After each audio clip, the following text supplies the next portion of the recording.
ಹೌದು, ನಮ್ಮನ್ನು ಯಥೇಚ್ಛವಾಗಿ ಪ್ರೀತಿಸುವಂತಹ ಪ್ರೀತಿಯುಳ್ಳ ತಂದೆಯೇ, ಈ ಬೆಳಗಿನ ಸುಪ್ರಭಾತದಲ್ಲಿ ನಿಮ್ಮ ಕೃಪೆಯೊಂದಿಗೆ, ನಿಮ್ಮ ಕರುಣೆಯೊಂದಿಗೆ ನಿಮ್ಮ ಪ್ರೀತಿಯನ್ನು ಸವಿಯಲು ಈ ಒಂದು ಒಳ್ಳೆಯ ಅವಕಾಶವನ್ನು ನಮಗೆ ಕೊಟ್ಟು ನಿಮ್ಮ ಪ್ರಸನ್ನತೆಯಿಂದ ಕೂಡಿರುವಂತಹ ಈ ಒಂದು ಆಲಯದಲ್ಲಿ ಒಂದೇ ಕುಟುಂಬದ ಮಕ್ಕಳಾಗಿ ಒಂದುಗೂಡಿಸಿರುವುದಕ್ಕಾಗಿ ನಿಮಗೆ ಕೋಟಿ ಕೋಟಿ ಸ್ತೋತ್ರಪ್ಪ. ಅಪ್ಪ ತಂದೆಯೇ, ನಾವು ನಿಮ್ಮ ಆಲಯದಲ್ಲಿ ನಿಮ್ಮ ಸ್ವರ್ಗ ಸಾಮ್ರಾಜ್ಯದ ಆ ರಹಸ್ಯಗಳನ್ನು ಅರಿತುಕೊಳ್ಳಲು, ಅದನ್ನು ನಮ್ಮ ಜೀವಿತದಲ್ಲಿ ಅಳವಡಿಸಿಕೊಂಡು ಮುನ್ನಡೆಯಲು ನಿಮ್ಮ ಸನ್ನಿಧಿಗೆ ಓಡೋಡಿ ಬಂದಿದ್ದೇವೆ. ಹೌದು ಪ್ರೀತಿಯುಳ್ಳ ತಂದೆಯೇ, ಇಲ್ಲಿ ಬಂದಿರುವಂತಹ ಪ್ರತಿಯೊಂದು ಮಕ್ಕಳ ಬಗ್ಗೆ ನೀವು ದೊಡ್ಡ ದೊಡ್ಡ ಯೋಜನೆಗಳನ್ನು, ಮಹತ್ವವಂತ ಯೋಜನೆಗಳನ್ನು ನೀವು ಹಾಕಿಕೊಂಡು ಅದಕ್ಕೆ ತಯಾರಿ ಮಾಡಲು ನಮ್ಮನ್ನು ಈ ಆಲಯದಲ್ಲಿ ಒಂದುಗೂಡಿಸಿದ್ದೀರಿ. ಇಡೀ ಮಾನವಕುಲವನ್ನು ರಕ್ಷಣೆ ಮಾಡಲಿಕ್ಕಾಗಿ, ಇಡೀ ಮಾನವಕುಲವನ್ನು ನರಕದ ಹಾದಿಯಿಂದ ತಪ್ಪಿಸಿ ಸ್ವರ್ಗ ಸಾಮ್ರಾಜ್ಯಕ್ಕೆ ಬಾಧ್ಯಸ್ಥರನ್ನಾಗಿ ಮಾಡಲು, ಇಡೀ ಮಾನವಕುಲಕ್ಕೆ ನೀವು ರಕ್ಷಣೆಯ ನಾಮವಾಗಿ ಆ ಕೊಟ್ಟಂತ ಶ್ರೀ ಯೇಸು ಎಂಬ ನಾಮಕ್ಕಾಗಿ ನಿಮಗೆ ಸ್ತೋತ್ರ ಸಲ್ಲಿಸ್ತದವೆ. ಪ್ರಭು ಯೇಸುವೆ, ಈ ನಿಮಿಷದಲ್ಲಿ ಇಲ್ಲಿ ಬಂದಿರುವಂತಹ ಪ್ರತಿಯೊಂದು ಮಕ್ಕಳನ್ನ, ಅದೇ ರೀತಿ ಈ ವಿಚಾರಣೆಗೆ ಸಂಬಂಧಪಟ್ಟ ಪ್ರತಿಯೊಂದು ಕುಟುಂಬಗಳನ್ನ, ನಮ್ಮ ವಿಚಾರಣೆ ಗುರುಗಳನ್ನ, ಸುತ್ತಮುತ್ತಲ ಪ್ರದೇಶವನ್ನು ಕೂಡ ನಿಮ್ಮ ಕರಗಳಿಗೆ ಒಪ್ಪಿಸಿಕೊಡ್ತಿದ್ದಾವೆ. ಪ್ರಭು ಯೇಸುವೆ, ನೀವು ನಮ್ಮ ಒಳ್ಳೆಯ ಕುರಿಗಾಹಿಯಾಗಿರುವುದರಿಂದ ನಮ್ಮ ದಾಹವನ್ನು ನೀಗಿಸುವಂತಹ ಜೀವಜಲವನ್ನ, ನಮ್ಮ ಆತ್ಮಿಕವಾದಂತಹ ಹಸಿವನ್ನು ನೀಗಿಸುವಂತಹ ಆತ್ಮಿಕವಾದ ಆಹಾರವನ್ನ ಇಂದು ನಮಗೆ ಅನುಗ್ರಹಿಸಿಕೊಟ್ಟು ನಮ್ಮನ್ನು ಇನ್ನೂ ಕೂಡ ಆಧ್ಯಾತ್ಮಿಕವಾಗಿ ಬಲಯುತರಾಗಿ ನಮ್ಮನ್ನು ಮಾರ್ಪಡಿಸಿ, ನಾವಿನೆಂದಿಗೂ ಲೋಕದಲ್ಲಿ ಯಾವ ವಿಷಯದಲ್ಲೂ ಕೂಡ ಕುಗ್ಗಿ ಹೋಗದೆ, ಕುಂಠಿತಗೊಳ್ಳದೆ, ಸೋಲನ ಕಾಣದೆ, ಪ್ರತಿಯೊಂದು ವಿಷಯದಲ್ಲೂ ಕೂಡ ಜಯಶಾಲಿಗಳಾಗಿ ಜೀವಿಸುವಂತೆ ನಮ್ಮೊಬ್ಬೊಬ್ಬರನ್ನು ಕೂಡ ನೀವು ಬಲಪಡಿಸುವುದಕ್ಕಾಗಿ ನಿಮಗೆ ಕೋಟಿ ಕೋಟಿ ಸ್ತೋತ್ರಪ್ಪ. ವಿಶೇಷವಾಗಿ ಪವಿತ್ರಾತ್ಮರೇ, ಇಡೀ ತರಗತಿಯನ್ನು ನಿಮ್ಮ ಕರಗಳಿಗೆ ಒಪ್ಪಿಸಿಕೊಡುವಾಗ ಯಾವ ರೀತಿಯ ನನ್ನ ಪ್ರೀತಿಯ ಸಹೋದರನ್ನ ನೀವು ಉಪಯೋಗಿಸಿಕೊಂಡು ನಮ್ಮನ್ನ ಆರಾಧನೆಯಲ್ಲೂ ಸ್ತುತಿ ಸ್ತೋತ್ರದಲ್ಲೂ ಮುನ್ನಡೆಸಿದ್ದೀರೋ, ಅದೇ ರೀತಿ ನನ್ನ ನಾಲಿಗೆ ಮೂಲಕ ಮಾತನಾಡುವಂತೆಯೂ ನನ್ನ ಮನಸ್ಸಿನ ಮೂಲಕ ಆಲೋಚಿಸುವಂತೆ ನನ್ನನ್ನೇ ಸಂಪೂರ್ಣವಾಗಿ ಅರ್ಪಿಸಿಕೊಡುತ್ತಿದ್ದೇನೆ. ಓ ಥ್ಯಾಂಕ್ ಯು ಜೀಸಸ್. ಪವಿತ್ರಾತ್ಮರೇ, ವಿಶೇಷವಾಗಿ ಇಲ್ಲಿ ನನ್ನ ನಾಲಿಗೆಯನ್ನು ಸಂಪೂರ್ಣವಾಗಿ ನಿಮ್ಮ ಹತೋಟಿ ತೆಗೆದುಕೊಂಡು, ನನ್ನ ಮನಸ್ಸನ್ನು ಕೂಡ ಸಂಪೂರ್ಣವಾಗಿ ನಿಮ್ಮ ಹತೋಟಿ ತೆಗೆದುಕೊಂಡು, ನನ್ನ ಮನಸ್ಸಿನ ಮೂಲಕ ನೀವು ಆಲೋಚಿಸುವಂತೆ, ನನ್ನ ನಾಲಿಗೆಯ ಮೂಲಕ ನೀವು ಮಾತನಾಡುವಂತೆ ನನ್ನನ್ನು ಸಂಪೂರ್ಣವಾಗಿ ಅರ್ಪಿಸಿಕೊಡ್ತಿದ್ದಾನೆ. ಇಲ್ಲಿ ಬಂದಿರುವಂತಹ ಪ್ರತಿಯೊಂದು ಮಕ್ಕಳ ಮನಸ್ಸು ಎಡಕ್ಕಾಗಲಿ ಬಲಕ್ಕಾಗಲಿ ಹೋಗದೆ, ಇನ್ನು ಯಾರೆಲ್ಲ ಬರ್ಲಿಕ್ಕಿದ್ದಾರೋ ಅವರು ಕೂಡ ತಕ್ಕ ಸಮಯಕ್ಕೆ ಬಂದು ಅವರೆಲ್ಲರೂ ಕೂಡ ನಿಮ್ಮ ವಾಕ್ಯ ಎಂಬ ಜೀವ ಜಲವನ್ನು ಕುಡಿಯುವಂತಾಗಲಿ. ಯಾವ ರೀತಿ ಆ ಮಧ್ಯಾಹ್ನ 3 ಗಂಟೆ ಜಾವದಲ್ಲಿ ಸಾಮರಿಯ ಸ್ತ್ರೀ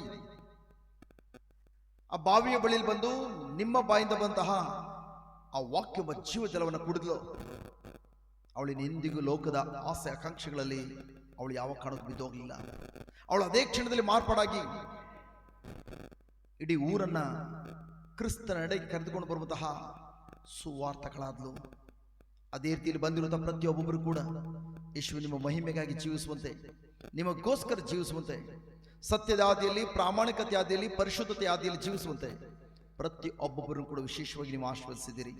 ರಕ್ಷಕ ನಾಮದಲ್ಲಿ, ನಜರೇತಿನ ಪ್ರಭು ಯೇಸುವಿನ ನಾಮದಲ್ಲಿ ಈಗ ನಾವೇನನ್ನು ಬೇಡಿಕೊಂಡಿದ್ದೀವೋ ಅವುಗಳೆಲ್ಲವನ್ನು ಯೇಸು ಕ್ರಿಸ್ತರ ಮೂಲಕ ಹೊಂದಿಕೊಳ್ಳುತ್ತೇವೆ ಎಂಬುದಾಗಿ ದೃಢವಾಗಿ ನಂಬಿ ಪ್ರಾರ್ಥಿಸಿದ್ದೇವೆ ನಮ್ಮ ಜೀವ ತಂದೆಯೇ. Amen, amen, amen. ನಮೋ ಮರಿಯವರ ಪ್ರಸಾದ ಪೂರ್ಣಿಯೇ, ಪ್ರಭು ನಿಮ್ಮೊಡನೆ ಇದ್ದಾರೆ, ಸ್ತ್ರೀಯರಲ್ಲಿ ನೀವು ಧನ್ಯರು ಮತ್ತು ನಿಮ್ಮ ಉದರದ ಫಲವಾದ ಯೇಸು ಧನ್ಯರು. ಸಂತ ಮರಿಯ ದೇವಮಾತೆಯೇ, ಪಾಪಿಗಳಾಗಿರುವ ನಮಗಾಗಿ ಈಗಲೂ ನಮ್ಮ ಮರಣದ ಸಮಯದಲ್ಲಿಯೂ ಪ್ರಾರ್ಥಿಸಿರಿ. ಆಮೆನ್. ಪಿತನಿಗೂ ಸುತನಿಗೂ ಮತ್ತು ಪರಿಶುದ್ಧಾತ್ಮನಿಗೂ ಸ್ತೋತ್ರ ಉಂಟಾಗಲಿ, ಆದಿಯಲ್ಲಿದ್ದಾಗಲೂ ಈಗಲೂ ಯಾವಾಗಲೂ ಸದಾ ಕಾಲಕ್ಕೆ ಸ್ತೋತ್ರ ಉಂಟಾಗಲಿ. Amen. Praise the Lord. Hallelujah. ಎಲ್ಲರೂ ಕುಳಿತುಕೊಳ್ಳೋಣ.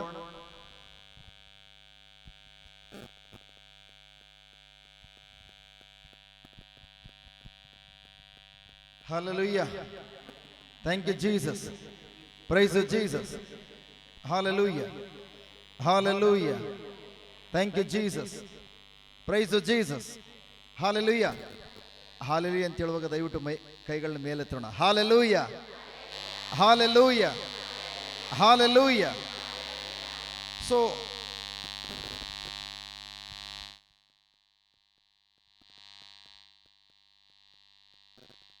Price the Lord. Hallelujah, hallelujah. Output ಇಲ್ಲ,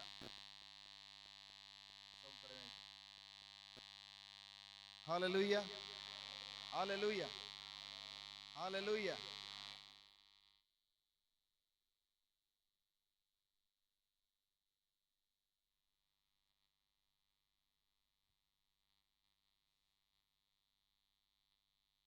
price the Lord. Hallelujah, hallelujah. ಕೇಳಿಸ್ತದೆ? ಹಿಂದೆ ಹಿಂದೆ ಕೇಳಿಸ್ತದೆ? Price the Lord. Hallelujah. So ನನ್ನ ಪ್ರೀತಿಯ ಸಹೋದರ ಸಹೋದರಿಯರೇ, ವಿಶೇಷವಾಗಿ ಈ ಬೆಳಗಿನ ಸುಪ್ರಭಾತದಲ್ಲಿ ನಿಮ್ಮೆಲ್ಲರನ್ನ ಪ್ರಭು ಯೇಸುವಿನ ನಾಮದಲ್ಲಿ ವಂದಿಸುತ್ತಾ ತಂದೆಯ ಪ್ರಸನ್ನತೆಯಲ್ಲಿ ಕಾಲ ಕಳೆಯಲು ಅತಿ ಸಂತೋಷದೊಂದಿಗೆ ಚಪ್ಪಾಳೆಯೊಂದಿಗೆ ನಿಮ್ಮನ್ನು ಆಹ್ವಾನಿಸುತ್ತೇನೆ. Praise the Lord. Hallelujah, hallelujah, hallelujah. So ನನ್ನ ಪ್ರೀತಿಯ ಸಹೋದರ ಸಹೋದರಿಯರೇ, ವಿಶೇಷವಾಗಿ ಥ್ಯಾಂಕ್ ಗಾಡ್ ನಾವೆಲ್ಲರೂ ಕೂಡ ಪ್ರಭು ಯೇಸುವಿನ ಸನ್ನಿಧಿಯಲ್ಲಿ ಒಂದುಗೂಡಿದ್ದೇವೆ.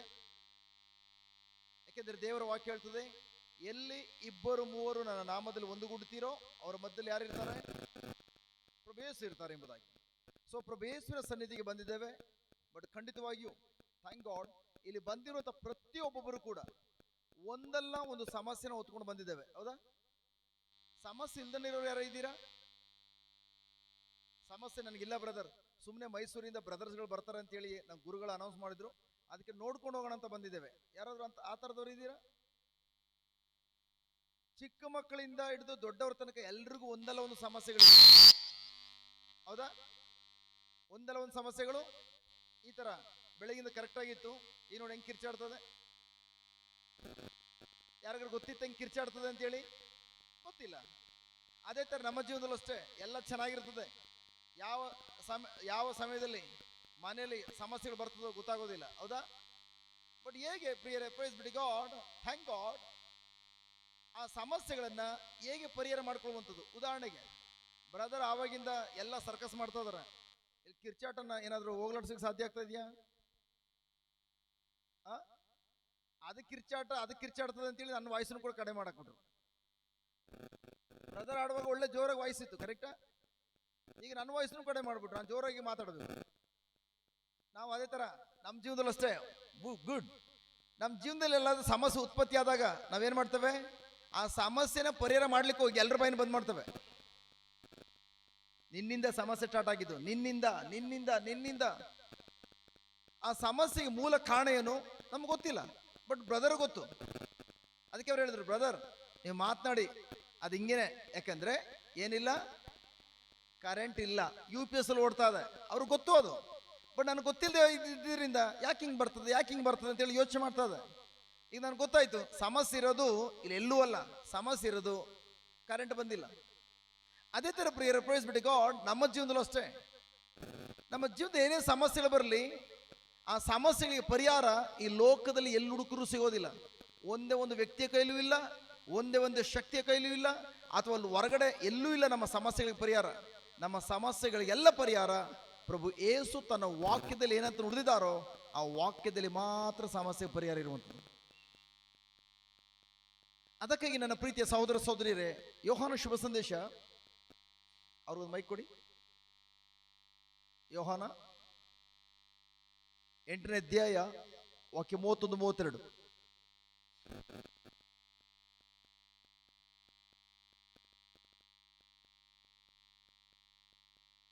ಇವ್ರು ವಾಲ್ಯೂಮ್ ಕೊಡಿ,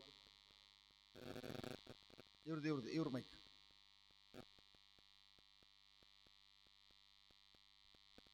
ಯೇಸು ಸ್ವಾಮಿ ತಮ್ಮಲ್ಲಿ ನಂಬಿಕೆ ಇಟ್ಟಿದ್ದ ಯಹೂದ್ಯರಿಗೆ ಹೀಗೆಂದರು. ಯಾರಿಗೆ ಹೇಳ್ತಾರದು?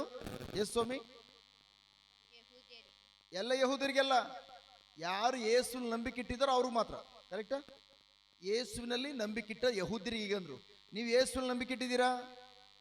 ಎಷ್ಟು ಮಂದಿ ನಂಬಿಕೆ ಇಟ್ಟಿದ್ದೀರಿ? ಓ, ಇಡೀ ಚರ್ಚ್ ನಂಬ್ತದೆ. Good, God bless you, praise God. Okay, then ಯೇಸುವಿನಲ್ಲಿ ನಂಬಿಕೆ ಇಟ್ಟಿರುವಂತ ನಮ್ಮೆಲ್ಲರಿಗೂ ಹೇಳ್ತಾರಂಥದ್ದು ಏನಂತ ಹೇಳ್ತಾ ಇದ್ದಾರೆ? ನನ್ನ ಮಾತಿಗೆ ನೀವು ಶರಣಾದರೆ, ನೀವು ನನ್ನ ಮಾತಿಗೆ ಶರಣರಾದರೆ ನಿಜವಾಗಿಯೂ ನೀವು ನನ್ನ ಶಿಷ್ಯರು. ನಿಜವಾಗಿಯೂ ನೀವು ನನ್ನ ಶಿಷ್ಯರು. ಯಾರು ಯೇಸುವಿನ ಶಿಷ್ಯರು? ನೀವು ಅಂತ ಹೇಳ್ತಲ್ಲ, ಯಾಗಪ್ಪರ ದೇವಾಲಯದ ಭಕ್ತಾದಿಗಳು ಅಂತೆಲ್ಲ ಹೇಳ್ತಾ ಇಲ್ಲ. ನೋ, ನೀವು ನಾವು ಅಂತ ಹೇಳ್ಕೋಬೇಡಿ. ಅಲ್ಲಿ ವಾಕ್ಯದಲ್ಲಿ ಏನು ಓದಿದ್ರು ಅದ್ರ ಆನ್ಸರ್ ಕೊಡಿ. ಏನು ಹೇಳಿದ್ರು? ನೀವು ನನ್ನ ವಾಕ್ಯಕ್ಕೆ ಶಾಂಡ್ರಾದ್ರೆ ನೀವು ನಿಜವಾಗಿಯೂ ನನ್ನ ಶಿಷ್ಯರು. ಹಾಗಾದ್ರೆ ಯೇಸುವಿನ ಶಿಷ್ಯರು ಯಾರು? ಯಾರು ಯೇಸುವಿನ ವಾಕ್ಯಕ್ಕೆ ಸರೆಂಡರ್ ಆಗಿದ್ದಾರೋ, ಶರಣರಾಗಿದ್ದಾರೋ ಅವರು ಯೇಸುವಿನ ಶಿಷ್ಯರು. ಹಾಗಾದ್ರೆ ಪ್ರೈಸ್ ಬಿಟ್ಟು ಗಾಡ್, ಥ್ಯಾಂಕ್ ಗಾಡ್. ಯೇಸುವಿನ ಶಿಷ್ಯರು ಅಂತಂದ್ರೆ ಯಾರು ಅಂತಂದ್ರೆ, ಯಾರು ಚರ್ಚಿಗೆ ಬರ್ತಾರೋ, ಯಾರು ಪ್ರಾರ್ಥನೆ ಮಾಡ್ತಾರೋ, ಯಾರು ಬೈಬಲ್ ಇಟ್ಕೊಂಡು ಓಡಾಡ್ತಾರೋ, ಯಾರು ಪ್ರಾರ್ಥನೆ ಕೂಡ ನಡೆಸ್ತಾರೋ ಅಂಥವ್ರು ಅಂತ ಹೇಳ್ತಾ ಇದೀಯಾ? ಅವ್ರು ಯಾರು ಅಲ್ವೇ ಅಲ್ಲ. ಯೇಸುವಿನ ಶಿಷ್ಯರು ಯಾರು ಅಂತಂದ್ರೆ, ಯಾರು ದೇವರ ವಾಕ್ಯಕ್ಕೆ ಸರೆಂಡರ್ ಆಗಿದ್ದಾರೋ, ಶರಣರಾಗಿದ್ದಾರೋ. ಅದರ ಅರ್ಥ ಇಂಗ್ಲಿಷ್ ಬೈಬಲ್ ಹೇಳ್ತದೆ, if you continue in my word, ನೀವು ನನ್ನ ವಾಕ್ಯದಲ್ಲಿ ನೆಲೆಗೊಂಡಿದ್ದವರಾಗಿದ್ರೆ, ವಾಕ್ಯವನ್ನ ಕೇಳಿಸ್ಕೊಂಡು ಹೋಗಿರೋರಾಗಿದ್ರೆ ಅಲ್ಲ, ಚರ್ಚೆ ಬಂದು ಇಲ್ಲೇನು ಬೋಧನೆ ಮಾಡಲಾಗ್ತದೋ ಅಥವಾ ಬೈಬಲ್ ಏನು ವಾಕ್ಯ ಓದ್ತೀರಿ ಅದನ್ನ ಕೇಳಿಸ್ಕೊಂಡು ಹೋಗುವಂಥವರಲ್ಲ ಯೇಸುವಿನ ಶಿಷ್ಯರು. ಆ ವಾಕ್ಯವನ್ನು ಕೇಳಿಸ್ಕೊಂಡು ಆ ವಾಕ್ಯದಲ್ಲಿ ನೆಲೆಗೊಳ್ಳಬೇಕು, ಆ ವಾಕ್ಯದ ಪ್ರಕಾರ ಜೀವಿಸಬೇಕು. ಸೊ ಯಾರು ನನ್ನ ವಾಕ್ಯದಲ್ಲಿ ನಿರಂತರವಾಗಿ ನೆಲೆಗೊಂಡಿದ್ದಾರೋ, ಭಾನುವಾರ ವಾರಕ್ಕೊಂದ್ಸಲ ಅಲ್ಲ ಅಥವಾ ತಿಂಗಳಿಗೊಂದ್ಸಲ ಅಲ್ಲ, ನಿರಂತರವಾಗಿ ಯಾರು ನೆಲೆಗೊಂಡಿದ್ದಾರೋ ಅವರು ನಿಜವಾಗಿಯೂ ನನ್ನ ಶಿಷ್ಯರು. ಅಲ್ಲಿ ಅವರು ನನ್ನ ಶಿಷ್ಯರು ಅಂತ ಹೇಳಿಲ್ಲ, ನಿಜವಾಗಿಯೂ ನನ್ನ ಶಿಷ್ಯರು. ನಿಜವಾಗಿಯೂ ಇದೆಯಮ್ಮ? ನಿಜವಾಗಿಯೂ ಅಂತಾನೆ ಇದೆಯಾ? ಅದರ ಅರ್ಥ ನಮ್ಮ ಕ್ರೈಸ್ತ ಮಕ್ಕಳಲ್ಲಿ ಸುಳ್ಳು ಶಿಷ್ಯರು ಇದ್ದಾರೆ, ಕಳ್ಳ ಶಿಷ್ಯರು, ನಿಜವಾದ ಶಿಷ್ಯರು ಕೂಡ ಇದ್ದಾರೆ. ಬಟ್ ನಿಜವಾದ ಶಿಷ್ಯರು ಯಾರು? ಸುಳ್ಳು ಶಿಷ್ಯರು ಯಾರು? ಕೇಳಿಸ್ಕೊಳ್ತಾರೆ ದೇವ್ರ ವಾಕ್ಯವನ್ನ. ಅಬ್ಬಾ, ನಾನು ಯೇಸು ಸಮೇತ ಪ್ರೇಯರ್ ಮಾಡ್ತಿದ್ದಾನೆ, ನಾನು ಯೇಸು ಸಮೇತ ಜಸ್ಟ್ ನಾನು ಅನುದಿನ ಕೂಡ ಉಪವಾಸದಿಂದ ಪ್ರಾರ್ಥನೆ ಮಾಡ್ತಿದ್ದಾನೆ, ಚರ್ಚ್ಗೆ ಹೋಗ್ತಾ ಇದ್ದಾನೆ, ಬೈಬಲ್ ಓದ್ತಾ ಇದ್ದಾನೆ. ಇವರೆಲ್ಲ ಮಾಡ್ಬೋದು, ಇದೆಲ್ಲ ಮಾಡ್ಬೋದು. ಬಟ್ ಆದರೆ ಯೇಸುವಿನ ವಾಕ್ಯದ ಪ್ರಕಾರ ಕಾರ್ಯವನ್ನ ಕೈಗೊಂಡು ನಡೆಯುವಂಥ ಕಾರ್ಯದಲ್ಲಿ ಸ್ಥಿರವಾಗಿ ನೆಲೆಯಾಗಿ ನಿಂತ್ಕೊಳ್ಳದೆ ಹೋದ್ರೆ ಅವ್ರು ಯಾವ ಕಾರಣಕ್ಕೂ ನಿಜವಾದ ಶಿಷ್ಯರು ಅಲ್ಲ, ಈವನ್ ನಿಜವಾದ ಕ್ರೈಸ್ತರು ಅಲ್ಲ.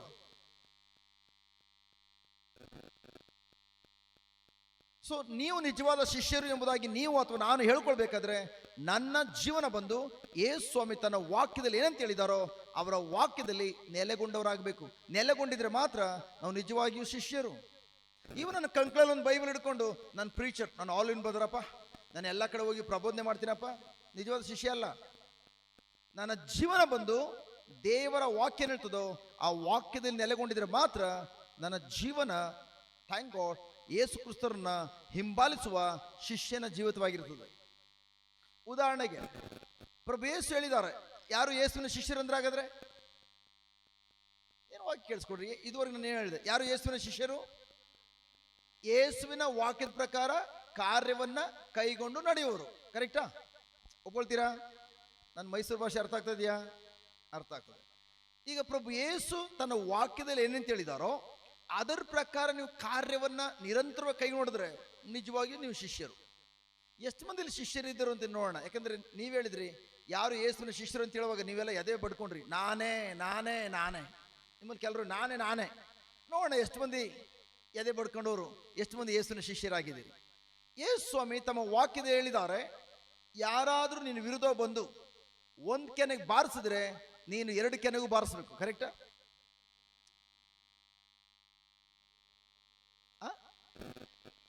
ಆಗ ನನ್ನ ಬೈಬಲ್ ಒಂದೇ, ನಿಮ್ಮ ಬೈಬಲ್ ಒಂದೇ ತರ ಇದೆ. ಕರೆಕ್ಟ್. ನನ್ನ ಬೈಬಲ್ ಹಂಗೆ ಹೇಳಿರೋದು, ಯಾರಾದ್ರೂ ನಿಮಗೆ ಒಂದು ಕೆನೆಗೆ ಹೊಡೆದ್ರೆ ಮತ್ತೊಂದು ಕೆನೆ ತೋರಿಸು. ನಿಮ್ಮ ಬೈಬಲ್ ಏನ್ ಹೇಳ್ತದೆ? ಅದನ್ನ ಹೇಳ್ತದೆ. ಸೊ ಯೇಸುವಿನ ಶಿಷ್ಯರಂದ್ರೆ ಯಾರು? ಆ ವಾಕ್ಯದ ಪ್ರಕಾರ ನಿರಂತರವಾಗಿ ಕಾರ್ಯವನ್ನ ಕೈಗೊಂಡು ನಡೆಯುವಂಥವ್ರು. ಈಗ ಜಸ್ಟ್ ಚರ್ಚ್ ಮುಗಿಸ್ಕೊಂಡ್ರಿ, ಈ ವಾಕ್ಯವನ್ನು ಕೇಳಿಸ್ಕೊಂಡ್ರಿ, ಇಲ್ಲಿಂದ ಹೊರಗಡೆ ಹೋದ್ಮೇಲೆ ಯಾರೊಬ್ಬರು ಬಂದು ನಿನ್ನ ಕೆನ್ನೆಗೆ ಬಾರಿಸಿದ್ರು, ನೀವೇನ್ ಮಾಡ್ತೀರಿ? ಅಯ್ಯೋ, ಕೆನ್ನೆ ಕೆಂಪಗಾಗೋಯ್ತು, ಇನ್ನೊಂದು ಕೆನ್ನೆ ಹೊಡೆಯಮಿ, ಹೊಡ್ಸ್ಕೋತೀರಾ? ಹಲೋ, ಗಂಡಸರು, ಆದಮರು, ಇಲ್ಲಿಂದ ಹೊರಡೆ ಹೋದ ತಕ್ಷಣ, ಗೇಟಿಂದ ಹೊರಡೆ ಹೋದ ತಕ್ಷಣ ಯಾವನೊಬ್ಬ ಬಂದ್ಬಿಟ್ಟು ಅಪರಿಚಿತ ವ್ಯಕ್ತಿ ಕೆನ್ನೆ ಬಾರಿಸ್ದ, ಏನ್ ಮಾಡ್ತೀವಿ? ಹೊಡಿ ಯಾಕೆ ಮಾಡಯ್ಯ, ಒಂದು ಕೆನೆ ಹೊಡೆದ್ಬಿಟ್ಟು ಜಸ್ಟ್ ಕೆಂಪು ಮಾಡಾಕ್ಬಿಟ್ಟೆ, ಇದು ಕಪ್ಪಗಿದೆ, ಈ ಕೆನೆ ಹೊಡಿ ಮಾರಯ್ಯ ಹೇಳ್ತೀವ. ಬಟ್ ಆದ್ರೂ ಕೂಡ ದೊಡ್ಡದಾಗಿ ಕ್ರಾಸ್ ಹಾಕೊಂಡು ನಾವು ಕ್ರಿಶ್ಚಿಯನ್ ಅಂತ ಹೇಳ್ತೀವಿ. ಹಲೋ, ಪ್ರಭು ಯೇಸು ಹೇಳಿದ್ದಾರೆ, ಯಾರಾದ್ರೂ ಒಂದು ಕೆನೆಗೆ ಹೊಡೆದ್ರೆ ಮತ್ತೊಂದು ಕೆನೆ ತೋರಿಸು. ಇವತ್ತಿನ ವಾಕ್ಯದಲ್ಲೂ ಕೂಡ ಜಸ್ಟ್ ನಾವು ಕೇಳಿಸ್ಕೊಂಡ್ವಿ, ಸ್ತ್ರೀಯರೇ ನಿಮ್ಮ ನಿಮ್ಮ ಪತಿಯರಿಗೆ ಅಧೀನರಾಗಿರಿ. ಕರೆಕ್ಟ್, ಇವತ್ತಿನ ವಾಕ್ಯ ಅದಲ್ಲ ಇದ್ದಿದ್ದು. ಅಯ್ಯೋ ವಾಕ್ಯ ಯಾರು ಗೊತ್ತು ಬ್ರದರ್, ಜಸ್ಟ್ ಮಾಸ್ ಮುಗಿದ ತಕ್ಷಣ ಅದು ಮುಗಿದೋಯ್ತು. ಇವತ್ತು ವಾಕ್ಯನೂ ಅದೇ, ಪತಿಯಾದವನು ತನ್ನ ಪತ್ನಿಯ ಮೇಲೆ ಅಧಿಕಾರ ಚಲಾಯಿಸಿ ತಪ್ಪು ಮಾಡಿದ್ರೆ 2 ಏಟ್ ಬಿಡಬೇಕು. ಜಸ್ಟ್ ಹೆಂಡತಿ ಆದವಳು ಆ ಏಟ್ ತಡ್ಕೊಳಕ್ಕಾಗಲ್ದಾನೆ ಇಟ್ಟು ನೋಡ ತಗೊಂಡು ಬಾರಿಸ್ಬೇಕು. ಕರೆಕ್ಟ್, ಅದೇ ತಾನೇ ಕೇಳಿದ್ ನಾವು ಬೆಳಿಗ್ಗೆ, ಅದಲ್ಲ ಕೇಳಿದ್ದು. ಇನ್ನೇನು ಕೇಳಿಸ್ಕೊಂಡ್ರಿ? ನಾನಂತೂ ಅದೇ ಕೇಳಿಸ್ಕೊಂಡಿದ್ದೆಪ್ಪ, ಹಿಂದೆ ಕುಳ್ತಿದ್ದೆ, ನಂಗೆ ಸರಿಯಾಗಿ ಕೇಳಿಸಿಲ್ಲ. ಹಾಗಾದ್ರೆ ಏನು ಕೇಳಿಸ್ಕೊಂಡ್ರಿ? ಹೆಂಡತಿ ಆದವಳು ತನ್ನ ಪತಿಗೆ ಅಧೀನಳಾಗಬೇಕು, ಪತಿಯಾದವನು ಗಂಡಸು ನಾನು ಅಂತೇಳಿ ಮೀಸೆ ತಿರ್ಸ್ಕೊಂಡು 2 ಬಿಟಾಯಿಸ್ಬೇಕು. ಹೌದಾ? ಪತಿಯಾದವನು ಪ್ರಭು ಯೇಸು ಯಾವ ರೀತಿ ತನ್ನ ಧರ್ಮಸಭೆಯ ಪತ್ನಿಯನ್ನು ಪ್ರೀತಿಸಿದ್ರು, ಅದೇ ತರ ಪತಿಯಾದವನು ತನ್ನ ಪತ್ನಿಯನ್ನು ಪ್ರೀತಿಸಬೇಕು. ಅದರರ್ಥ ಯೇಸು ಸ್ವಾಮಿ ಈವನ್ ಪಾಪಿಗಳಾಗಿರುವ ನಮಗೋಸ್ಕರ, ಪಾಪ ತುಂಬಿರುವಂತ ನಮಗೋಸ್ಕರ ಯಾವ ರೀತಿ ತನ್ನ ಪ್ರಾಣವನ್ನು ಕೊಟ್ಟರು, ಅದೇ ತರ ಗಂಡನಾದವನು ಹೆಂಡತಿಯ ಬಯಕೆಗಳನ್ನು ಈಡೇರಿಸಲಿಕ್ಕಾಗಿ, ಹೆಂಡತಿಯನ್ನ ದೇವರ ಆ ಒಂದು ವಿಶ್ವಾಸದಲ್ಲಿ, ದೇವರ ಪ್ರೀತಿಯಲ್ಲಿ ಬೆಳೆಸಲಿಕ್ಕಾಗಿ ಆತನು ಮೊದಲು ಹೆಂಡತಿಗೋಸ್ಕರ ಪ್ರಾಣ ಕೊಡುವಂತ ಪರಿಸ್ಥಿತಿ ಬಂದರೂ ಕೂಡ ಪ್ರಾಣ ಕೊಡ್ಲಿಕ್ಕೆ ರೆಡಿ ಇರಬೇಕು. ಎಷ್ಟು ಮಂದಿ ಹೆಂಡತಿಗೋಸ್ಕರ ಪ್ರಾಣ ಕೊಡುವಂತ ಗಂಡಸರಿದ್ದೀವಿ, ಪ್ರಾಣ ತೆಗಿತೀವಿ ಬೇಕಾರೆ. ಕರೆಕ್ಟಾ? ಬಟ್ ಯೇಸು ಮೇಲೆ ಇರೋದೇನು? ನಿನ್ನ ಪತ್ನಿಯನ್ನ ನಾನು ಯಾವ ರೀತಿ ಧರ್ಮಸಭೆಯನ್ನು ಪ್ರೀತಿಸಿದ್ನೋ ಅದೇ ತರ ಪ್ರೀತಿಸ್ಬೇಕು. ಎಲ್ಲ ಸಹೋದರ ನಗ್ತಾ ಇದ್ರೆ ಹೆಂಗೆ ಹೇಳಿದ ತಕ್ಷಣ. ಬಟ್ ಥ್ಯಾಂಕ್ ಗಾಡ್, ನಾವ್ ಹೆಂಗೆ ವರ್ತಿಸ್ತಾ ಇದಾವೆ ಗಂಡಂದಿರಿಗೆ? ಗಂಡ ಏನ್ ಹೇಳ್ತಾನೋ ಪ್ರೈಸ್ ಗಾಡ್ ಅದಕ್ಕೆ ಅದಿಲ್ರಾಗ ಬಾಳ್ತಾ ಇದೀವ.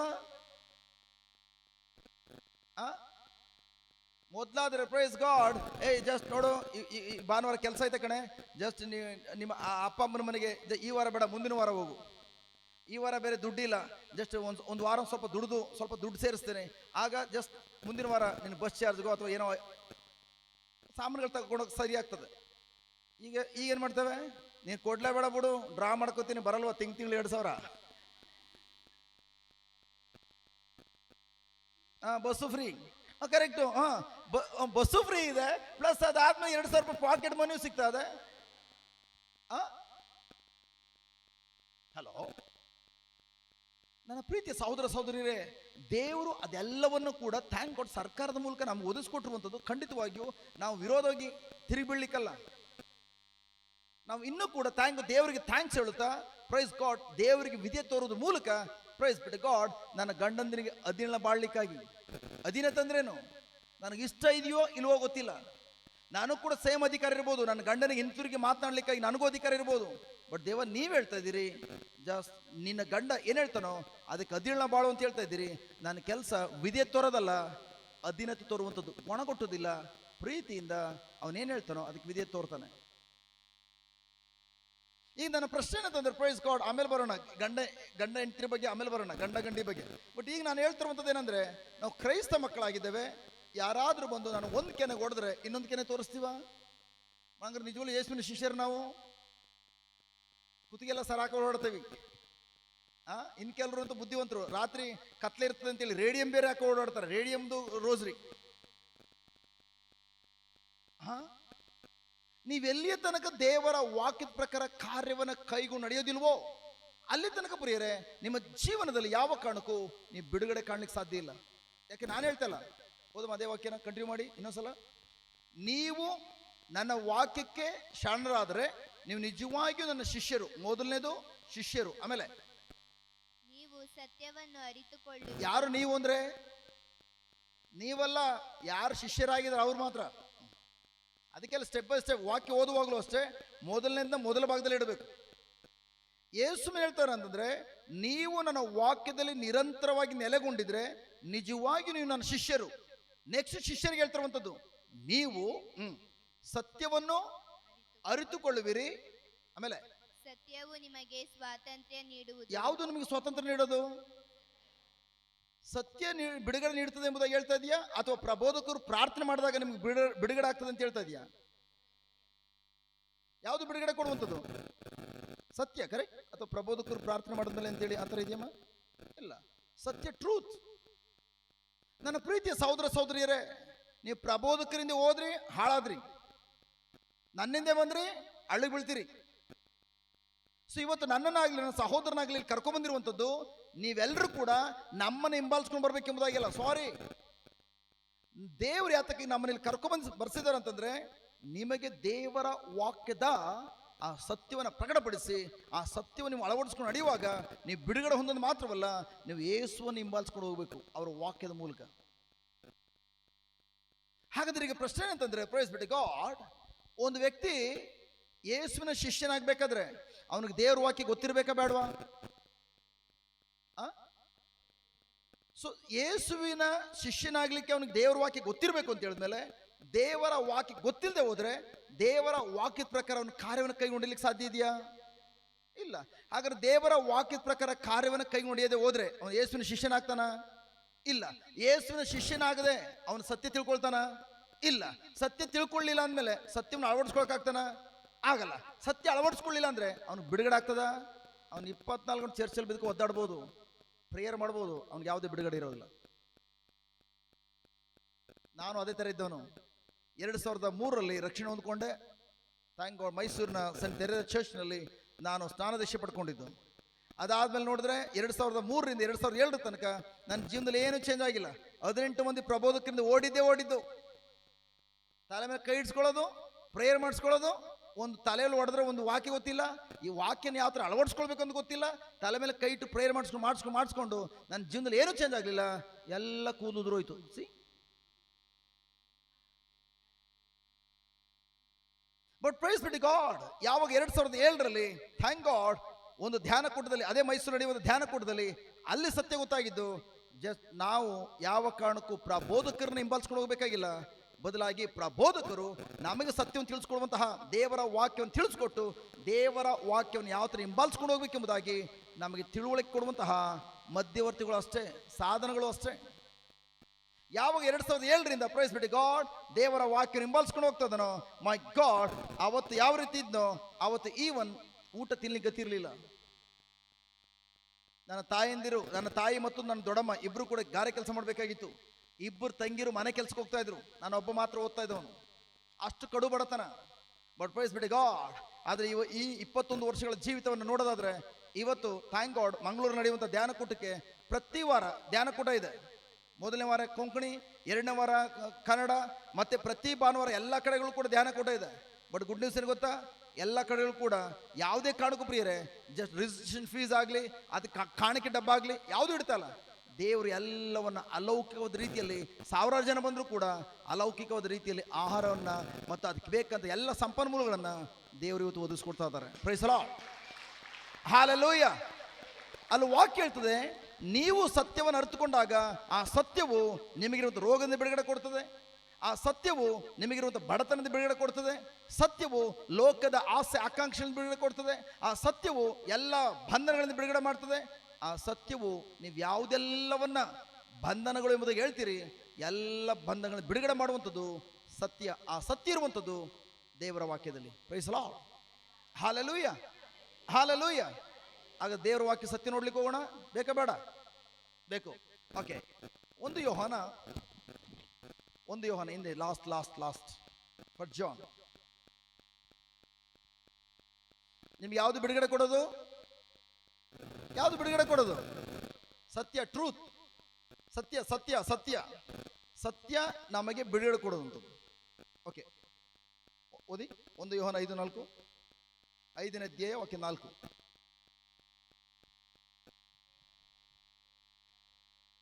ಸಿಕ್ತಮ್ಮ ಅಲ್ಲಿ? ಓದಮ್ಮ ಮೈಕಲ್ಲಿ. ಒಂದು ನಿಮಿಷ ಸಿಸ್ಟರ್, ಒಂದು ನಿಮಿಷ, ಮೈಕ್ ಇದೆ. 1 ಯೋಹಾನ 5:4.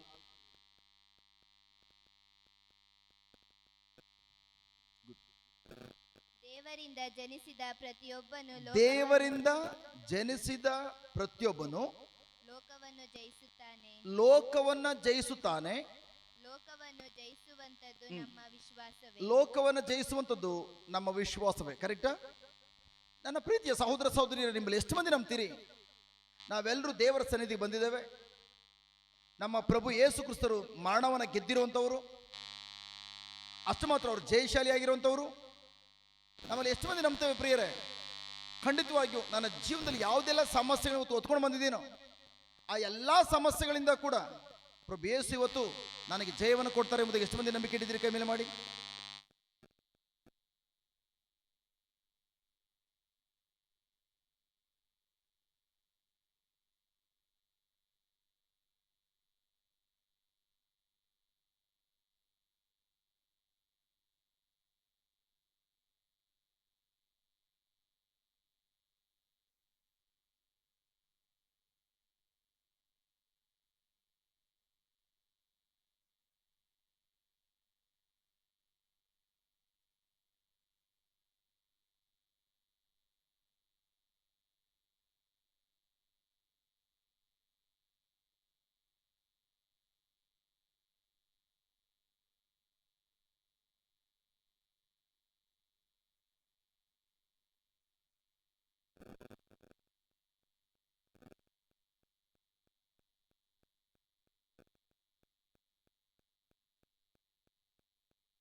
Wow, good, super, praise God. ಕೈ ಇಳಿಸಿ.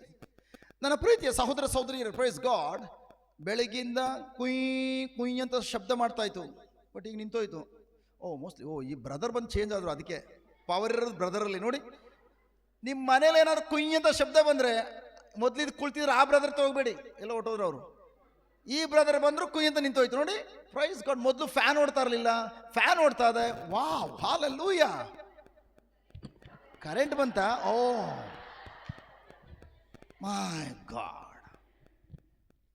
ನನ್ನ ಪ್ರೀತಿಯ ಸಹೋದರ ಸಹೋದರಿಯರೇ, ಅದೇ ಥರ ನಿಮ್ಮ ಜೀವನದಲ್ಲಿ ಗಂಡ ಹೆಂಡತಿಯ ಮಧ್ಯದಲ್ಲಿ ಕುಯ್ ಶಬ್ದ ಬಂದರೆ, ಅಥವಾ ನಿಮ್ಮ ಶರೀರದಲ್ಲಿ ಏನಾದರೂ ರೋಗದ ಶಬ್ದ ಬಂದರೆ, ರಿಪೋರ್ಟ್ಗಳು ಬಂದರೆ, ಸಾಲದವರೇ ಬಂದರೆ, ಏನೋ ಸಮಸ್ಯೆಗಳು ಬಂದರೆ, ಪ್ರೈಸ್ ಬಿಟ್ಟು ಗಾಡ್, ನೀವು ವ್ಯಕ್ತಿಗಳಿಂದ ಹೋದ್ರೆ ಏನು ಪ್ರಯೋಜನ ಇಲ್ಲ. ನಿಮ್ಮ ಜೀವನದಲ್ಲಿರುವಂಥ ಕುಯ್ ಎಂಬ ಶಬ್ದ ಹೋಗ್ಬೇಕಾದ್ರೆ ಯಾವ ಥರ ವಿದ್ಯುತ್ ಶಕ್ತಿ ಬಂತು, ಅದೇ ಥರ ಪ್ರಿಯರೇ, ನೀವು ದೇವರ ವಾಕ್ಯದಲ್ಲಿರುವ ದೇವರ ಶಕ್ತಿಯನ್ನು ಯಾವಾಗ ಅರಿತುಕೊಳ್ತೀರಿ, ಆ ದೇವರ ಶಕ್ತಿ ಮಾತ್ರ ಪ್ರಿಯರೇ ನಿಮ್ಮ ಜೀವನದಲ್ಲಿರುವಂಥ ಎಲ್ಲ ಕುಯ್ ಕುಯ್ ಶಬ್ದಗಳನ್ನು ನಾಶಗೊಳಿಸುವಂಥದ್ದು.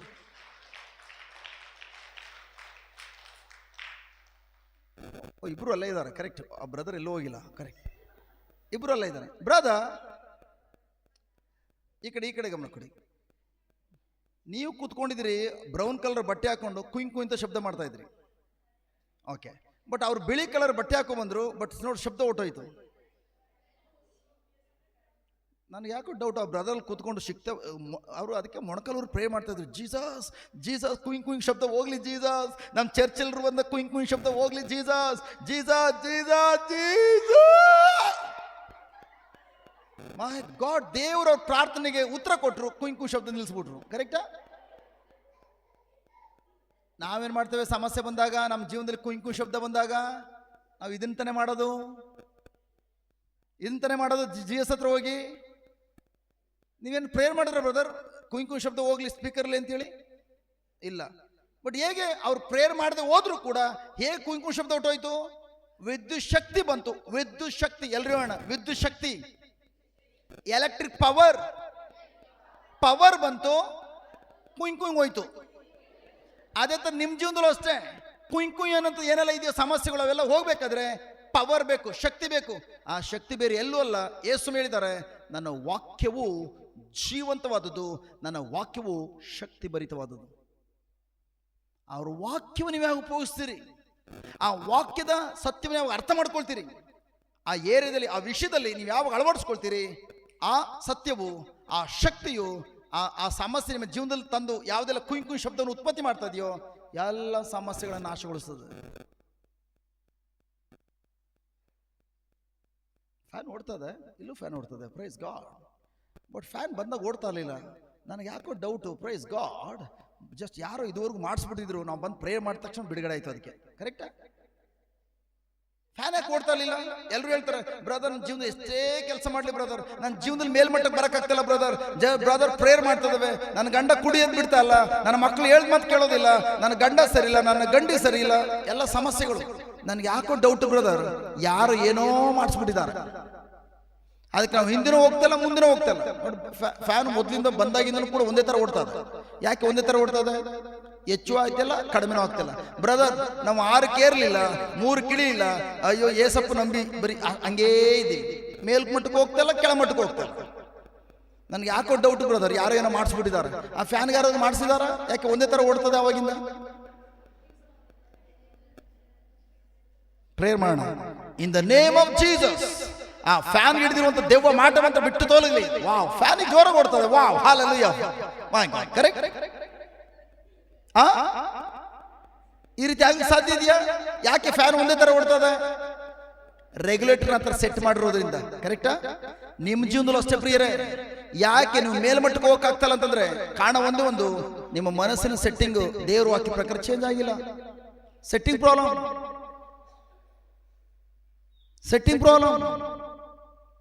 ನೀವೆಲ್ಲಿ ತನಕ ನಿಮ್ಮ ಮನಸ್ಸಿನ ಸೆಟ್ಟಿಂಗ್ ಅನ್ನ ದೇವರ ವಾಕ್ಯ ಪ್ರಕಾರ ಚೇಂಜ್ ಆಗಲ್ವೋ ಅಲ್ಲಿ ತನಕ ನನ್ನ ಜೀವನ ಇನ್ನು 10 ವರ್ಷ ಕಳೆದ್ರೂ ಕೂಡ ಇದೇ ರೀತಿ ಇರ್ತಿರೋ ಹೊರತು ಯಾವ ಕಾರಣಕ್ಕೂ ಯೇಸುವನ್ನು ಕೊಟ್ಟುವಂತಹ ಜೀವವನ್ನ ಜೀವವನ್ನ ನೀವು ಅನುಭವಿಸಲಿಕ್ಕೆ ಸಾಧ್ಯವಾಗುವುದಿಲ್ಲ. ಅದಕ್ಕಾಗಿ ಪ್ರಿಯರೇ, ಪ್ರೈಸ್ ಬಿ ಟು ಗಾಡ್, ದೇವರ ವಾಕ್ಯ ನಮಗೆ ಗೊತ್ತಿರಬೇಕು. ದೇವರ ವಾಕ್ಯದ ಸತ್ಯ ನಮ್ಗೆ ಗೊತ್ತಿದ್ರೆ ಮಾತ್ರ ಆ ಸತ್ಯವನ್ನು ಯಾವಾಗ ಅಳವಡಿಸ್ಕೊಳ್ತೀವಿ ಆಗ ಆ ಸಮಸ್ಯೆಗಳು ಬಿಡುಗಡೆ ಆಗ್ತದೆ. ನಿಮ್ಗೆಲ್ಲರೂ ಹೇಳಿದೆ, ಇವತ್ತು ಯಾವುದೆಲ್ಲ ರೋಗಗಳು ಹೊತ್ಕೊಂಡು ಬಂದಿದ್ದೀರಿ, ಎಷ್ಟು ಮಂದಿ ನಂಬ್ತೀರಿ ಆ ರೋಗವನ್ನು ಸಂಪೂರ್ಣ ಯೇಸುವನ್ನು ಗುಣಪಡಿಸ್ತಾರೆ ಅಂತ ಕೇಳುವಾಗ ನೀವೆಲ್ಲರೂ ಕೈ ಮೇಲೆ ಮಾಡಿರಿ. ಗುಡ್, ನಿಮ್ಮ ನಂಬಿಕೆ ತುಂಬಾ ದೊಡ್ಡದು. ಬಟ್ ಯೇಸುವನ್ನು ಎಲ್ಲೂ ಕೂಡ ಇಡೀ ಬೈಬಲ್ ಎಲ್ಲ ಒಂದು ಕಡೆ ತೋರಿಸಿ ನಾನು ನಿಮ್ಮನ್ನು ಗುಣಪಡಿಸ್ತೇನೆ ಅಂತ ಹೇಳಿ ಒಂದು ಕಡೆ ತೋರಿಸಿ ಬೈಬಲಲ್ಲಿ ಎಲ್ಲ ಯೇಸು ಮೇಲೆ ಇರೋದು.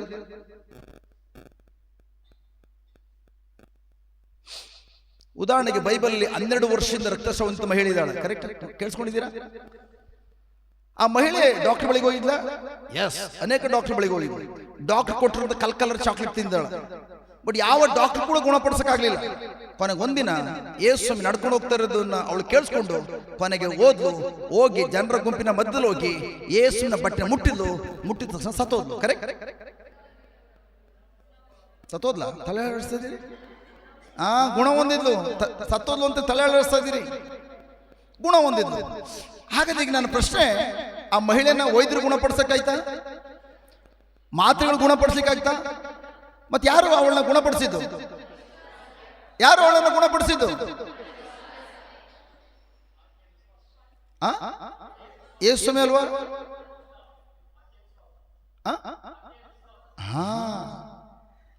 ಯೇಸುಸ್ವಾಮಿಯ ಬಟ್ಟೆಯನ್ನು ಮುಟ್ಟಿದ ತಕ್ಷಣ ಅವಳು ಗುಣ ಹೊಂದ್ಕೊಂಡ್ಲು. ಬಟ್ ಆದ್ರೆ ತದನಂತರ ಯೇಸುಸ್ವಾಮಿ ಕೇಳ್ತಾರೆ, ನಾನು ಯಾರು ಮುಟ್ಟಿದ್ದು? ತದನಂತರ ಕಡೆದಾಗಿ ಸ್ವಾಮಿ ನಾನೇ. ಅದಾದ್ಮೇಲೆ ಯೇಸು ಹೇಳಿದ್ರ, ನೋಡ್ದಾ, ಕೇಳಿಸ್ಕೊಳ್ಳಿ ದೊಡ್ಡ ಜನರ ಗುಂಪಿಗೆ ಯೇಸು ಹೇಳಿದ್ರ, ನೋಡಿ ನಾನು ಮುಟ್ಟಿದ ತಕ್ಷಣ ನಾನು ಹೆಂಗ್ ಗುಣಪಡಿಸಿದೆ ಹೇಳಿದ್ರೆ ಈ ರೀತಿ ಇಲ್ಲ, ನಿನ್ನ ವಿಶ್ವಾಸ ನಿನ್ನನ್ನು ಗುಣಪಡಿಸ್ತು.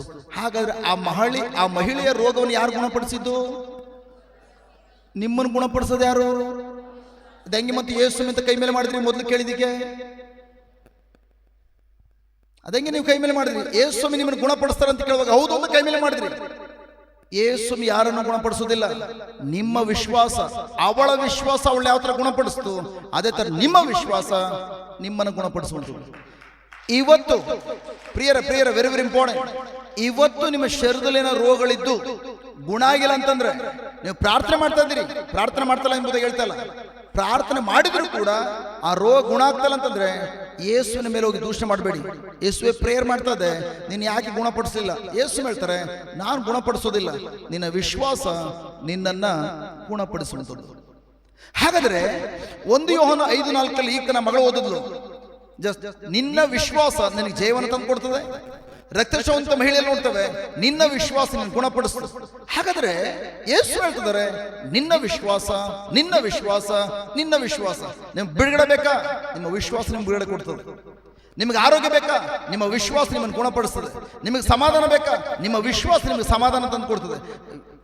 ಯಾವುದೇ ಬಂಧನಗಳಿರಲಿ ಎಲ್ಲದಿಂದ ಬಿಡುಗಡೆ ಮಾಡುವಂಥದ್ದು ನಿಮ್ಮ ವಿಶ್ವಾಸ. ಪ್ರಶ್ನೆ ಏನಂತಂದ್ರೆ, ಥ್ಯಾಂಕ್ ಗಾಡ್. ನಾವೆಲ್ಲರೂ ಕೂಡ ನಾನು ಕೇಳಕ್ ಹೋದ್ರೆ ಥ್ಯಾಂಕ್ ಗಾಡ್ ನಿಮ್ಮೆಲ್ಲರಿಗೂ ವಿಶ್ವಾಸ ಇದೆ ಅಂತ ಕೇಳಿದ್ರೆ ಎಲ್ಲರೂ ಹೇಳ್ತೀರಿ ಹೌದು ಬ್ರದರ್ ವಿಶ್ವಾಸ ಇದೆ. ಬಟ್ ಆದ್ರೆ ನೆಕ್ಸ್ಟ್ ಪ್ರಶ್ನೆ, ವಿಶ್ವಾಸ ಅಂದ್ರೇನು?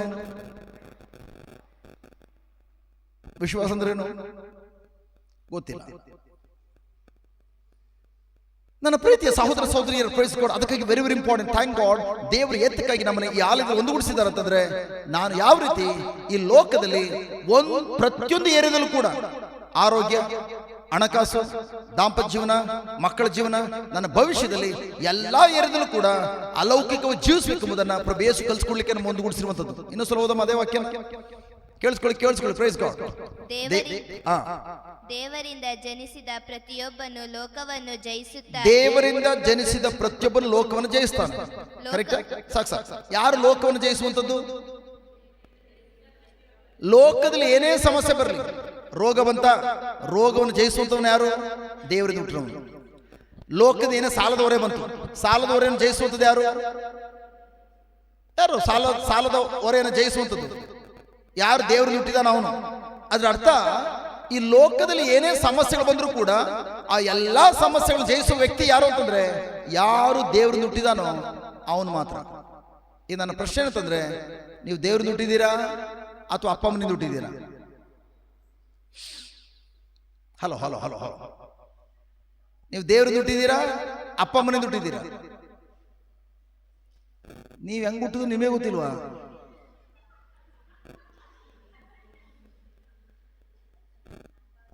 ನೀವು ಯಾರಿಂದ ಹುಟ್ಟಿದ್ದೀರಿ? ಅಪ್ಪ ಅಮ್ಮನಿಂದನ ದೇವರಿಂದನ?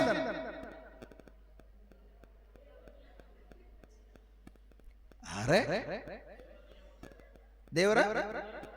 ದೇವರ ನಿಯಮದಿಂದ. ಅಪ್ಪ ಅಮ್ಮನ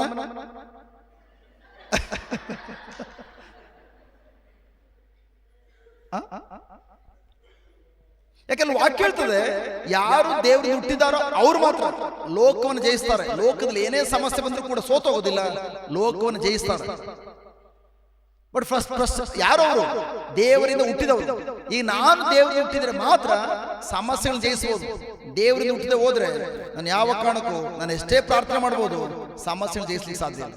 ಫಸ್ಟ್ ಆಫ್ ಆಲ್ ನಿಮಗೆ ಗೊತ್ತಿರಬೇಕು, ನಾನು ದೇವರಿಂದ ಹುಟ್ಟಿದ್ದೀನಾ? ನೀವು ದೇವರಿಂದ ಹುಟ್ಟಿದ್ದೀರಾ? ಅಪ್ಪ ಅಮ್ಮನಿಂದ ಹುಟ್ಟಿದ್ದೀರಾ? ತಾಯಿಯ ಗರ್ಭದಿಂದ? ಪರಲೋಕ ತಂದೆಯ?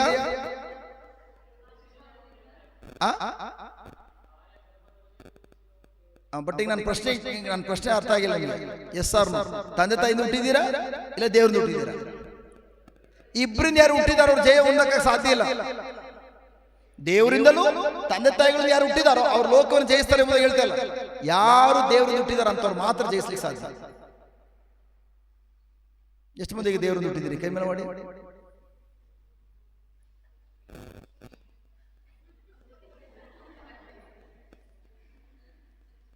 ಎಷ್ಟು ಮಂದಿ ಅಪ್ಪ ಅಮ್ಮನಿಂದ ಹುಟ್ಟಿದಿರಿ? ಬ್ಯೂಟಿಫುಲ್. ಅಲ್ಲಿ ಇಬ್ಬರು ಮಾತ್ರ, 3 ಜನ 4 ಜನ 5 ಜನ ಇತ್ತಿದ್ದಾರೆ. ಓಕೆ ಅಟ್ಲೀಸ್ಟ್ ಒಂದು 5-6 ಮಂದಿ ಆದಮರಿದ್ದಾರೆ, ಗಂಡಸರಿದ್ದಾರೆ. ಹಲೋ ಬ್ರದರ್, ಸಹೋದರಿ ನೋಡಿ, ನಿಮ್ಮ ಮಲ್ಲಿರವ್ರೆ ಅಪ್ಪ ಅಮ್ಮನಿಂದ ಹುಟ್ಟಿಲ್ಲ, ದೇವರಿಂದ ಹುಟ್ಟಿಲ್ಲ, ಇನ್ಯಾರಿಂದ ಹುಟ್ಟಿದಾರ ಗೊತ್ತಿಲ್ಲ. ನಿಮಗೆ ಕಾನ್ಫಿಡೆನ್ಸ್ ಇಲ್ಲ ನೀವು ಯಾರಿಗೆ ಹುಟ್ಟಿದೀವಿ ಅಂತ ಹೇಳಿ. ತಂದೆ ತಾಯಿಗಳೇ ಮಕ್ಕಳ ಮೇಲೆ ನಂಬ್ಕೊಂಡು ನಮ್ಮ ಮಕ್ಕಳು ನಮ್ಮ ಕಾಪಾಡ್ತಾರೆ ಅಂತೇಳಿ ಅವ್ರು ಈಗಲೇ ಬಿಟ್ಬಿಟ್ರು ನಿಮ್ಮನ್ನ. ನಾವು ಅಪ್ಪ ಅಮ್ಮನಿಂದ ಹುಟ್ಟಿಲ್ಲ, ಅಪ್ಪನಿಂದಿಲ್ಲ, ಅಮ್ಮನಿಂದ ಒಬ್ರು ಕೈ ಮೇಲೆ ಮಾಡಲಿಲ್ಲ. ಓಕೆ ಹಿಂದೆ ಬರೋಣ. ನಾನೇನು ಹೇಳ್ತೇನೆ ಅಂತಂದ್ರೆ, ನಿಮಗೆ ಗೊತ್ತಿರಬೇಕು, ಫಾಸ್ಟ್ ನಿಮಗೆ ಗೊತ್ತಿರಬೇಕು ನಿಮ್ಮ ಐಡೆಂಟಿಟಿ ಏನು ಎಂಬುದಾಗಿ, ನಿಮ್ಮ ಗುರುತು. ಉದಾಹರಣೆಗೆ ನೀವೆಲ್ಲ ಬಸ್ಸಲ್ಲಿ ಹೋಗ್ತೀರಿ, ನಾವೆಲ್ಲ ಬಸ್ಸಲ್ಲಿ ದುಡ್ಡು ಕೊಡ್ಬೇಕು ಬಿಡಿ. ಈ ಕಡೆ ಇವರೆಲ್ಲ ಬಸ್ಸಲ್ಲಿ ಹೋಗ್ತೀರಿ. ಬಸ್ ಹೋದ್ರೆ ನೀವು 1 ರೂಪಾಯಿ ಕೊಡಂಗಿಲ್ಲ. ಬಟ್ ಆದ್ರೂ ಕೂಡ ಥ್ಯಾಂಕ್ ಗಾಡ್, ಜಸ್ಟ್ ನೀವು ಏನೋ ಒಂದು ಕಾರ್ಡನ್ನು ತೋರಿಸ್ಬೇಕು ಅವ್ರಿಗೆ. ಕಂಡಕ್ಟರ್ಗೆ ಏನು ಕಾರ್ಡ್? ಏನದು? ಆಧಾರ್ ಕಾರ್ಡ್. ಏನದು? Identity card. ಏನಂತ ಸೂಚಿಸ್ತದೆ? ನಾನು ಭಾರತ ದೇಶದ ಪ್ರಜೆ. ಈವನ್ ಅಡ್ರೆಸ್ ಸೂಚಿಸ್ತದೆ ನಾವು ಕರ್ನಾಟಕದ ಪ್ರಜೆ. ಕರೆಕ್ಟ್? ನಮ್ಮ ಐಡೆಂಟಿಟಿ ಕಾರ್ಡ್. ಅದೇ ತರ ಪ್ರಿಯರೇ, ನಿಮ್ಮ ಐಡೆಂಟಿಟಿ ಕಾರ್ಡ್ ದೇವರಿಂದ ಹುಟ್ಟಿದಿರಿ ಎಂಬುದಾಗಿ ಇದ್ರೆ ಮಾತ್ರ ಈ ಲೋಕದಲ್ಲಿ ಸೈತಾನ್ ಏನೇ ಸಮಸ್ಯೆ ತಂದ್ರೂ ಕೂಡ ನೀವು ಎಲ್ಲವನ್ನು ಜಯಿಸಿ ಜಯಶಾಲಿಗಳು ಜೀವಿಸಬಹುದು. ಒಂದಿನ ಕಣ್ಣೀರಲ್ಲಿ ಕಾಲ ಕಳೆಯೋದಿಲ್ಲ, ಒಂದಿನ ರೋಗ ನರಳೋದಿಲ್ಲ, ಒಂದಿನ ಸಾಲದಲ್ಲಿ ನೀವು ಜೀವಿಸೋದಿಲ್ಲ. ಎಲ್ಲದರಲ್ಲೂ ಕೂಡ ಜಯಶಾಲಿಗಳಾಗಿ ಜೀವಿಸ್ತೀರಿ. ಅಂತ ಜೀವಿತವನ್ನು ಪ್ರಿಯರೇ ಪ್ರಭು ಯೇಸು ಕೊಡ್ಲಿಕ್ಕೆ ಲೋಕಕ್ಕೆ ಬಂದಿದ್ದು. ಸೋಲಿನ ಜೀವಿತ ಅಲ್ಲ. ಇವತ್ತು ನಾವು ಏನು ಅನುಭವಿಸ್ತಾ ಇದ್ವಿ ಅದು ಯೇಸುವಿಗೆ ಇಷ್ಟಪಡುವಂತ ಜೀವಿತ ಅಲ್ಲ. ನಾವು ಎಲ್ಲ ವಿಷಯದಲ್ಲೂ ಕೂಡ ನಾವು ಜಯಶಾಲಿಗಳಾಗಿ ಜೀವಿಸಬೇಕು. ನಮ್ಮ ನಡತೆ, ನಮ್ಮ ನುಡಿ, ನಮ್ಮ ವರ್ತನೆಗಳು, ನಮ್ಮ ಭಾಷೆ, ಈವನ್ ನನ್ನ ಆರೋಗ್ಯದ ವಿಷಯದಲ್ಲಿ, ಹಣಕಾಸಿನ ವಿಷಯದಲ್ಲಿ, ಎಲ್ಲದರಲ್ಲೂ ಕೂಡ ನಾನು ಸಮೃದ್ಧಿಯಾಗಿ ಜಯಶಾಲಿ ಜೀವಿಸಬೇಕು. ಹಾಗಾದ್ರೆ ಥ್ಯಾಂಕ್ ಗಾಡ್ ನೀವು ದೇವರು ಹುಟ್ಟಿದ್ದೀರಾ ಅಲ್ವಾ? ಫಸ್ಟ್ ಗೊತ್ತಾಗದಂಗೆ ದೇವ್ರ ವಾಕ್ಯದಲ್ಲಿದೆ. ಒಂದನೇ ವಾಕ್ಯ ಯಾರು ದೇವರು ಹುಟ್ಟಿದಾರೆ ನೋಡೋಣ.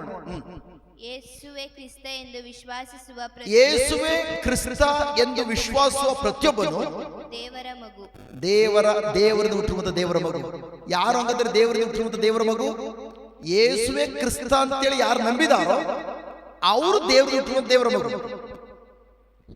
ಯೇಸುವೇ ಕ್ರಿಸ್ತ ಅಂತ ನಂಬಿದ್ದೀರಾ? ಯೇಸುವೇ ದೇವರ ಪುತ್ರ ಅಂತ ನಂಬಿದ್ದೀರಾ? ಯೇಸುವೇ ರಕ್ಷಕ ಅಂತ ನಂಬಿದ್ದೀರಾ? ಗುಡ್ ನ್ಯೂಸ್ ಏನಂತಂದ್ರೆ, ಯಾರೆಲ್ಲ ಯೇಸುವೇ ದೇವರ ಪುತ್ರ, ಯೇಸುವೇ ಕ್ರಿಸ್ತ ಅಂದ್ರೆ ಅಭಿಷಕ್ತರು ಅಂತ ನಂಬಿದಿರಿ, ನಂಬಿರೋರೆಲ್ಲರೂ ಕೂಡ ದೇವರಿಂದ ಹುಟ್ಟಿರುವ ದೇವರ ಮಕ್ಕಳಾಗಿದ್ದೀರಿ. Praise the Lord. ಹಲ್ಲೆಲೂಯಾ. ಅದಕ್ಕಾಗಿ ನಾನು ಹೇಳ್ತಾ ಇದ್ದೇನೆ, ನೀವು ಸುಮ್ಮನೆ ಹೋಗ್ಬಿಟ್ಟು ನೀವು ಎಲ್ಲೇ ಹೋಗ್ಲಿ ನಿಮಗೆ ಆಧಾರ್ ಕಾರ್ಡ್ ಕೇಳ್ತಾರೆ, ಆಧಾರ್ ಕಾರ್ಡ್ ನೋಡ್ತಾರೆ, ನಿಮ್ಮ ಹೆಸರು ಮತ್ತೆ ಯಾರ ಮಗಳು, ಇವನ್ TC ಲಾಗ್ಲಿ ಮಾರ್ಕ್ಸ್ ಕಾರ್ಡ್ ಎಲ್ಲ ನೋಡ್ತಾರೆ. ನಾವು ಬರೀ ನಮ್ಮ ಹೆಸರು ಹೇಳ್ಬಿಟ್ಟು ಸಾಕಾಗೋದಿಲ್ಲ. ನೀವು ಯಾರು ಮಗಳು ಅಂತ ಹೇಳಕ್ಕೆ ಬಾಯ್ತು ಹೇಳೋದು ಮಾತ್ರ ಅಲ್ಲ, ನಿಮಗೆ ಪ್ರೂಫ್ ಇರಬೇಕು. ಈಗ ನಾನು ಚಿಕ್ಕಣ್ಣೇಗೌಡ್ರು ಮಗ, ಈಗ ನಾನು ಚಿಕ್ಕಣ್ಣೇಗೌಡ್ರು ನನ್ನ ತಂದೆ ಏನೆಲ್ಲ ಆಸ್ತಿ ಹೊಂದಿದಾರೋ ಅದೆಲ್ಲ ನನಗೆ ಬರ್ಬೇಕಾದ್ರೆ ನಾನು ಅವ್ರ ಕುಟುಂಬಕ್ಕೆ ಬಾಧಿಸ್ತನಾಗಿರ್ಬೇಕು. ಹೌದಾ? ಅದೇ ತರ ಪ್ರಿಯರೇ, ದೇವರು ನಿಮಗೋಸ್ಕರ ಯೇಸು ಕ್ರಿಸ್ತರ ಮೂಲಕ ಏನೆಲ್ಲವನ್ನು ನಿಮಗೆ ಕೊಟ್ಟಿದಾರೋ ಅವುಗಳೆಲ್ಲವನ್ನು ಉಚಿತವಾಗಿ ಸ್ವೀಕರಿಸಿಕೊಳ್ಬೇಕಾದ್ರೆ ನೀವು ಅವ್ರ ಕುಟುಂಬಕ್ಕೆ ಬಾಧ್ಯಸ್ಥರಾದಾಗ ಮಾತ್ರ ಪ್ರಿಯರೇ, ಅವರ ಮಕ್ಕಳಾಗಿದ್ದಾಗ ಮಾತ್ರ ತಂದೆ ಕುಟುಂಬದಲ್ಲಿರುವುದೆಲ್ಲವನ್ನು ಕೂಡ ನೀವು ಉಚಿತವಾಗಿ ಸ್ವೀಕರಿಸಿಕೊಳ್ಬಹುದು. ಹಾಗಾದ್ರೆ ನೀವು ದೇವರಿಗೆ ಹುಟ್ಟಿದ್ದೀರಾ? ಎಸ್. ಹೇಗೆ ಹುಟ್ಟಿದ್ರಿ? ಯೇಸುವೇ ಕ್ರಿಸ್ತ ಅಂತೇಳಿ ನಾನು ನಂಬಿರೋದ್ರಿಂದ, ಯೇಸುವೇ ದೇವರ ಪುತ್ರ ಅಂತೇಳಿ ನಾನು ನಂಬಿರೋದ್ರಿಂದ ನಾನು ದೇವರ ಮಗನಾಗಿದ್ದೇನೆ, ದೇವರ ಮಗಳಾಗಿದ್ದೇನೆ. ಕರೆಕ್ಟಾ? ಸೊ ಈಗ ವೆರಿ ವೆರಿ ಇಂಪಾರ್ಟೆಂಟ್.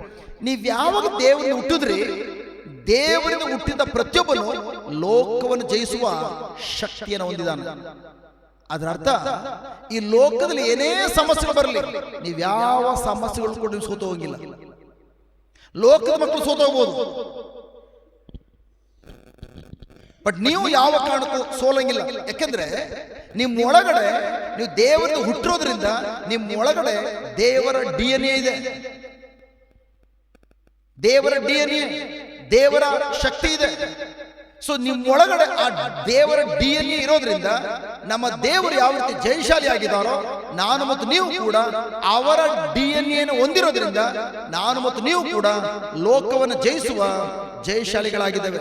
ಯಾವ ಸಮಸ್ಯೆಗಳು ಕೂಡ ನಿಮ್ಮನ್ನು ಸೋಲಿಸಕ್ಕೆ ಸಾಧ್ಯ ಇಲ್ಲ. ಎಲ್ಲವನ್ನು ಜಯಿಸುವ ಶಕ್ತಿ ನಿಮ್ಮ ಒಳಗಡೆ ಇದೆ. ಆ ಶಕ್ತಿ ಬೇರೆ ಯಾವುದೂ ಅಲ್ಲ, ವಿಶ್ವಾಸ. ಯಾವಾಗ ಪ್ರಿಯರೇ ನೀವು ಯೇಸುವನ್ನು ನಿಮ್ಮ ಸ್ವಂತ ರಕ್ಷಕರಾಗಿ, ನಿಮ್ಮ ಪ್ರಭುವಾಗಿ, ನಿಮ್ಮ ದೇವರಾಗಿ ಸ್ವೀಕರಿಸಿಕೊಂಡ್ರಿ, ಅದೇ ಗಳಿಗೆಯಲ್ಲಿ ನೀವೆಲ್ಲರೂ ಕೂಡ ಲೋಕವನ್ನು ಜಯಿಸುವಂತಹ ಶಕ್ತಿಯನ್ನು ಹೊಂದ್ಕೊಂಡಿದ್ದೀರಿ. ಆ ಲೋಕವನ್ನು ಜಯಿಸುವ ಶಕ್ತಿ ಯಾವುದು? ಯಾವುದು? ವಿಶ್ವಾಸ. ಎಲ್ರಿ ಹೇಳೋಣ, ನನ್ನ ವಿಶ್ವಾಸವು ನನಗೆ ಜಯವನ್ನು ಕೊಡುತ್ತದೆ. ದೇವರು ಜಯವನ್ನು ಕೊಡುವುದಿಲ್ಲ, ನನ್ನ ವಿಶ್ವಾಸವು ನನಗೆ ಜಯವನ್ನು ಕೊಡುತ್ತದೆ. ಇವತ್ತೇನಾದ್ರೂ ಯಾವುದಾದ್ರೂ ವಿಷಯದಲ್ಲಿ ಸೋತು ಹೋದ್ರೆ ಕಾರಣ ಯಾರು? ಸೈತನ ಕಾರಣನ? ದೇವ್ರ ಕಾರಣನ? ನೋ, ನನ್ನ ವಿಶ್ವಾಸ ಕಾರಣ. ಅದರ ಅರ್ಥ ಲೋಕವನ್ನು ಜಯಿಸುವ ಶಕ್ತಿಯನ್ನು ದೇವರು ನಮ್ಮ ಒಳಗಡೆ ಇಟ್ಟಿದ್ರು ಕೂಡ ಅದನ್ನ ಯಾವ ತರ ಉಪಯೋಗಿಸ್ಬೇಕು ಅಂತೇಳಿ ನಮ್ಗೆ ಗೊತ್ತಿಲ್ಲದೆ ಇರೋದ್ರಿಂದ ಪ್ರಿಯರೇ ನಾವು ಸೋತು ಹೋಗ್ತಾ ಇದ್ದೇವೆ. ನಮ್ಮ ಒಳಗಡೆ ಪ್ರೈಸ್ ಬಿಟ್ಟು ಗಾಡ್ ಎಂತ ವಿಶ್ವಾಸ ಇದೆ ಅಂತಂದ್ರೆ, ಸಂತ ಪೇತ್ರ ಹೇಳ್ತಾರೆ, ಅವರು ಬರೆದಂತ 2ನೇ ಪತ್ರದಲ್ಲಿ, ನಾನು ನಿಮ್ಮ ಒಳಗಡೆ ಎಂತ ವಿಶ್ವಾಸ ದೇವ್ರು ಇಟ್ಟಿದ್ದಾರೆ ಅಂತಂದ್ರೆ, ಸಂತ ಪೇತ್ರ ಹೇಳ್ತಾರೆ, ನಾನು ಯಾವ ರೀತಿಯ ಅಮೂಲ್ಯವಾದ ವಿಶ್ವಾಸ ಹೊಂದ್ಕೊಂಡಿದ್ದೀವೋ ಅದೇ ವಿಶ್ವಾಸವನ್ನ ಈ ಸಭೆಯಲ್ಲಿರುವಂತಹ ಎಲ್ಲ ಭಕ್ತಾದಿಗಳಿಗೂ ಕೂಡ ಹೊಂದ್ಕೊಂಡಿದ್ದೀರಿ. ಅದರ್ಥ ಪೇತ್ರ ಹೇಳುವಂಥದ್ದು, ನಾನು ಯೇಸು ಸ್ವಾಮಿಯ ಜೊತೆ 3.5 ವರ್ಷಗಳ ಕಾಲ ಇದ್ದವನು. ಕಣ್ಣಾರು ನೋಡಿದ್ದಾನೆ, ಅವ್ರು ಮಾಡೋ ಅದ್ಭುತಗಳು ನೋಡಿದ್ದಾನೆ.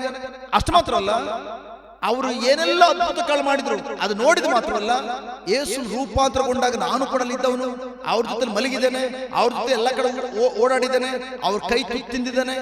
ಇಷ್ಟೆಲ್ಲ 3.5 ವರ್ಷಗಳಲ್ಲಿ ಇದೆಲ್ಲವನ್ನು ನೋಡಿ ಯಾವ ವಿಶ್ವಾಸವನ್ನು ಹೊಂದ್ಕೊಂಡಿದ್ದೀನೋ ಅದೇ ರೀತಿಯ ವಿಶ್ವಾಸವನ್ನ ನೀವೆಲ್ಲರೂ ಕೂಡ ಹೊಂದ್ಕೊಂಡಿದ್ದೀರಿ ಎಂಬುದಾಗಿ ಸಂತ ಪೇತ್ರ ಹೇಳ್ತಾರೆ.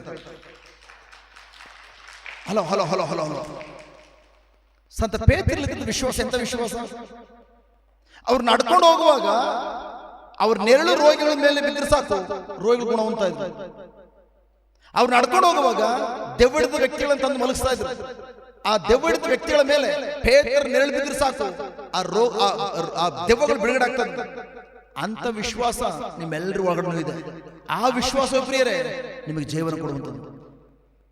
ಸಂತ ಪೌಲ್ ಹೇಳ್ತಾರೆ ಗಲಾತ್ಯರ ಬರೆದ ಪತ್ರದಲ್ಲಿ, ನಾನು ಇನ್ನು ಮುಂದೆ ಜೀವಿಸುವುದು ನಾನಲ್ಲ, ನನ್ನೊಂದು ಪ್ರಭು ಯೇಸುವೆ.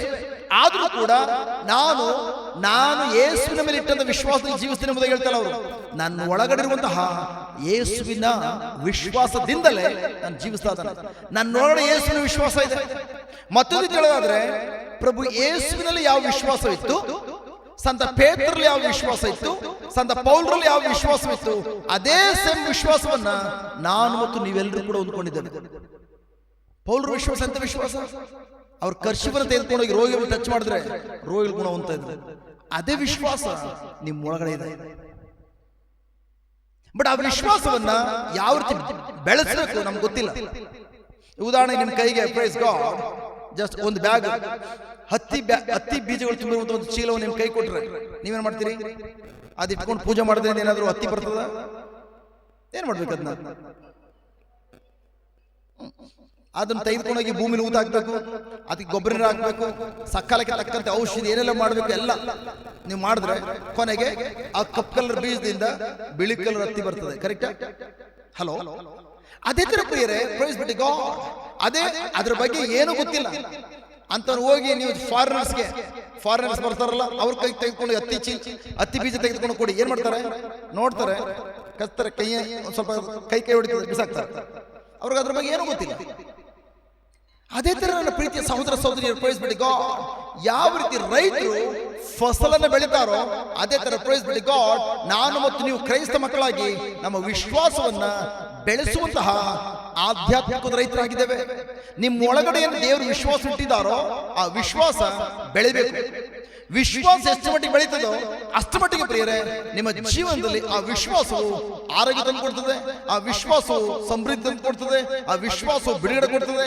ಆ ವಿಶ್ವಾಸ ವಿಶ್ವಾಸ ವಿಶ್ವಾಸ ನಿಮ್ಮ ಜೀವನದ ಎಲ್ಲ ಅಗತ್ಯಗಳನ್ನ ಪೂರೈಸಿಕೊಡ್ತದೆ. ಹಾಗಾದ್ರೆ ಈಗ ಪ್ರಶ್ನೆ ಏನಂತಂದ್ರೆ, ಆ ವಿಶ್ವಾಸವನ್ನ ಹೇಗೆ ಬೆಳೆಸುವಂಥದ್ದು? ಹೇಗೆ ಬೆಳೆಸ್ತೀರಿ? ಹೇಗೆ ವಿಶ್ವಾಸ ಒಂದು ವ್ಯಕ್ತಿ ಬರುವಂಥದ್ದು? ನಿಮಗೆ ವಿಶ್ವಾಸ ಇದೆಯಾ? ದಯವಿಟ್ಟು ಮಾತನಾಡಿ, ಪ್ಲೀಸ್ ಮಾತನಾಡಿ. ನಿಮಗೆ ವಿಶ್ವಾಸ ಇದೆಯಾ? ಇದೆ. ಹೇಗೆ ಬಂತು ವಿಶ್ವಾಸ? ಹೇಗೆ ಪಡ್ಕೊಂಡ್ರಿ? ಹೇಗೆ ಒಂದು ವ್ಯಕ್ತಿ ವಿಶ್ವಾಸ ಪಡ್ಕೊಳ್ಳುವಂಥದ್ದು? ಉದಾಹರಣೆಗೆ ನಾನು ನಾಗೇಂದ್ರ ಗೌಡ ನಿಮ್ಮ ಬಳಿಗೆ ಬಂದೆ. ನೀವು ಡೈಲಿ ಚರ್ಚ್ ಹೋಗ್ತೀರಿ, ಪ್ರಾರ್ಥನೆ ಮಾಡ್ತೀರಿ, ಎಲ್ಲ ನೋಡಿದೆ. ನಾನು ಫುಲ್ ಟೈಟ್ ಆಗಿ ನಿಮ್ಮ ಹತ್ರ ಬಂದೆ.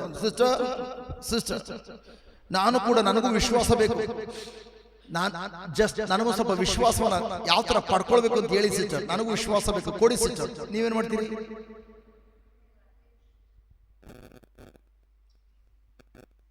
ಅಲ್ಲ, ಹೇಗೆ ಒಂದು ವ್ಯಕ್ತಿ ವಿಶ್ವಾಸ ಪಡ್ಕೊಳ್ಳುವಂಥದ್ದು? ಹಲೋ, ಯಾರೆಲ್ಲ ಬೆಂಚ್ ಮೇಲೆ ಕುಳಿತಿದ್ದೀರಾ ಅವ್ರಿಗೆ ಕೇಳ್ತಾ ಇದ್ದಾನೆ. ಇವರೆಲ್ಲ ಓಲ್ಡ್ ಸ್ಟೂಡೆಂಟ್ಸ್, ಅದಕ್ಕೆ ಪಟ್ ಅಂತ ಆನ್ಸರ್ ಕೊಡ್ತಾ ಇದ್ದಾರೆ. ನ್ಯೂ ಸ್ಟೂಡೆಂಟ್ಸ್ ಸ್ವಲ್ಪ ಅವಕಾಶ. ಹೇಗೆ ವಿಶ್ವಾಸ ಪಡ್ಕೊಳ್ಳೋದು? ಹಲೋ, ನನ್ನ ಪ್ರಿಯ ಸಹೋದರ ಸಹೋದರಿಯರೇ, thank god. Please please please, ನಾನು ಯಾವ ಕಡೆ ನಿಮ್ಗೆ ಪ್ರಶ್ನೆ ಕೇಳ್ತಿರುವಂಥದ್ದು ನನಗೇನು ಭಾರಿ ಗೊತ್ತು ಅಂತೇಳಿ ತೋರಿಸ್ಕೊಳ್ಳಿಕ್ಕಲ್ಲ, ಅಥವಾ ನಿಮ್ಮನ್ನು ಕೆಳಮಟ್ಟದಲ್ಲಿ ನೋಡ್ಲಿಕ್ಕಲ್ಲ. ನೋ, ಬದಲಾಗಿ ಪ್ರೈಸ್ ಗಾಡ್, ಇವತ್ತು ನಾನು ಯಾವ ತರ ಜೀವನ ಅನುಭವಿಸ್ತಾ ಇದ್ದೀನೋ ಅದೇ ನೀವೆಲ್ಲರೂ ಕೂಡ ಅನುಭವಿಸಬೇಕು, ಪ್ರತಿಯೊಬ್ಬರು ಕೂಡ ಅನುಭವಿಸಬೇಕು. ಇವತ್ತು ಎಷ್ಟು ಖುಷಿ, ಎಷ್ಟು ಸಂತೋಷ ಜೀವನ ಅನುಭವಿಸ್ತಿದ್ರೆ ಗೊತ್ತಾ? ನನ್ನ ಮಗಳು ಫಸ್ಟ್ PUC ಇಂದ ಎಲ್ಲರಿಗೂ ದೇವರವಾಗಿ ಸಾರ್ಲಿಕ್ಕೆ ಸ್ಟಾರ್ಟ್ ಮಾಡಿದ್ಲು. Just thank god. ಜೀವನ ಧ್ಯಾನಕ್ಕೂ ನಡ್ಸಕ್ ಹೋದ್ರೆ ನನ್ನ ಮಗಳು ಕೂಡ ಬಂದು ಪ್ರೀಚ್ ಮಾಡ್ತಾಳೆ. PUC ಹುಡುಗಿ ಈಗ ಜಸ್ಟ್ ಇಂಜಿನಿಯರ್ ಓದ್ತಾಳ. ನಮ್ಮ ಮಕ್ಕಳು ಏನ್ ಮಾಡ್ತವೆ PUC ಲಿ? ನಮ್ಮ ಮಕ್ಕಳು ಏನ್ ಮಾಡ್ತವೆ? PUC ಲಿ ಮೊಬೈಲ್ ಹಿಡ್ಕೊಂಡ್ರೆ ಬಿಡೋಲ್ಲ. ಮಮ್ಮಿ ಡ್ಯಾಡಿ ಹೇಳಿದ ಕೆಲಸ ಮಾಡಲ್ಲ ಮೊಬೈಲ್ ಹಿಡ್ಕೊಂಡ್ರೆ. ಬಟ್ ಅದೇ ಥ್ಯಾಂಕ್ ನನ್ನ ಮಗಳು ಟೀಚಿಂಗ್ ಮಾಡ್ತಾಳೆ. ನನ್ನ ಸಂಜೆ ಕೂಡ ಅವಳದೇ ಕ್ಲಾಸ್ ಇತ್ತು, ಝೂಮ್ ಅಲ್ಲಿ, ಯೂಟ್ಯೂಬ್ ಅಲ್ಲಿ. ಹೇಗೆ ಸಾಧ್ಯ ಆಯ್ತು?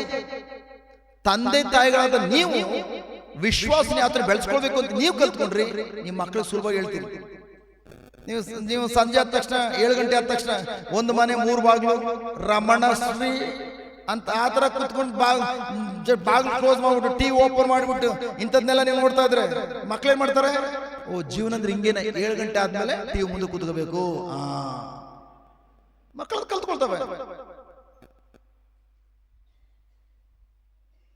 ನನ್ನ ಪ್ರೀತಿಯ ಸಹೋದರ ಸಹೋದರಿ, praise be God, thank God. ನಾನೇನ್ ತಿಳಿಸ್ತೇನಂತಂದ್ರೆ, ಜಸ್ಟ್ ಪ್ರಿಯರೇ, ಇವತ್ತು ಅನೇಕ ಮಕ್ಕಳ ಜೀವನ ಹಾಳಾಗ್ತಕ್ಕಂಥದ್ದು ಟಿವಿಯಿಂದ.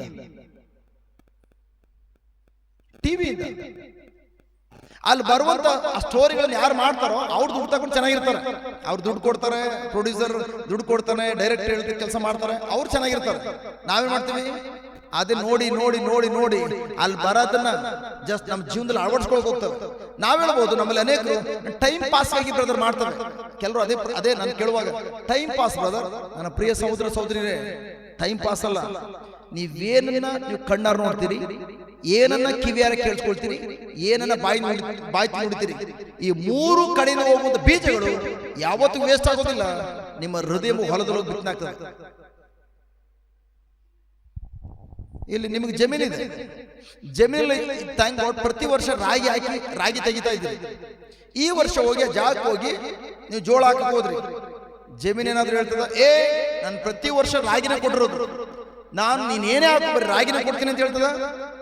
ಅಥವಾ ಜೋಳ ಹಾಕಿದಾಗ ನಾನು ಜೋಳ ಕೊಡೋದಿಲ್ಲ ಅಂತ ಹೇಳ್ತೀವ? ಭೂಮಿಗೆ ಇದು ಒಳ್ಳೆ ಬೀಜನ ಕೆಟ್ಟ ಬೀಜನ ಅದನ್ನ ಪರಿಗಣಿಸ್ಲಿಕ್ಕೆ ಅದಕ್ಕೆ ಯಾವುದೇ ಜ್ಞಾನ ಇಲ್ಲ. ನೀವು ಯಾವ ಬೀಜ ಹಾಕ್ತೀರಿ ಅದ್ರ ಫಲವನ್ನು ಉತ್ಪತ್ತಿ ಮಾಡ್ತಾರೆ. ಕರೆಕ್ಟ್? ಅದೇ ತರ ಪ್ರಭು ಯೇಸು ಹೇಳ್ತಾರೆ, ಬಿತ್ತುವನ ಸಾಮತಿಯಲ್ಲಿ ನಮ್ಮ ಹೃದಯ ಬಂದು ಹೊಲ, ಜಮೀನು. ನನ್ನ ಹೃದಯದಲ್ಲಿ ಯಾವ ರೀತಿ ಬೀಜಗಳನ್ನು ಬಿತ್ತನೆ ಮಾಡ್ಕೊಳ್ತೇನೋ, ಆ ಬೀಜಗಳು ಬಿತ್ತನೆ ಆದ್ಮೇಲೆ ನನ್ನ ಜೀವನದಲ್ಲಿ ಅದ್ರ ತಕ್ಕಂತ ಫಲಗಳು ಹೊರಮಿಸಲಾಗ್ತದೆ. ನೀವು ದೇವರ ವಾಕ್ಯದ ಬೀಜ ಬಿತ್ತನೆ ಮಾಡ್ಕೊಂಡ್ರಿ, ದೇವರ ವಾಕ್ಯದ ಬೀಜ ಜೀವದ ಫಲ ಉತ್ಪತ್ತಿ ಮಾಡ್ತದೆ. ನೀವು ಟಿವಿಗಳಲ್ಲಿ ಬರುವಂತಹ ಧಾರಾವಾಹಿಗಳು ಅಥವಾ ನ್ಯೂಸ್ಗಳು ಏನೆಲ್ಲ ಬರ್ತದೋ ಆ ನುಡಿಗಳು ಸ್ವೀಕರಿಸ್ಕೊಂಡ್ರಿ, ಆ ಕಿವಿಯ ಮೂಲಕ ಒಳಗಡೆ ಪ್ರವೇಶಿಸಿ ನಿಮ್ಮ ಒಳಗಡೆ ಹೃದಯದಲ್ಲಿ ಬಿತ್ತನೆ ಆಗ್ತದೆ. ನಿಮ್ಮ ಹೃದಯದಲ್ಲಿ ಬಿತ್ತನೆ ಆದ್ಮೇಲೆ ಅದ್ ತಕ್ಕಂತ ಫಲಗಳು ನೀವು ಅನುಭವಿಸ್ತೀರಿ. ಯಾವತ್ತೂ ವೇಸ್ಟ್ ಆಗೋದಿಲ್ಲ. ನೀವು ಯಾವ್ದನ್ನ ಕಿವಿಯರ ಕೇಳಿಸ್ಕೊಳ್ತೀರಿ, ಯಾವ್ದನ್ನ ಕಣ್ಣಾರ ನೋಡ್ತಾ ಇದ್ದೀರಿ ಮತ್ತೆ ಯಾವ್ದು ನುಡಿತಾ ಇದ್ದೀರಿ, ಇವುಗಳು ನಿಮ್ಮ ಹೃದಯ ಬಿತ್ತನಾಗಿ ಫಲವನ್ನು ಹೊರಮಿಸ್ತದೆ. ಇವ ನನ್ನ ಪರಪ್ರಗ್ರಹ ಜೈಲಿಗೆ ಪ್ರತಿ ತಿಂಗಳ ಮೊದಲನೇ ಬುಧವಾರ ಧ್ಯಾನ ಕೂಡ ಕೊಡ್ಲಿಕ್ಕೆ ಹೋಗ್ತದೆ. ಕೊರೋನಾಗಿಂತ ಮುಂಚೆ ಸುಮಾರು 2-2.5 ವರ್ಷಗಳು ಪ್ರತಿ ಬುಧವಾರ, ಪ್ರತಿ ತಿಂಗಳ ಮೊದಲನೇ ಬುಧವಾರ ಬೆಳಿಗ್ಗೆ 11 ಗಂಟೆಯಿಂದ ಸಂಜೆ 4 ಗಂಟೆ ತನಕ, 4 ಗಂಟೆ ಆದ್ಮೇಲೆ ಬಲಿಪೂಜೆ ಇತ್ತು, ಮುಗಿಸ್ಕೊಂಡು ಬರ್ತಾ ಇದ್ರು. ಆ ಜೈಲಿರುವಾಗ ಪ್ರೈಸ್ ಗಾಡ್ ಒಂದು ನಮ್ಮ ಕರ್ಕೊಂಡು ಹೋಗುವಂತ ಒಂದು ಕನ್ಯಾಸ್ತ್ರೀ ಸಹೋದರಿ ಹೇಳ್ತಾ ಇದ್ರು, ಜಸ್ಟ್ ಅಲ್ಲಿ ಲೇಡೀಸ್ ಇದಾರೆ, ಅದ್ರಲ್ಲಿ ಕೂಡ ಒಂದು ಸಹೋದರಿದು ಸಾಕ್ಷಿ ಹೇಳ್ತಾ ಇದ್ರು. ಏನಂತಂದ್ರೆ ಆ ಸಹೋದರಿ ಜೈಲಿಗೆ ಬಂದು 7 ವರ್ಷ ಜೈಲು ಶಿಕ್ಷೆ. ಯಾಕಂತಂದ್ರೆ ಟಿವಿ ಧಾರಾವಾಹಿ ನೋಡಿ.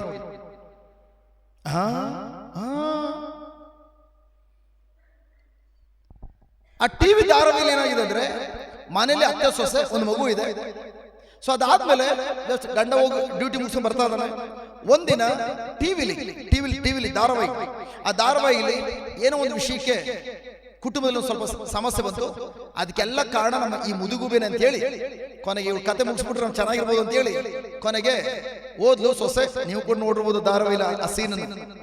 ಕುಕ್ಕರ್ ಬ್ಲಾಸ್ಟ್ ಆಗೋದು, ಅಡಿಗೆ ಮೇಲೆ ಹೋಗಿ ಅತ್ತೆ ಸೊಸೆ ಹೋಗಿ ಅತ್ತೆ ಸ್ವಲ್ಪ ಮಗು ನೋಡ್ಕೊಳ್ಳಿ, ನಾನು ಹೋಗಿ ಸ್ವಲ್ಪ ಅಕ್ಕಿ ಹಾಕೊಂಡು ಬಂದ್ಬಿಡ್ತೇನೆ, ಕುಕ್ಕರ್ಲಿ ಅಕ್ಕಿ ಇಟ್ಬಿಟ್ಟು ಬಂದ್ಬಿಡ್ತೇನೆ.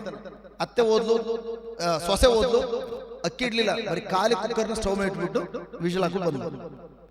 ಅದಾದ್ಮೇಲೆ ಮಗುನ ಹೊರಡ ಬಂದ್ಬಿಟ್ಟು ಮಗುನ ತಾನೆತ್ಕೊಂಡು ಮಗುಗೆ ಹಾಲು ಕುಡಿಸಿದ್ರ ಆಕ್ಟಿಂಗ್ ಮಾಡಿ ಕೊನೆಗೆ ಸ್ವಲ್ಪ ಹೊತ್ತಾದ್ಮೇಲೆ ಅತ್ತೆ ಏನು ಕುಕ್ಕರ್ ಇಷ್ಟೊತ್ತಾದ್ರೂ ಕೂಗಿಲ್ವಲ್ಲ, ಒಂದ್ಸಲ ಹೋಗಿ ನೋಡಿ ಅತ್ತೆ ಅಂತೇಳಿ ಜಸ್ಟ್ ಅತ್ತೆ ಹೇಳಿ. ಅತ್ತೆ ನಿಧಾನ ಮೆಲ್ಮೆಲ್ಗೆ ಹೆಜ್ಜೆ ಹಾಕಿ ಪುಟ್ಬಿಟ್ಟು ಹೆಜ್ಜೆ ಹಾಕಿ, ಅಜ್ಜೆ ನಾರ್ಮಲ್ ಆಗಿ ಹೋಗ್ತಾ ಇದಾರೆ ಅಡಿಗೆ ಮನೆಗೆ, ಬಟ್ ತೋರ್ಸೋದಂಗೆ ನಿಧಾನವಾಗಿ ಹೆಜ್ಜೆ ಹಾಕಿ ಹೋಗಿ ಗ್ಯಾಸ್ ಸ್ಟವ್ ಅನ್ನು ಆಫ್ ಮಾಡಬೇಕು, ಮುಂದುವರಿಯುವುದು. ನೆಕ್ಸ್ಟ್ ಟೈಮ್ ಜಮೀಲ್ ಕೆಲಸ ಮಾಡ್ತಾ ಇದ್ರು ಕೂಡ ಜಮೀಲ್ ಕಳೆಗಳಿಗೆ ಕೇಳೋದು, ಜಸ್ಟ್ ಇನ್ನು ಸ್ವಲ್ಪ ಜಾಗ ಒಂದ್ ಸ್ವಲ್ಪ ಇದೆ, ನಾಳೆ ಇದೊಂದಕ್ಕೋಸ್ಕರ ಬರ್ಬೇಕಲ್ಲ. ಗಂಡ ಹೇಳ್ತಾನೆ ಕಿತ್ತಾಕ್ಬಿಡಿ, ಎಲ್ಲ ಒಟ್ಟಿಗೆ ಸೇರಿ ಕಿತ್ತಾಕ್ಬಿಡೋಣ. ನಿನ್ ಬಾಯಿ ಮೊಣ್ಣಾಕ ನಾಡಿ ನಾಳೆ ಕಿತ್ತಾಕಬಹುದು, ಅಲ್ಲಿ ಮುಂದುವರಿಯೋದು ಅಂತ ನನಗೆ ಇಲ್ವಾ? ಟಿವಿ ತೋರಿಸಿಲ್ವಾ ಅವಳಿಗೆ ಏನಾಯ್ತೋ ಗೊತ್ತಿಲ್ಲ. ಟಿವಿ ತೋರಿಸಿ ನಾಳೆ ಮುಂದುವರಿಯುವುದು, ಇಡೀ ರಾತ್ರಿ ಅದೇ. ಏನಾಯ್ತು ಗೊತ್ತಿಲ್ವಲ್ಲ ಮಾಡಿದೆ. ಬಂದು ಕುಳಿತುಕೊಂಡ್ರಿ, ನೋಡಿದ್ರಿ, ಕೊನೆಗೆ ಅಲ್ಲಿ ಅತ್ತೆ ಹೋಗಿ ಸ್ಟವ್ ಹೋಗಿ ಆಫ್ ಮಾಡ್ಲಿಕ್ಕೆ ಕುಕ್ಕರ್ ಬ್ಲಾಸ್ಟ್ ಆಯ್ತು. ಬ್ಲಾಸ್ಟ್ ಆದ ತಕ್ಷಣ ಜಸ್ಟ್ ಆ ಕುಕ್ಕರ್ ಮುಚ್ಚ ಬಂದು ತಲೆಗೆ ಹೊಡಿತು, ಮೇಲ್ಗೆ ಹೋಗಿ ಬಂದು ತಲೆ ಹೊಡಿತು, ಕೆಳಗಡೆ ಬಿದ್ದಾದ್ಮೇಲೆ ಕೊನೆಗೆ ಅದಾದ್ಮೇಲೆ ತಗೊಂಡು ತೀರೋದು. ಅದನ್ನ ಕುಕ್ಕರ್ ಬ್ಲಾಸ್ಟ್ ಅಂತ ಹೇಳಿ ಪ್ರೂವ್ ಆಯ್ತು. ಕೊನೆಗೆ ಥ್ಯಾಂಕ್ ಗಾಡ್ ಅದನ್ನೆಲ್ಲ ಹೇಳ್ಕೊಟ್ಟಿದ್ದು ಯಾರು? ಟಿವಿಲಿ ಅದನ್ನೆಲ್ಲ ಹೇಳ್ಕೊಟ್ಟಿದ್ದು ಯಾರು? ಡೈರೆಕ್ಟರ್. ಕಟ್ ಅಂತ ಹೇಳ್ತಾರಲ್ಲ ಅವರು ಡೈರೆಕ್ಟರ್. ಅದಾದ್ಮೇಲೆ ಪೊಲೀಸ್ ಬಂದ್ರು, ಹುಡುಕಿದ್ರು, ಕೊನೆಗೆ ಕುಕ್ಕರ್ ಬ್ಲಾಸ್ಟ್ ಆಗಿರೋ ಅಂತ ಹೇಳಿ ಬರ್ಕೊಂಡು ಹೋದ್ರು. ಅಲ್ಲಿ ಏನೂ ಆಗ್ಲಿಲ್ಲ. ಇದನ್ನ ಅತ್ತೆ ಸೊಸೆ ಎಲ್ಲರೂ ಕೂಡ ಕುತ್ಕೊಂಡು ಮನೇಲಿ, ಅತ್ತೆ ಸೊಸೆ ಅಂದ್ರೆ ತಾಯಿ ಮತ್ತು ಮಗಳ ತರ ಇರುವಂತ ಕುಟುಂಬ ಅದು. ಇಬ್ರು ಡೈಲಿ ನೋಡ್ತಾ ಇದ್ರು. ಅದು ಕೂಡ ಓಪನ್ ಕಿಚನ್, ಅಲ್ಲಿ ಅಡಿಗೆ ಮಾಡ್ತಾ ಇದ್ರು ಕೂಡ ಇಲ್ಲಿ ಟಿವಿ ನೋಡ್ಬೋದು, ಓಪನ್ ಕಿಚನ್.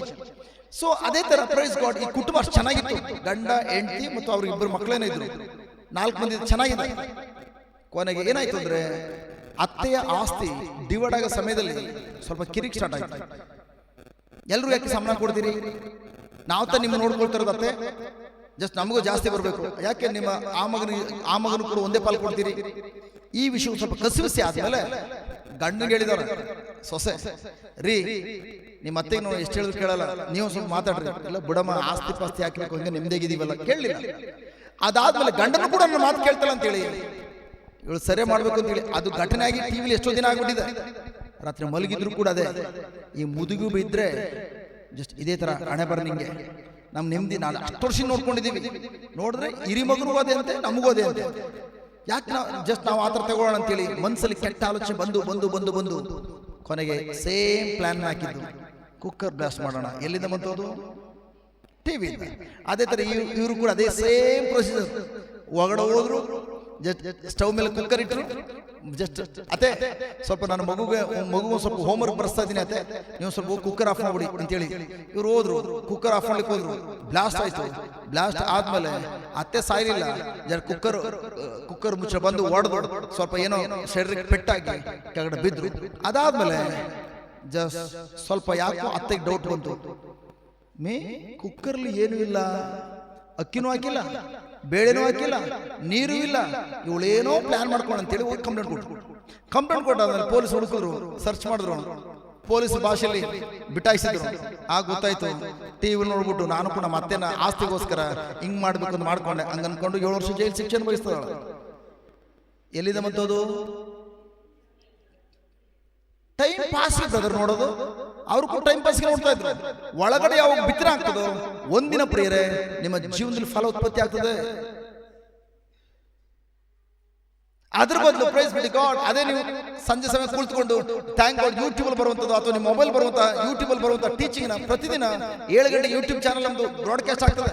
ಇದೇ ತರ ಧ್ಯಾನ ಕೂಡ ಪ್ರತಿದಿನ ಸಾಯಂಕಾಲ 7 ಗಂಟೆಗೆ ನಿಮ್ಮ ಮೊಬೈಲ್ಗೆ ಬರ್ತದೆ.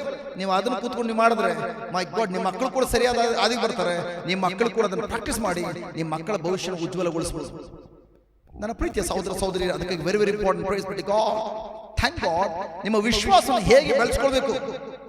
ಯಾಕೆಂದ್ರೆ ನಿಮ್ಮ ವಿಶ್ವಾಸ ಬೆಳೆಯದೆ ಹೋದ್ರೆ ನೀವು ಯಾವ ವಿಷಯ ಕೂಡ ಬೆಳೆಯಲಿಕ್ಕೆ ಸಾಧ್ಯ ಇಲ್ಲ.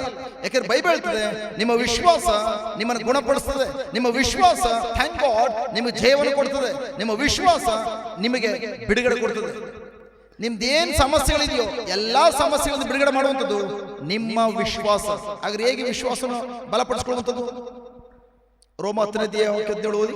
ರೋಮನ್ಸ್ 10:17 ಯಾರು ಸಿಕ್ತವ್ರು ಬೇಗ ಓದಿ. ರೋಮ 10:17 ಹೇಗೆ ನಿಮ್ಮ ವಿಶ್ವಾಸವನ್ನ ಬಲಪಡಿಸಿಕೊಳ್ಳುವಂಥದ್ದು? ಇಂತಿರಲು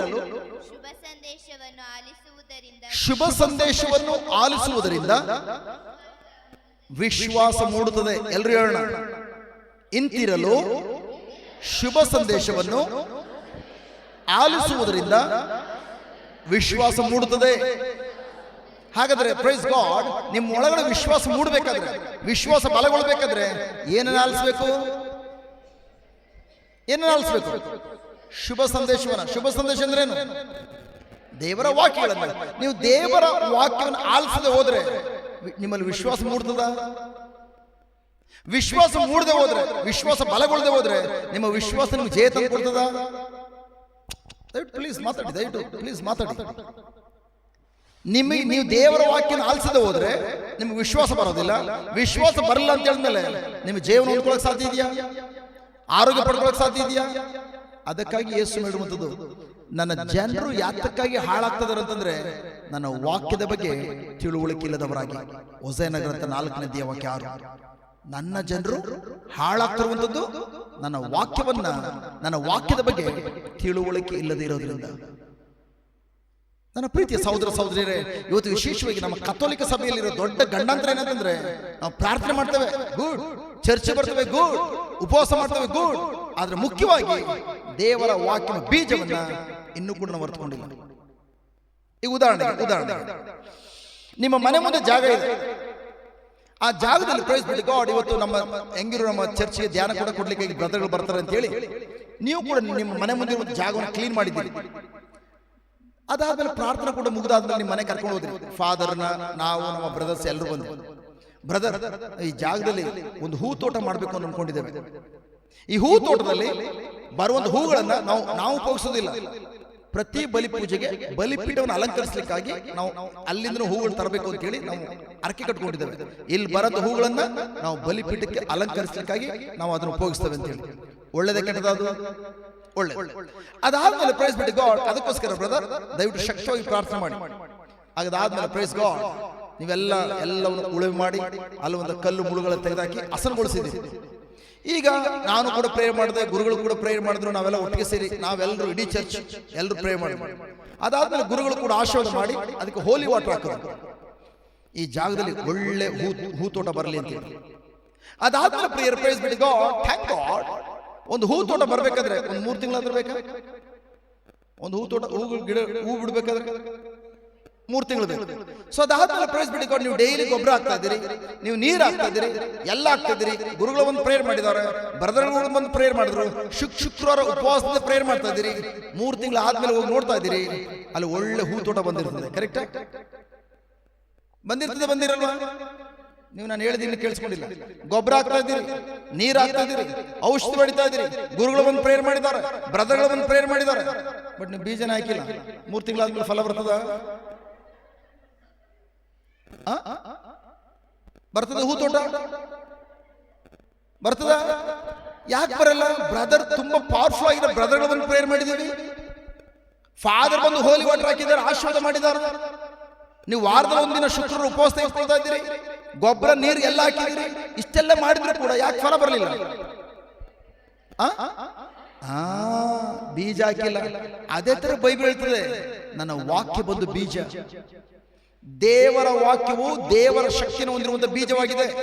ದೇವರ ವಾಕ್ಯವ ಬೀಜ ನಿಮ್ಗೆ ಗೊತ್ತಿಲ್ದಾನೆ ನೀವೆಷ್ಟೇ ಪ್ರೇಯರ್ ಮಾಡ್ಬೋದು, ಎಷ್ಟೇ ಬ್ರದರ್ಗಳು ನಿಮ್ಮ ತಲೆ ಮೇಲೆ ಕೈ ಪ್ರಾರ್ಥನೆ ಮಾಡ್ಬೋದು, ನೀವೆಷ್ಟೇ ಉಪವಾಸ ಮಾಡ್ಬೋದು, ಎಷ್ಟೇ ಚರ್ಚೆ ಬರ್ಬೋದು, ನಿಮ್ಮ ಜೀವನದಲ್ಲಿ ಫಲ ಬರಲಿಕ್ಕೆ ದೇವರ ವಾಕ್ಯವ ಬೀಜವನ್ನ ನಿಮ್ಮ ಹೃದಯದಲ್ಲಿ ಬಿತ್ತನೆ ಮಾಡ್ಕೊಂಡಿಲ್ಲ.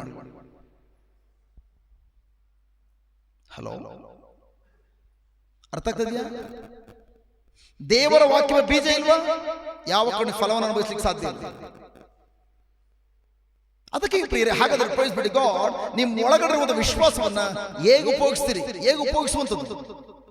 ನಂಬರ್ ಒನ್, ವಿಶ್ವಾಸದಲ್ಲಿ ನೀವಿದ್ರೆ, ನಿಮ್ಮ ಒಳಗಡೆ ಅಂತ ವಿಶ್ವಾಸ ಇದೆ ಅಂತ ಹೇಳಿ ನೀವು ನಂಬೋದಾದ್ರೆ, ಮೊದಲದಾಗಿ ಪ್ರಿಯರೇ, ಕಣ್ಣಾರೆ ಕಾಣುವಂಥದ್ದನ್ನ ನೀವು ಯಾವತ್ತೂ ನಂಬೋದಿಲ್ಲ.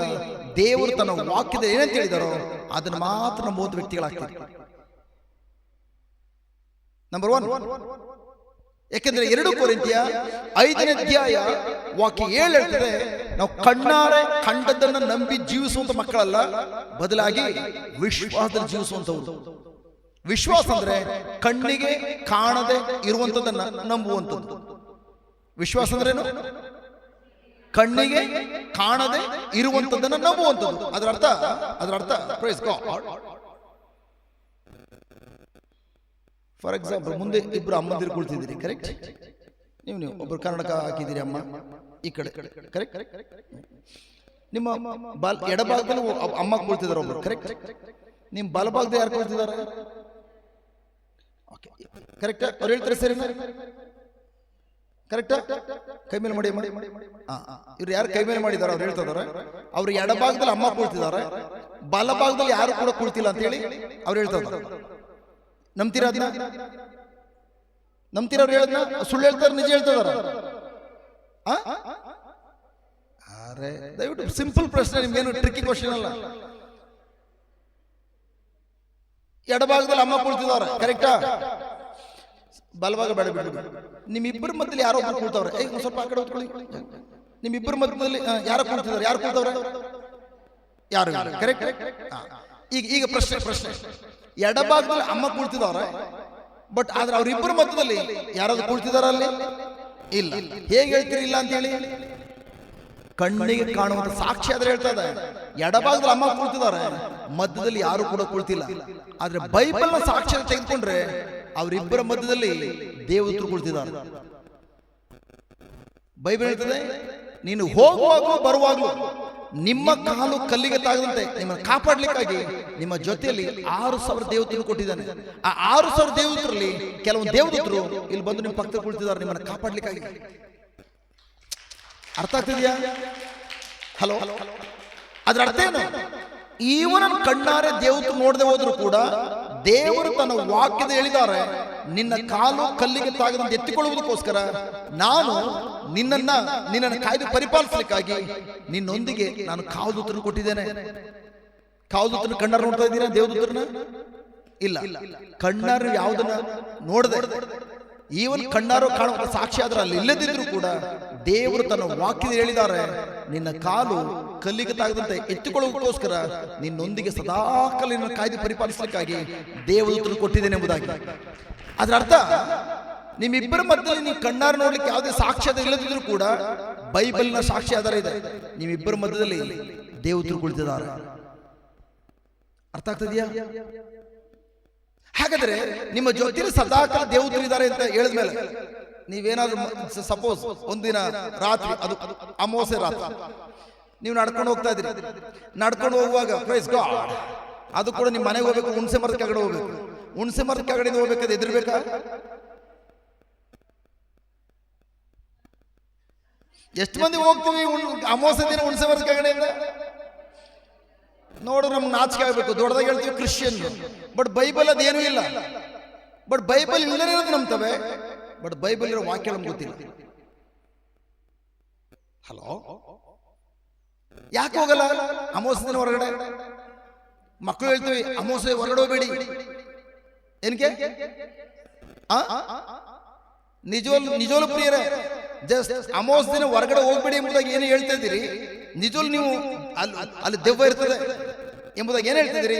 ಆ ದೆವ್ವ ಇದೆ ಎಂಬುದಾಗಿ ಯಾರು ನಂಬಿದ್ದೀರಿ, ನಿಜವಾದ ದೆವ್ವ ನೋಡ್ಬೇಕಾದ್ರೆ ಏನು ಮಾಡಬೇಡಿ, ಕನ್ನಡಿ ತೆಗೆದುಕೊಂಡು ಎದುರುಗಡೆ ನೋಡ್ಕೊಳ್ಳಿ. ಕನ್ನಡಲ್ಲಿ ಯಾರು ನೋಡ್ತೀರಿ ಅವರೇ ದೊಡ್ಡ ದೆವ್ವ.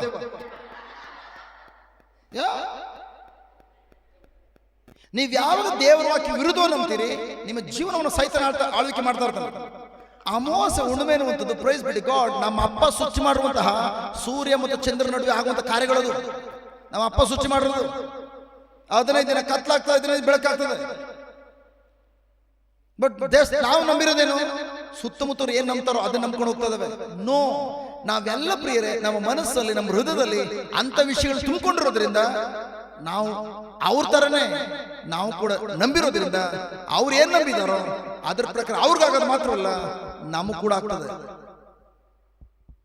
ಇಲ್ಲಿ ಬೈಬಲ್ ಹೇಳ್ತದೆ, ಲೋಕದಲ್ಲಿ ಪ್ರೈಸ್ ಗಾಡ್ ಏನೇ ಶಕ್ತಿಗಳು ಬರಲಿ, ಎಲ್ಲವನ್ನ ಗೆಲ್ಲುವ ಶಕ್ತಿ ನಿಮ್ಮ ಒಳಗಡೆ ಇದೆ, ವಿಶ್ವಾಸಕ್ಕಿದೆ. ಉದಾಹರಣೆಗೆ ಅಮಾವಾಸ್ಯೆ ದಿನ ಬೆಳಿಗ್ಗೆ ಎದ್ದು ಮನೆ ಕಸ ಗುಡಿಸೋಣ ಹೊರಡ ಬಂದ್ರಿ.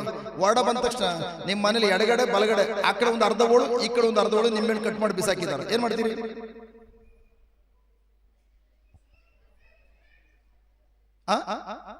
ಏನ್ ಮಾಡ್ತೀರಿ? ಯಾರೋ ತಂದು ಇಟ್ಬಿಟ್ಟಿದ್ದಾರೆ, ಜ್ಯೂಸ್ ಮಾಡಕ್ ಕುಡಿಯೋಣ, ಕರೆಕ್ಟ್? ಏನ್ ಮಾಡ್ತೀವಿ? ಬಿಸಾಕ್ ಮುಂಚೆ ನಿಮ್ ಬಾಯಿಂದ ಯಾವ ತರ ಪದಗಳು ಬರ್ತದೆ? ಯಾವ ನಾನು ಅಂತವಳು ಇಂಥವಳು ಮನೆ, ಕರೆಕ್ಟ್? ಯಾಕೆ ನೀವು ಬೈತಾ ಇದ್ದೀರಿ? ನಿಜ ನೋಡಿದ್ರೆ ದೇವ್ರು ಥ್ಯಾಂಕ್ಸ್ ಹೇಳ್ಬೇಕು. ಒಂದು ನಿಂಬೆಹಣ್ಣು 5 ರೂಪಾಯಿ 10 ರೂಪಾಯಿ ಇದೆ, ಹೆಂಗೋ ದೇವ್ರು ಥ್ಯಾಂಕ್ ಗಾಡ್, ಜಸ್ಟ್ ಯಾರೋ ಪುಣ್ಯಾತ್ಮಕ್ಕೆಲ್ಲ ಮನೆ ಕೊಟ್ಟು ಕಳಿಸಿದ್ದಾರೆ. ನಮ್ಮ ಮನೇಲಿ ಚಾಕು ಅರ್ಥ ಇದೆಯೋ ಅರ್ಥ ಇಲ್ವೋ ಗೊತ್ತಿಲ್ಲ, ಬಟ್ ಅವ್ರು ಕಟ್ ಮಾಡಿ ಇಟ್ಟಿದ್ದಾರೆ ಅಂತೇಳಿ ಅದನ್ನ ತೆಗೆದುಕೊಂಡು ಆರಾಮ ಜ್ಯೂಸ್ ಮಾಡಿಕೊಂಡು ಇಲ್ಲ ಚಿತ್ರಾನ್ನ ಮಾಡ್ಕೊಂಡು ತಿಂದು ಆರಾಮ ಎಂಜಾಯ್ ಮಾಡ್ಬೋದು. ಒಂದು ನಿಂಬೆಹಣ್ಣಿಂದ ಒಂದು ವ್ಯಕ್ತಿ ತೊಂದರೆ ಕೊಡೋದಾಗಿದ್ರೆ ಪ್ರಿಯರೇ, ಅರಮನೆ ನಾವು ಬರ್ಸ್ಕೊಡೋದಾಗಿತ್ತು ನಿಂಬೆಹಣ್ಣುಗಳಲ್ಲಿ ಮಾಡಿಸಿ. ಮೂಢ ನಂಬಿಕೆ ಅದು.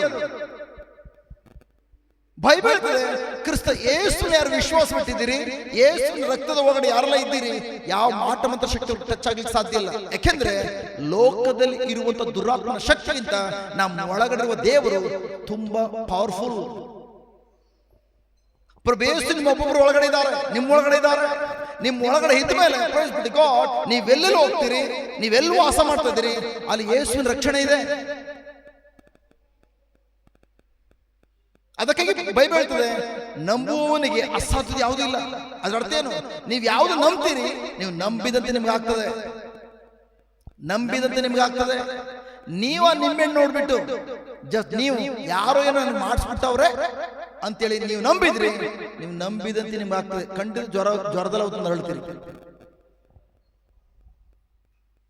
ಅದಕ್ಕೆ ಪ್ರಿಯರೇ, ಯೇಸು ಹೇಳಿರುವಂಥದ್ದು, ನನ್ನ ಮಕ್ಕಳು ಯಾಕೆ ಅಳಿದು ಹೋಗ್ತದ್ರ ಅಂತಂದ್ರೆ, ನನ್ನ ಮಕ್ಕಳಿಗೆ ನನ್ನ ವಾಕ್ಯದ ಬಗ್ಗೆ ತಿಳುವಳಿಕೆ ಇಲ್ಲ. ವಾಕ್ಯದ ಬಗ್ಗೆ ತಿಳುವಳಿಕೆ ಇದ್ರೆ ಏನ್ ಮಾಡ್ತೀರಿ? ಮೈ ಗಾಡ್, ಯಾರೋ ತಂದಿಟ್ಟಿದ್ದಾರೆ, ಒಳ್ಳೇದಾಯ್ತು. ಲೋಕದಲ್ಲಿರುವಂತ ದುರಾತ್ಮನ ಶಕ್ತಿಗಿಂತ, ಮಾಟ ಮಂತ್ರ ಶಕ್ತಿಗಿಂತ ನಾನು ಒಳಗಡೆ ಯೇಸು ಸ್ವಾಮಿ ತುಂಬಾ ಪವರ್ಫುಲ್ ಅಂತೇಳಿ, ಯೇಸು ನಾಮದಲ್ಲಿ ನಾನು ಏನೇ ಕುಡಿದ್ರು ಕೂಡ ನನಗೆ ಏನು ಆಗೋದಿಲ್ಲ ಅಂತೇಳಿ ಆರಾಮಾಗಿ ನನಗೆ 5 ರೂಪಾಯಿ ಉಳಿತು ಅಂತೇಳಿ ಆ ನಿಂಬೆಹಣ್ಣು ತೆಗೆದುಕೊಂಡು ಕ್ಲೀನಾಗಿ ತೊಳೆದ್ಬಿಟ್ಟು, ಅರ್ಶಿನ ಕುಂಕುಮ ತೊಳೆದ್ಬಿಟ್ಟು, ಕುಂಕುಮ ಅರ್ಶಿನ ಇದ್ರೂ ಪರವಾಗಿಲ್ಲ, ಚಿತ್ರಾನ್ನ ಹಾಕೋದು, ಚಿತ್ರಾನ್ನ ಹಿಂಡ್ಕೊಂಡು ಆರಾಮ ಚಿತ್ರಾನ್ನ ಮಾಡ್ತೀವಿ, ನಿಮ್ಗೇನು ಆಗಲ್ಲ. ನಾವು ಕೂಡ ಇದೆಲ್ಲ ನಂಬ್ಕೊಂಡು ಬಂದವನು 21 ವರ್ಷದಿಂದ, ನಿಂಬೆಹಣ್ಣು ಅದಕ್ಕೋಸ್ಕರ ಎದುರ್ಕೊಂಡು ಬಂದವನು. ಬಟ್ ಅದಾದ್ಮೇಲೆ ನಾನು ಆ ಕಾರ್ಯ ಮಾಡಿದ್ದೇನೆ, ನಮ್ಗೇನು ಆಗಿಲ್ಲ. ನೀವ್ ಯಾವಾಗ ಪ್ರಿಯರೇ ಅದು ನಂಬಿ ಹೊರಗಡೆ ಹೋಗಿ ಬೈತೀರಿ, ಆಗ ಯಾರಾದ್ರೂ ತಂದು ಕಟ್ ಮಾಡಿ ಇಟ್ಟಿರ್ತಾರಲ್ಲ ಅವ್ರಿಗೆ ಉಬ್ಬಿಸ್ತಾ ಇದೀರಿ. ಓ, ಇವ್ರು ಭಯಪಡಿಸ್ಬೇಕಾದ್ರೆ ನೋಡು, ಈ ತರ ನಿಂಬೆಹಣ್ಣು ತಂದು ಇಟ್ಬಿಟ್ರೆ ಸಾಕು, ಇವ್ರು ಭಯಪಡಿಸ್ಬೋದು. ನಿಮ್ಮ ನಂಬಿಕೆ ಯಾವಾಗ ದೇವರ ಮೇಲೆ ಇರೋ ನಂಬಿಕೆ ಹೋಗಿ ನಿಂಬೆಹಣ್ಣು ಮೇಲೆ ಹೋಗ್ತದೋ, ನಿಮ್ಮ ಕೈಯಾರ ನೀವೇ ಬಂಧನಕ್ಕೊಳಗಾಗ್ತೀರಿ. ಅದಕ್ಕೆ ಪ್ರಿಯರೇ, ದೇವರ ವಾಕ್ಯ ಪದೇ ಪದೇ ಆಲಿಸೋದ್ರಿಂದ ಯಾವ ರೀತಿ ವಿಶ್ವಾಸ ಬರ್ತದೋ, ಅದೇ ತರ ಲೋಕದ ನ್ಯೂಸ್ಗಳನ್ನ ಅವ್ರೇನ್ ಹೇಳ್ತಾರೆ ಇವ್ರೇನ್ ಹೇಳ್ತಾರೆ ಅಂತ ದೇವರ ವಾಕ್ಯ ವಿರುದ್ಧವಾದಂತ ನುಡಿಗಳನ್ನು ಆಲಿಸೋದ್ರಿಂದ ಭಯ ಉತ್ಪತ್ತಿ ಆಗ್ತದೆ. ಉದಾಹರಣೆಗೆ ಯೋಬರಿಗೆ 10 ಜನ ಮಕ್ಕಳಿದ್ರು, ಕರೆಕ್ಟ್? 10 ಮಂದಿ ಮಕ್ಕಳು, ಹೌದಾ? 7 ಜನ ಗಂಡು ಮಕ್ಕಳು, 3 ಜನ ಸುಂದರಿಯರು, 3 ಜನ ಹೆಣ್ಣು ಮಕ್ಕಳು. ಪ್ರಿಯರೇ, ಯೋಬನ ಕುಟುಂಬ ಒಂದೇ ದಿನದಲ್ಲಿ ಅವನ ಆಸ್ತಿ ಪಾಸ್ತಿ ಸುಟ್ಟೋಯ್ತು. 1,200 ಕತ್ತೆಗಳು ಸತ್ತೋದ್ವು, ಅವನ ಮೆದೆಗಳಿಗೆ ಬೆಂಕಿ ಬೀಳ್ತು. ಕೊನೆಗೆ ಒಂದೇ ದಿನದಲ್ಲಿ 10 ಜನ ಮಕ್ಕಳು ಸತ್ತೋದ್ರು, 1000 ಜನ ಸೇವಕರು ಸತ್ತೋದ್ರು. ಯಾರು ಇದನ್ನೆಲ್ಲ ಮಾಡಿದ್ರು? ಹೇಗೆ ಅವನ ಜೀವನ ಅಷ್ಟು ಬೇಗ ಹಾಳಾಯ್ತು? ಅವನ ಜೀವನ ಹಾಳಾಗ್ಲಿಕ್ಕೆ ಕಾರಣ ಯಾರು? ಯೋಬನ ಕಾರ್ಯ ಕೇಳಿದ್ದೀರಾ ನೀವು ಬೈಬಲಲ್ಲಿ? ಯೋಬ ಇದ್ದಾರೆ ಬೈಬಲ್ ನೋಡಿದ್ದೀರಾ? ಯೋಬ ಮೂಡಣ ದೇಶದಲ್ಲಿ ದೊಡ್ಡ ಶ್ರೀಮಂತ ವ್ಯಕ್ತಿ, ಅಷ್ಟು ಮಟ್ಟ ದೇವರು ಕೊಟ್ಟಿರ್ತಾರೆ ಅವನಿಗೆ ಆಸ್ತಿ ಪಾಸ್ತಿ ಅಂತ. ಬಟ್ ಆದ್ರೆ ಒಂದೇ ಒಂದು ಶಾರ್ಟ್ ಅಲ್ಲಿ 10 ಜನ ಮಕ್ಕಳು ಸತ್ತೋದ್ರು, 1000 ಎಕರೆ ಜಮೀನು ಬೆಂಕಿ ಬೀಳ್ತು, 1000 ಜನ ಸೇವಕರು ಸತ್ತೋದ್ರು, 1000 ಕುರಿಗಳು ದನ ಕರುಗಳೆಲ್ಲ ಸತ್ತೋದ್ವು, ಕತ್ತೆಗಳು ಕುದುರೆಗಳು ಎಲ್ಲ ಸತ್ತೋದ್ವು. ಕೊನೆಗೆ ಅವನ ಶರೀರ ಎಲ್ಲ ಗಾಯ ಆಯ್ತು. ಹೆಂಗೆ ಪ್ರಿಯರೇ, ಒಂದೇ ದಿನದಲ್ಲಿ ಅಂದ್ರೆ ಒಂದೇ ಶಾರ್ಟ್ ಅಲ್ಲಿ ಅದೆಲ್ಲ ಸಾಯ್ಲಿಕ್ಕೆ ಕಾರಣ ಏನಾಯ್ತು? ಯಾವ್ದು ಕಾರಣ? ಯಾರು ಕೊಲೆ ಮಾಡಿದ್ರು? ಅವನೇ ಕೇಳೋಣ, ಯೋಬಣ ಹೆಂಗೆ ನಿನ್ನ ಮನೆ ಹಾಳಾಗೋಯ್ತು ಹೇಳೋಣ. ಅವನು ಹೇಳ್ತಾನೆ ನೋಡಿ, ಕೇಳಿ. ಯೋಬ 3:25 ಯೋಬ 3:25. ಮೈಕ್ ಈ ಮೈಕ್ ಆನ್ ಮಾಡಿ. ನನಗೆ ಭಯ ಹುಟ್ಟಿಸಿದೊಡನೆ, ನನಗೆ ಹುಟ್ಟಿಸಿ ಅಲ್ಲ ಹುಟ್ಟಿದೊಡನೆ, ನನಗೆ ಭಯ ಹುಟ್ಟಿದೊಡನೆ ಆಪತ್ತು ಬಂದೊದಗುತ್ತದೆ. ಯಾವುದಕ್ಕೆ ಅಂಜುತ್ತೇನೋ, ನಾನು ಯಾವುದಕ್ಕೆ ಅಂಜುತ್ತೇನೋ ಅದೇ ತಪ್ಪದೆ ಸಂಭವಿಸುತ್ತದೆ, ಅದು ತಪ್ಪದೆ ಸಂಭವಿಸುತ್ತದೆ. ನನಗೆ ಭಯ ಬಂದೊಡನೆ, ನನಗೆ ಭಯ ಹುಟ್ಟಿದೊಡನೆ ನನಗೆ ಆಪತ್ತು ಬಂದೊದಗುತ್ತದೆ. ನಾನು ಯಾವುದಕ್ಕೆ ಅಂಜುತ್ತೇನೋ ಅದು ತಪ್ಪದೆ ಸಂಭವಿಸುತ್ತದೆ. ಯೋಬನ ಕುಟುಂಬ ಹಾಳಾಗ್ಲಿಕ್ಕೆ ಸೈತನ್ ಕಾಣಲ್ಲ, ಯೋಬನ ಕುಟುಂಬ ಹಾಳಾಗ್ಲಿಕ್ಕಾಗಿ ಅವನಲ್ಲಿ ಬಂದಂತ ಭಯ ಕಾರಣ. ನೀವು ಅಷ್ಟೇ ಪ್ರಿಯರೇ, ಯಾವುದ್ರಲ್ಲಿ ಭಯ ಪಡ್ತಾ ಇದ್ದೀರಿ ಆ ಭಯ ನಿಮ್ಮ ಭವಿಷ್ಯ ಹಾಳು ಮಾಡಾಗ್ತದೆ. ಆ ಭಯ ಬಿಟ್ಟೋಗ್ಬೇಕಾದ್ರೆ ನೀವು ಯಾವ ಏರಿಯಾದಲ್ಲಿ ಭಯ ಪಡ್ತಾ ಇದ್ದೀರಿ ಆ ಏರಿಯಾದಲ್ಲಿ ನಿಮ್ಮ ವಿಶ್ವಾಸ ಬಲಪಡಿಸ್ಕೊಂಡ್ರೆ ಮಾತ್ರ ಪ್ರಿಯರೇ ಆ ವಿಶ್ವಾಸ ಭಯದ ಮೇಲೆ ನಿಮ್ಮ ಜೀವನ ಕೊಡ್ತದೆ. ಸೊ ದೇವರ ವಾಕ್ಯ ಗೊತ್ತಿರಲೇಬೇಕು. ಅದಕ್ಕೆ ಇನ್ನೊಂದು ಉದಾಹರಣೆ, ಫಾರ್ ಎಕ್ಸಾಂಪಲ್, ನಾವೆಲ್ಲರೂ ಕೂಡ ಪ್ರೈಸ್ ಗಾಡ್ ವಿಶ್ವಾಸದಲ್ಲಿ ಪ್ರಾರ್ಥನೆ ಮಾಡುವ ವ್ಯಕ್ತಿಗಳಾಗಿದ್ದಾಗ ನಾವು ಹೇಳ್ತೇವೆ, ಪ್ರತಿಯೊಂದು ಸಲ ಕೂಡ ದೇವರ ಬಳಿಯಲ್ಲಿ ಪ್ರಾರ್ಥನೆ ಮಾಡುವಾಗ ನಾವು ಹೇಳ್ತೇವೆ ವಿಶ್ವಾಸದಲ್ಲಿ ಪ್ರಾರ್ಥನೆ ಮಾಡ್ತೇವೆ, ವಿಶ್ವಾಸದಲ್ಲಿ ಪ್ರಾರ್ಥನೆ ಮಾಡ್ತೇವೆ. ಖಂಡಿತವಾಗಿ ವಿಶ್ವಾಸದಲ್ಲಿ ಪ್ರಾರ್ಥನೆ ಮಾಡೋದಾದ್ರೆ ಆ ವಿಶ್ವಾಸ ಆ ರೋಗವನ್ನು ಗುಣಪಡಿಸಬೇಕು, ಆ ವಿಶ್ವಾಸ ಬಂಧಗಳನ್ನು ಮುರಿದಾಕಬೇಕು, ಆ ವಿಶ್ವಾಸ ನಿಮಗಿರುವಂತಹ ಸಾಲದವರೆಯನ್ನು ನಾಶಗೊಳಿಸಬೇಕು. ವಿಶ್ವಾಸ ವಿಶ್ವಾಸ ವಿಶ್ವಾಸ. ಉದಾಹರಣೆಗೆ ನಾನು ನಿಮ್ಗೆ ಕೇಳ್ತೇನೆ, ಸಪೋಸ್ ನಿಮ್ಮ ಶರೀರದಲ್ಲಿ ಏನಾದರೂ ರೋಗ ಬಂದ್ರೆ, ನಿಮ್ಮ ಶರೀರದಲ್ಲಿ ಏನಾದ್ರು ನೋವಿದ್ರೆ ಏನಂತ ಪ್ರೇಯರ್ ಮಾಡ್ತೀರಿ? ಸಪೋಸ್ ಏನಾದ್ರು ನಿಮ್ಗೆ ಮಂಡಿ ನೋವು ಬಂತು ಅಂತ ತಿಳ್ಕೊಳ್ಳಿ, ಉದಾಹರಣೆ, ಏನಂತ ಪ್ರೇಯರ್ ಮಾಡ್ತೀವಿ? ಯೇಸುವೆ ಬೇಗ ಮಂಡಿ ಹೋಗ್ಲಿ, ಮಂಡಿ ನೋವು ಹೋಗ್ಲಿ. ಓಕೆ, ಮಂಡಿ ನೋವು ಹೋಗ್ಲಿ, ನಾನು ಮಂಡಿ ಹೋಗ್ಲಿ ಅನಿಸ್ತದೆ. ಮಂಡಿ ನೋವು ಹೋಗ್ಲಿ, ಕರೆಕ್ಟ್. ಏನಂತ ಪ್ರೇಯರ್ ಮಾಡ್ತೀವಿ ಸಿಸ್ಟರ್? ಸಪೋಸ್ ಮಂಡಿ ನೋವು ಬಂದ್ರೆ ಯೇಸುವೆ ಗುಣ ಮಾಡಿ. ಸಿಸ್ಟರ್ ಏನಂತ ಪ್ರೇಯರ್ ಮಾಡ್ತೀರಿ ನೀವು ಮಂಡಿ ನೋವು ಬಂದ್ರೆ? ಯೇಸುವೆ ಗುಣಪಡ.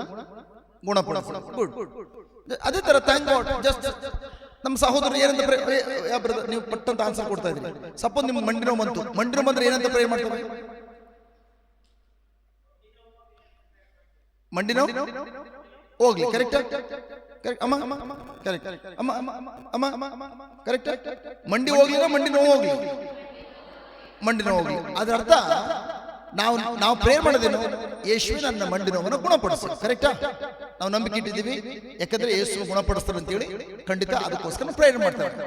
ನನ್ನ ಪ್ರಶ್ನೆ ಅಂತಂದ್ರೆ, ಪ್ರೈಸ್ ಗಾಡ್, ನೀವು ಮಾಡುವಂತ ಪ್ರಾರ್ಥನೆ ವಿಶ್ವಾಸ ಭರಿತವಾಗಿದ್ರೆ ಬೈಬಲ್ ಹೇಳ್ತದೆ ವಿಶ್ವಾಸ ಭರಿತವಾದ ಪ್ರಾರ್ಥನೆ ರೋಗಿನ ಗುಣಪಡಿಸ್ತದೆ. ವಿಶ್ವಾಸ ಅಂದ್ರೇನು? ಕಣ್ಣಿಗೆ ಕಾಣದೆ ಇರುವಂತದ್ದನ್ನು ನಂಬಿರುವಂತದ್ದು. ಈಗ ನಿಮ್ಮಲ್ಲಿ ಆಲ್ರೆಡಿ ಮಂಡಿ ನೋವಿದೆ. ಈಗ ನೀವು ಯೇಸುವೆ ನನ್ನ ಮಂಡಿ ನೋವನ್ನು ಗುಣಪಡಿಸು ಅಂತ ನೀವು ಕೇಳ್ಕೊಳ್ಳೋದಾದ್ರೆ ಅಲ್ಲಿ ಇರೋದನ್ನ ಮಾತನಾಡ್ತಾ ಇದ್ದೀರಾ ಅಥವಾ ಇಲ್ದನ ಇರೋದನ್ನ ಮಾತಾಡ್ತಾ ಇದ್ದೀರಾ? ಇರೋದನ್ನ ಮಾತಾಡ್ತಾ ಇದ್ದೀರಿ. ಇರೋದನ್ನ ಮಾತಾಡಿದ್ರೆ ವಿಶ್ವಾಸ ಅಂತ ಹೇಳ್ತಾರ? ಅಲ್ಲಿ ಏನಿದೆಯೋ ಅದ್ರ ಬಗ್ಗೆ ಮಾತನಾಡುವಂಥದ್ದು ವಿಶ್ವಾಸ ಅಲ್ಲ. ಅಲ್ಲಿ ಏನ್ ಬೇಕಾಗಿದೆಯೋ ಅದ್ರ ಬಗ್ಗೆ ಮಾತನಾಡುವಂಥದ್ದು ವಿಶ್ವಾಸ. ಅರ್ಥ ಆಗ್ತಿದೆಯಾ? ಈಗ ಉದಾಹರಣೆಗೆ ನನಗೆ ಮಂಡಿ ನೋವಿಲ್ಲ, ನನಗೆ ಮಂಡಿ ನೋವು ಇಲ್ದನಿದ್ರೆ ನಾನು ದೇವರ ಹತ್ರ ಹೋಗಿ ಯೇಸುವೆ ಗುಣಪಡಿಸು ಅಂತ ನಾನು ಪ್ರೇಯರ್ ಮಾಡ್ತೀನಿ? ಇಲ್ಲ. ಯಾಕಂದ್ರೆ ನಾನು ಯಾವ ರೋಗಿ ಅಲ್ಲ, ನನಗೆ ಮಂಡಿ ನೋವಿಲ್ಲ. ನಿಮಗೆ ಮಂಡಿ ನೋವಿದೆ, ಅದಕ್ಕೋಸ್ಕರ ದೇವರ ಹತ್ರ ಕೇಳ್ತಾ ಇದ್ರಿ ಯೇಸುವೆ ಈ ಮಂಡಿ ನೋವನ್ನು ಗುಣಪಡಿಸು. ಆಗ ನೀವೇನಂತ ನಂಬಿದ್ದೀರಿ? ನಾನು ಮಂಡಿ ನೋವಿನ ರೋಗಿಯಾಗಿದ್ದೇನೆ. ಕರೆಕ್ಟ್? ನೀವು ನಂಬಿದ್ದೀರಿ, ನನಗೆ ಮಂಡಿ ನೋವಿದೆ, ನನ್ನ ರೋಗ ಇದೆ, ಅದಕ್ಕೋಸ್ಕರ ದೇವರ ಹತ್ರ ಹೋಗಿ ಹೇಳ್ತಿದ್ರಿ ಯೇಸುವೆ ಗುಣಪಡಿಸು ಅಂತ ಹೇಳಿ.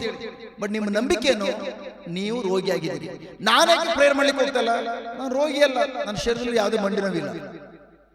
ನಿಮ್ಮ ಮಂಡಿಯಲ್ಲಿ ನೋವಿರೋದ್ರಿಂದ, ನೀವು ಅದನ್ನು ನಂಬಿರೋದ್ರಿಂದ ಹೋಗಿ ಹೇಳ್ತಿದ್ರಿ ಯೇಸುವೆ ನನ್ನನ್ನು ಗುಣಪಡಿಸು, ನಾನು ಗುಣ ಹೊಂದಿಲ್ಲ, ನನ್ನ ಶರೀರ ನೋವಿದೆ, ರೋಗ ಇದೆ. ನೀವ್ ಯಾವಾಗ ನನ್ನ ಮಂಡಿ ನೋವಿದೆ, ನಾನು ರೋಗಿ ಅಂತ ನಂಬ್ತೀರಿ, ಬೈಬಲ್ ಹೇಳ್ತದೆ ನೀವೇನಂತ ನಂಬಿದ್ದೀರಿ, ನೀವು ನಂಬಿದಂತೆ ನಿಮ್ಗೆ ಆಗ್ತದೆ. ನೀವು ನಂಬಿರೋದೇನು ರೋಗಿ, ನೀವು ಪ್ರೇಯರ್ ಮಾಡಿದ್ಮೇಲೆ ಬರೋದೇನು ನೀವೇನ್ ನಂಬಿದ್ದೀರಿ ಅದ್ರ ಪ್ರಕಾರ ನಿಮ್ಗೆ ಆಗ್ತದೆ. ಎರಡನೇದು, ಇಲ್ಲ ಬ್ರದರ್ ನಾವು ನಂಬಿದ್ದೀನಿ ಯೇಸು ಗುಣಪಡಿಸ್ತಾರಂತೇಳಿ ನಾವು ಹೋಗಿ ಕೇಳ್ಕೊಳ್ತಾ ಇದ್ದೇವೆ. ಯೇಸು ಗುಣಪಡಿಸು ಅಂತ ಕೇಳುವಾಗ ಯೇಸು ಗುಣಪಡಿಸ್ತಾರಂತೇಳಿ ನಾನು ನಂಬಿರೋದ್ರಿಂದ ನಾನು ಹೋಗಿ ಯೇಸು ಅಂತ ಕೇಳ್ಕೊಳ್ತಾ ಇದ್ದೇನೆ. ನನ್ನ ಪ್ರೀತಿಯ ಸಹೋದರ ಸಹೋದರಿಯರೇ, ಒಂದು ವಿಷಯ ಗೊತ್ತಾಗಬೇಕು, ಏನಂತಂದ್ರೆ ನೀವು ಬಾಯಿಂದ ಹೇಳುವಂತ ಪ್ರಾರ್ಥನೆ ವಿಶ್ವಾಸಕ್ಕೆ ಅನುಗುಣವಾಗಿ ಇಲ್ಲದೆ ಸಮಸ್ಯೆಗೆ ಅನುಗುಣವಾಗಿದ್ರೆ ಆ ಪ್ರಾರ್ಥನೆ ಯಾವ ಕಾರಣಕ್ಕೂ ನಿಮ್ಮ ಜೀವನದಲ್ಲಿ ಸ್ವಲ್ಪ ಕಿಂಚಿತ್ತು ಕೂಡ ಒಳ್ಳೇದು ಮಾಡೋದಿಲ್ಲ. ಬದಲಾಗಿ ಸೇಮ್ ಪ್ರೇಯರ್ ನಿಮ್ಮ ಭವಿಷ್ಯವನ್ನು ಹಾಳು ಮಾಡುತ್ತದೆ. ಹಲೋ, ಇನ್ನೊಂದ್ಸಲ ಹೇಳ್ತೇನೆ, ನೀವು ಬಾಯಿ ತೆಗೆಯುವಂತ ಪ್ರಾರ್ಥನೆ ವಿಶ್ವಾಸ ಭರಿತವಾದ ಪ್ರಾರ್ಥನೆ ಆಗದೆ ಹೋದ್ರೆ, ವಿಶ್ವಾಸ ಅಂದ್ರೇನು? ವಿಶ್ವಾಸ ಹೇಗೆ ಬರುವಂಥದ್ದು? ದೇವರ ವಾಕ್ಯವನ್ನ ಪದೇ ಪದೇ ಆಲಿಸುವಂಥದ್ದು. ಅದೇ ತರ ನಿಮ್ಮ ಪ್ರಾರ್ಥನೆ ಬಂದು ದೇವರ ವಾಕ್ಯಕ್ಕೆ ಅನುಗುಣವಾಗಿದ್ರೆ ಆ ಪ್ರಾರ್ಥನೆ ನಿಮ್ಮ ಜೀವ ತಂದು ಕೊಡ್ತದೆ. ಬಟ್ ನಿಮ್ಮ ಪ್ರಾರ್ಥನೆ ಬಂದು ದೇವರ ವಾಕ್ಯ ಪ್ರಕಾರ ಇಲ್ಲದೆ ಸಮಸ್ಯೆಗಳಿಗೆ ಅನುಗುಣವಾಗಿ ದೇವರ ವಾಕ್ಯ ವಿರುದ್ಧವಾಗಿದ್ರೆ ಸೇಮ್ ಪ್ರೇಯರ್ ನಿಮಗೆ ಮರಣವನ್ನು ತರುತ್ತದೆ. ಜಸ್ಟ್ ವಿಶ್ವಾಸ ಯಾವ ರೀತಿ ನುಡಿಬೇಕು ಅಂತ ಹೇಳಿ ಯೋವೇಲ 3:10 ತೆಗಿರಿ, ಅದೊಂದು ವಾಕ್ಯ ನೋಡೋಣ. ಯೋವೇಲ 3:10, ಜೋಯಲ್ 3:10, ಯೋವೇಲನ ಗ್ರಂಥ 3:10. ಓಕೆ, ಅದನ್ನ ಸ್ವಲ್ಪ ತೆಗೆತಂಗೆ ಲೇಟ್ ಆಗ್ತದೆ, ಹುಡುಕಿ. ನನ್ನ ಪ್ರಿಯ ಸಹೋದರ ಸಹೋದರಿ, ಈ ಕಡೆ ಗಮನ ಕೊಡಿ, ಈ ಕಡೆ ಗಮನ ಕೊಡಿ. ಬಾಕಿ ಅವ್ರು ತೆಗೆತಂಗೆ ಅನೇಕ ಸಂದರ್ಭದಲ್ಲಿ ನಾವು ಏನ್ ಮಾಡ್ತೇವೆ ಅಂತಂದ್ರೆ, ನಾವು ದೇವ್ರ ಬಳಿಗೆ ಹೋಗ್ತೇವೆ, ಯೇಸುವೆ ನನ್ನ ಮಂಡಿ ನೋವನ್ನು ಗುಣಪಡಿಸಿ ಅಂತ ನಾವೇನು ದೇವ್ರು ಕೇಳ್ತೇವೋ ನಾವು ತಿಳ್ಕೊಂಡಿದ್ದೇವೆ ದೇವ್ರು ನನ್ನ ಗುಣಪಡಿಸ್ತಾರೆ ಎಂಬುದಾಗಿ. ಬಟ್ ಅದು ದೇವ್ರ ವಾಕ್ಯ ಹೇಳ್ತದೆ. ಓಕೆ, ಓದಿ, ಸಿಗ್ತಾ? ಯೋವೇಲ 3:10 ಓದಮ್ಮ. ನಿಮ್ಮ ನೇಗಿಲುಗಳನ್ನು ಕುಲುಮೆಗೆ ಹಾಕಿ ಕತ್ತಿಗಳನ್ನಾಗಿ ಮಾಡಿರಿ. ಕುಡುಕೋಲುಗಳನ್ನು ಬರ್ಜಿಗಳನ್ನಾಗಿ ಮಾರ್ಪಡಿಸಿರಿ. ಬಲಹೀನನು ಸಹ ಬಲಾಢ್ಯನಂತೆ ಯುದ್ಧಕ್ಕೆ ನಿಂತುಕೊಳ್ಳಲಿ. ಇಲ್ಲಿ ಆತರ ಇದೆ, ಬಲಹೀನನು ಕೂಡ ಬಲಾಢ್ಯನಂತೆ ಯುದ್ಧಕ್ಕೆ ನಿಂತುಕೊಳ್ಳಿ ಎಂಬುದಾಗಿ. ಆಕ್ಚುಲಿ ಕರೆಕ್ಟ್ ಟ್ರಾನ್ಸ್ಲೇಷನ್ ಇರ್ತದೆ, ಲೆಟ್ ದ ವೀಕ್, ಬಲಹೀನನು ಲೆಟ್ ದ ವೀಕ್ ಸೇ, ಬಾಯಿ ತೆಗೆದು ಬಾಯಿನ ಜೋರ ಓಪನ್ ಮಾಡಿ ಹೇಳಿ, let the weak say I am strong. ಅದರ ಅರ್ಥ ಬಲಹೀನನು ತನ್ನ ಬಾಯಿ ಹೇಳಿ ನಾನು ಶೂರನಾಗಿದ್ದೇನೆ ಎಂಬುದಾಗಿ. ಅಲ್ಲಿ ಈ ರೀತಿ ಹೇಳ್ತಾರೆ ದೇವರು, ಯಾರು ಬಲಹೀನರಾಗಿದ್ದಾರೋ ಅವ್ರು ನನ್ನ ಬಳಿಗೆ ಬಂದು ಪ್ರಾರ್ಥಿಸಲಿ, ನಾನು ನಿಮಗೆ ಶಕ್ತಿಯನ್ನು ಕೊಡ್ತೀನಿ ಅಂತ ಹೇಳ್ತಲ್ಲ. ಬಲಹೀನನು let the weak say, not pray ಅಲ್ಲ, ಪ್ರೇಯರ್ ಮಾಡಿ ಅಂತ ಹೇಳ್ತಲ್ಲ. ಬಲಹೀನನು ಅವನಿರುವಂತ ಪರಿಸ್ಥಿತಿಯ ಮಧ್ಯದಲ್ಲೇ ಅವನು ಬಾಯಿ ತೆಗೆದು ಅಲ್ಲಿರೋದನ್ನ ಹೇಳೋದು ಬೇಡ, ನಾನು ವೀಕ್ ಆಗಿದ್ದೀನಿ ಅಂತ ಹೇಳೋದು ಬೇಡ. ಬದಲಿಗೆ ಅವನ್ಗೆ ಏನ್ ಆಗ್ಬೇಕಾಗಿದ್ದಾನೋ ಅದನ್ನ ಬಾಯಿ ತೆಗೆದು ವಿಶ್ವಾಸದೊಂದಿಗೆ ನುಡಿಲಿ. ವಿಶ್ವಾಸ ಅಂದ್ರೆ ಕಣ್ಣಿಗೆ ಕಾಣದೆ ಇರುವಂತದ್ದನ್ನ ದೇವರ ವಾಕ್ಯ ಹೇಳ್ತದೋ ಅದು ನಂಬಿ ಅದಕ್ಕೆ ಅನುಗುಣವಾಗಿ ನುಡಿಯುವಂಥದ್ದು. ಕಣ್ಣಾರೆ ಕಾಣುವ ಸಾಕ್ಷಿ ಅಂದ್ರೆ ಹೇಳ್ತದೆ ನಾನು ವೀಕ್ ಆಗಿದ್ದೇನೆ, ಬಲಹೀನನಾಗಿದ್ದೇನೆ. ಬಟ್ ದೇವರು ಹೇಳ್ತಾ ಇದ್ದಾರೆ ಬಲಹೀನನು ತನ್ನ ಬಾಯಿ ತೆಗೆದು ಶೂರ ಎಂಬುದಾಗಿ ಹೇಳಿ. ಹಾಗಾದ್ರೆ ರೋಗಿ ಏನಂತ ಹೇಳ್ಬೇಕು? ಬಲಹೀನ ನಾನು ಶೂರ ಅಂತ ಹೇಳ್ಬೇಕು, ನಾನು ಬಲಶಾಲಿ ಆಗಿದ್ದೇನೆ ಎಂಬುದಾಗಿ ಹೇಳ್ಬೇಕು. ಹಾಗಾದ್ರೆ ರೋಗಿ ಏನಂತ ಹೇಳ್ಬೇಕು? ಮಂಡಿ ನೋವಿರೋರು ಏನಂತ ಹೇಳ್ಬೇಕು? ಮಂಡಿ ನೋವು ಹೊತ್ಕೊಂಡು ಯೇಸು ಬಳಿ ಹೋಗಿ ಪ್ರೇಯರ್ ಮಾಡಿ ಅಂತ ಹೇಳ್ತಾ ಇದಾರ? ನೋ. ರೋಗಿ ಅವನು ಹೇಳ್ಬೇಕು ನಾನು ಆರೋಗ್ಯವಂತನಾಗಿದ್ದಾನೆ.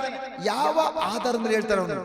ಹಂಗಾದ್ರೆ ನೀವು ಕೇಳ್ಬೇಕು, ಹಂಗಾದ್ರೆ ಬ್ರದರ್ ಮಂಡಿ ನೋವು ಇದ್ರೆ ಆಗ ನಾನು ಆರೋಗ್ಯವಂತ ಅಂತ ಹೇಳ್ಕೊಂಡು ಹೋಗೋದ್ರಿಂದ ಗುಣ ಆಗ್ಬಿಡ್ತೇನೆ? ಖಂಡಿತ ಗುಣ ಆಗಲ್ಲ. ಆದ್ರಿಂದ ನಿಮ್ಗೊಂದು ವಿಷಯ ಗೊತ್ತಿರಬೇಕು, ದೇವರ ವಾಕ್ಯ ಸತ್ಯ ಗೊತ್ತಿರಬೇಕು, ಸತ್ಯ ಬೇಡ್ಕೊಳ್ಳುವಂಥದ್ದು.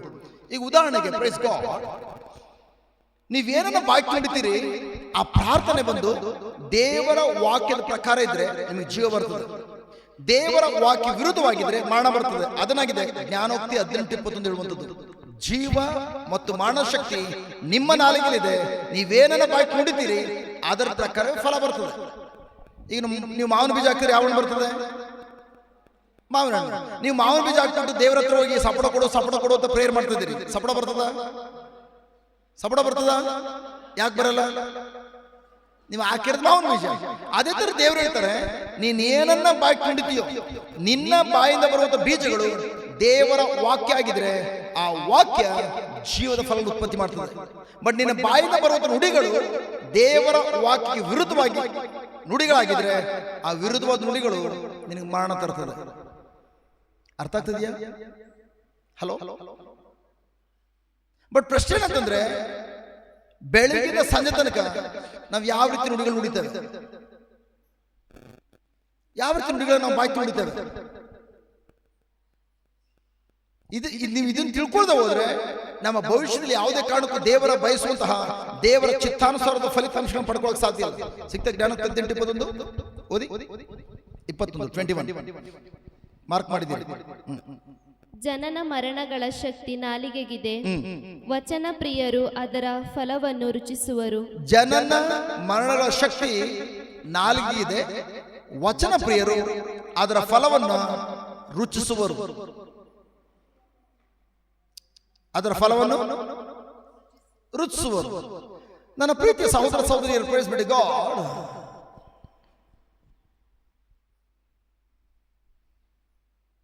ನೋಡಿ ಬಂದವ್ರನ್ನ. ನನ್ನ ಪ್ರಿಯ ಸಹೋದರ ಸಹೋದರಿಯರೇ, ಈ ಚರ್ಚಲ್ಲಿ ನಾನು ಅದನ್ನ ಹೇಳಬಾರ್ದು ಅಂತ ಅನ್ಕೊಂಡಿದ್ದೆ, ಆದ್ರೂ ಹೇಳಕ್ ಮಾಡ್ಬಿಟ್ರಿ. ನಾವು ಯಾವ್ದ್ರಲ್ಲಿ ತುಂಬಾ ಚಾಂಪಿಯನ್ಗಳಾಗಿದ್ದೇವೆ ಅಂತಂದ್ರೆ, ನಮ್ಗೆ ಯಾವ್ದು ಪ್ರಯೋಜನ ಬರೋದಿಲ್ವೋ ಅದ್ರ ಕಡೆ ಗಮನ ಕೊಡೋದ್ರಲ್ಲಿ ನಾವೆಲ್ಲ ಚಾಂಪಿಯನ್ಗಳು. ಪ್ರಯೋಜನ ಬರುವ ಕಡೆಗೆ ನಮ್ಗೆ ಗಮನ ಕೊಡೋದಿಲ್ಲ. ಯಾವ್ದು ಪ್ರಯೋಜನ ಬರಲ್ವೋ ಅದ್ರ ಕಡೆ ಗಮನ ಕೊಡ್ತೇವೆ. ಉದಾಹರಣೆಗೆ ಬೆಳಿಗ್ಗೆ ಇದನ್ನು ಬೋಧನೆ ಮಾಡ್ತಾ ಇದ್ದಾನೆ, ಎಲ್ರ ಗಮನ ನಮ್ಮ ಕಡೆನೇ ಇದೆ. ಈಗ ಮುಂದೆ 3 ಸಹೋದರರು ಬಂದರು, ಎಲ್ರು ಯಾವ ಕಡೆ ಹೋದ್ರಿ?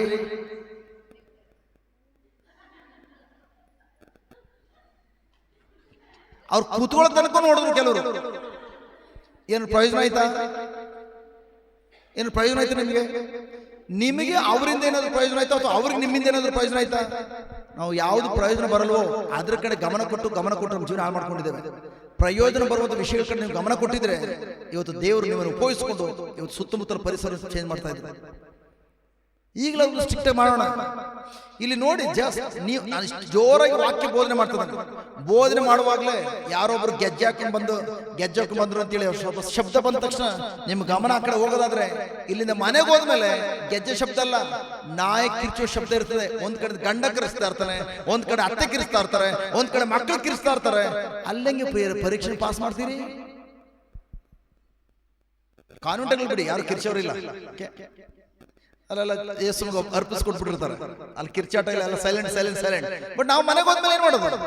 ಈ ಪರೀಕ್ಷೆಯಲ್ಲಿ ಪಾಸ್ ಆಗಿಲ್ಲ ಅಂದ್ಮೇಲೆ ಹೆಂಗೆ ಮನೆಗಳಲ್ಲಿ ಪಾಸ್ ಆಗ್ತೀರಿ? ದೇವರ ವಾಕ್ಯ ಮುಳುಗುವಾಗಲೇ ನೀವು ಆ ಕಡೆ ಗಮನ ಕೊಡ್ತಾ ಇದೀರಿ ಅಂತ ಹೇಳಿದ್ರೆ, ಮನೆಗೆ ಹೋದ್ಮೇಲೆ ದೇವ್ರ ವಾಕ್ಯ ಇರೋದಿಲ್ಲ. ಹೇಗೆ ಬೇರೆ ಜಸ್ಟ್ ನಿಮ್ಮ ಅತ್ತೆ ಆ ಕಡೆ ಮಾತಾಡುವಾಗ ಅಥವಾ ಗಂಡ ಮಾತಾಡುವಾಗ ಆ ಪರೀಕ್ಷೆ ಹೆಂಗ್ ಪಾಸ್ ಮಾಡ್ತೀರಿ? ಆಗ ನೀವೇನ್ ಮಾಡ್ತೀರಿ? ನನಗೆ ಹಿಂಗೆ ಹೇಳ್ತೀಯ ಅಂತೇಳಿ ನೀವು ಈ ಕಡೆ ಬಾಯಿ ಕೊಡ್ತೀರಿ, ಮಾತು ಕೊಡ್ತೀರಿ, ಕೊನೆಗೆ ಇಬ್ರು ಕಿತ್ತಾಡ್ತೀರಿ, ಕೊನೆಗೆ ಒಂದಿನ ಡಿವೋರ್ಸ್ ಆಗ್ತದೆ.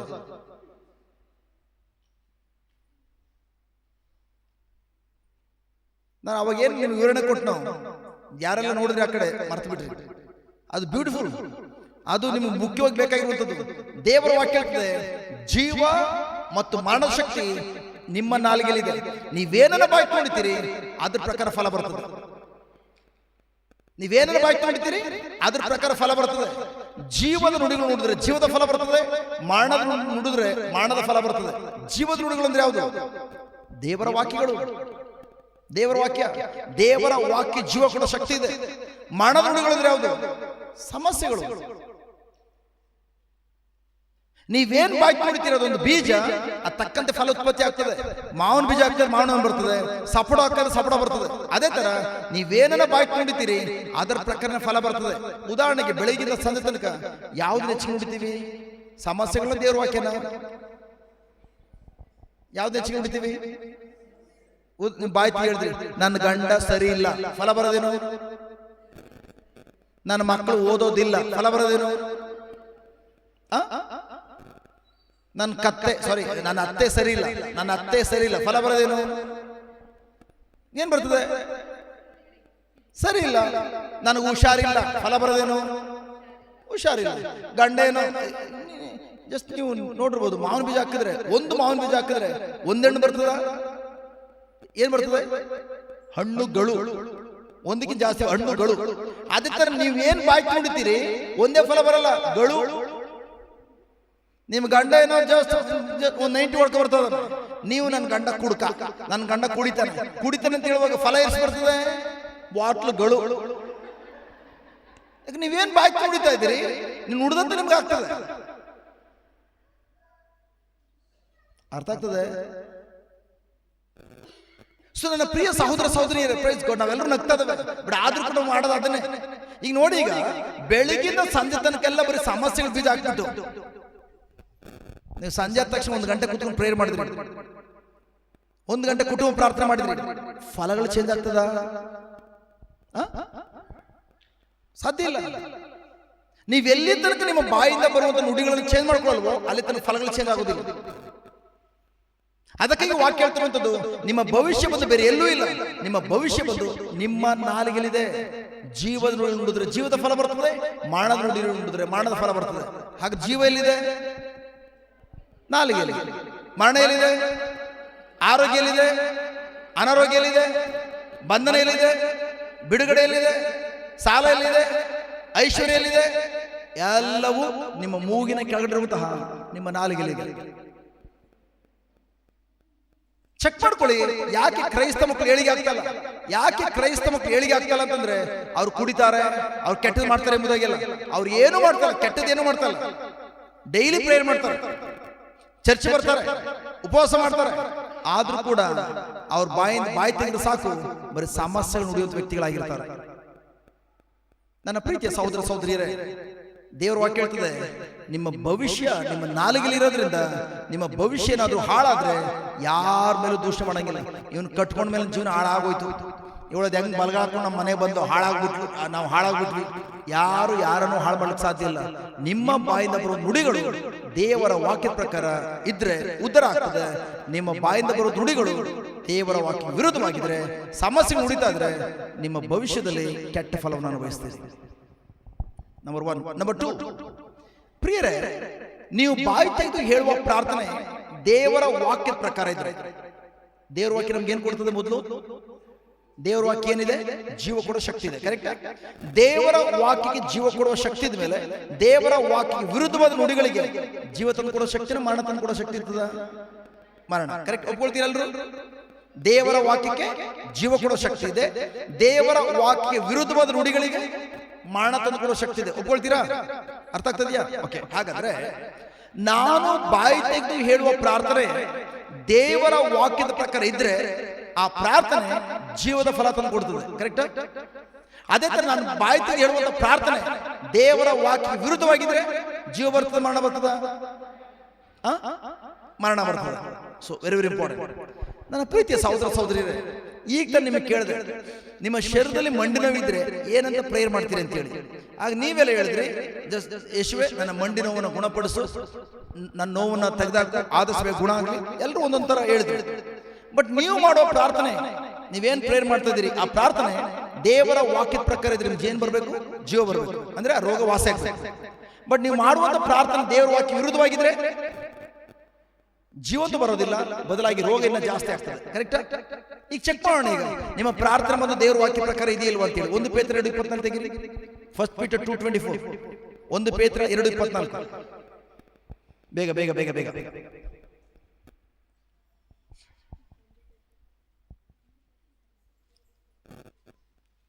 1 ಪೇತ್ರ 2:24.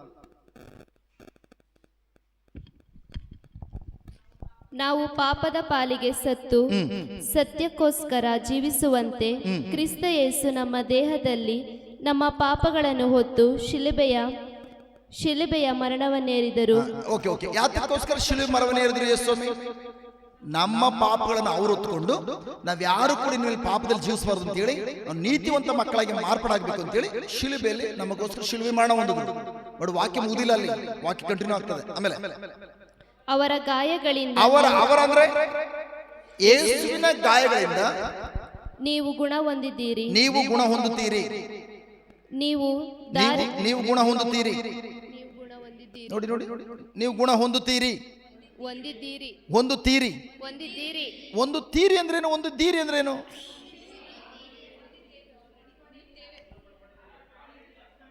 ಇಲ್ಲಿ ವಾಕ್ಯ ಹೇಳ್ತದೆ, ಯೇಸುವಿನ ಗಾಯಗಳಿಂದ ನೀವು ಗುಣ ಹೊಂದಿದ್ದೀರಿ.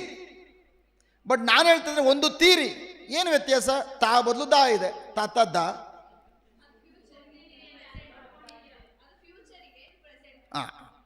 ಹೊಂದಿದ್ದೀರಿ ಅಂದ್ರೇನು? ಪಾಸ್ಟ್ ಟೆನ್ಸ್, ಈಗಾಗಲೇ ಆಗ್ಬಿಟ್ಟಿರುವಂಥದ್ದು. ಹೊಂದುತ್ತೀರಿ ಅಂದ್ರೇನು? ಫ್ಯೂಚರ್ ಟೆನ್ಸ್, ಭವಿಷ್ಯತ್ ಕಾಲ. ಕರೆಕ್ಟ್.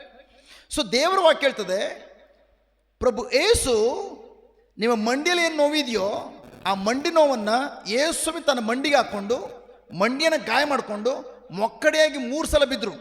ಆ ಮೊಕ್ಕಡೆಯಾಗಿ 3 ಸಲ ಏನು ಬಿದ್ದರು, ಆ ಮಂಡಿ ಯಾಕೆ ಗಾಯ ಮಾಡಿಕೊಂಡು ಅಂತಂದರೆ, ನಿಮ್ಮ ಇಡೀ ಮಾನವ ಕುಲದಲ್ಲಿರುವಂತಹ ಎಲ್ಲರ ಮಂಡಿ ನೋವನ್ನು ತನ್ನ ಮಂಡಿಯಲ್ಲಿ ಹಾಕ್ಕೊಂಡು ತನ್ನ ಮಂಡಿಯನ್ನು ಗಾಯ ಮಾಡಿಕೊಂಡ್ರು. ಈ ಗಾಯದಿಂದ ನಿಮ್ಮನ್ನು ಈಗಾಗಲೇ ಗುಣಪಡಿಸಿಬಿಟ್ಟಿದ್ದಾರೆ. ಕರೆಕ್ಟಾ? ಬಟ್ ನೀವೇನಂತ ಪ್ರೇರ್ ಮಾಡ್ತಿದ್ದೀರಿ? ಗುಣಪಡಿಸಪ್ಪ. ಹಲೋ, ಯೇಸು ಹೇಳ್ತಿದ್ದಾರೆ, ನಾನು ನಿನ್ನ ಮಂಡಿ ನೋವನ್ನು ಈಗಾಗಲೇ ಗುಣಪಡಿಸಿಬಿಟ್ಟಿದ್ದಾನೆ. ವಿತ್ ರಿಪೋರ್ಟ್ ಕೊಟ್ಟಿದ್ದಾರೆ, ನನ್ನ ಗಾಯಗಳಿಂದ ನಿಮ್ಮನ್ನು ಗುಣಪಡಿಸಿದ್ದೇನೆ. ಅವ್ರು ಹೇಳ್ತಾ ಇದ್ದಾರೆ, ನಾನು ನಿನ್ನ ನೋವುಗಳನ್ನು ಈಗಾಗಲೇ ಗುಣಪಡಿಸಿಬಿಟ್ಟಿದ್ದೇನೆ. ಬಟ್ ನೀವೇನಂತ ಕೇಳ್ತಾ ಇದ್ದೀರಿ? ಯೇಸುವೆ ಗುಣಪಡಿಸು, please heal me, please touch me. ಮುಟ್ಟುಂಗ ತಟ್ಟುಂಗ ಬರೀ ಇದೆ. ಬಂದು ಮುಟ್ಟು, ಟಚ್ ಮಾಡು, ಗುಣಪಡಿಸು. ಒಂದು ಕ್ಷಣ ಆಲೋಚನೆ ಮಾಡಿ. Praise God. ನೀವೇನಂತ ಹೇಳ್ತಾ ಇದ್ದೀರಿ? ಯೇಸುವೆ ನನ್ನನ್ನು ಗುಣಪಡಿಸು. ಅದರ ಅರ್ಥ ಏನು ಗೊತ್ತಾ? ಯೇಸುವೆ, ನೀವು ಶಿಲುಬೆಯಲ್ಲಿ ನನ್ನ ರೋಗವನ್ನು ತೆಗೆದುಕೊಂಡು ನಿಮ್ಮ ಶರೀರವನ್ನು ಗಾಯ ಮಾಡಿಕೊಂಡು ನೀವು ಗುಣಪಡಿಸಿದ್ದೀರಿ ಅಂತ ಹೇಳಿದ್ರು ಕೂಡ ನಾನು ನಂಬೋದಿಲ್ಲ. ನೀವು ಮಾಡ್ರ ಕಾರಣ ನಂಬೋದಿಲ್ಲ. ಅದಕ್ಕೆ ನಾವು ಹೇಳ್ತೇವೆ ಅಪನಂಬಿಗಸ್ತರು. ಅದು ವಿಶ್ವಾಸ ಅಲ್ಲ, ಅನ್ಬಿಲೀಫ್. ಯೇಸುಸ್ವಾಮಿ ಮಾಡಿ ಮುಗಿಸಿರುವಂಥ ಕಾರ್ಯವನ್ನು ಮತ್ತೊಂದು ಸಲ ಮಾಡಿಕೊಳ್ಳುವಂತ ಯಾರು ಕೇಳ್ತಾರೋ ಅವರು ವಿಶ್ವಾಸಿಗಳಲ್ಲ, ಅಪನಂಬಿಗಸ್ತರು.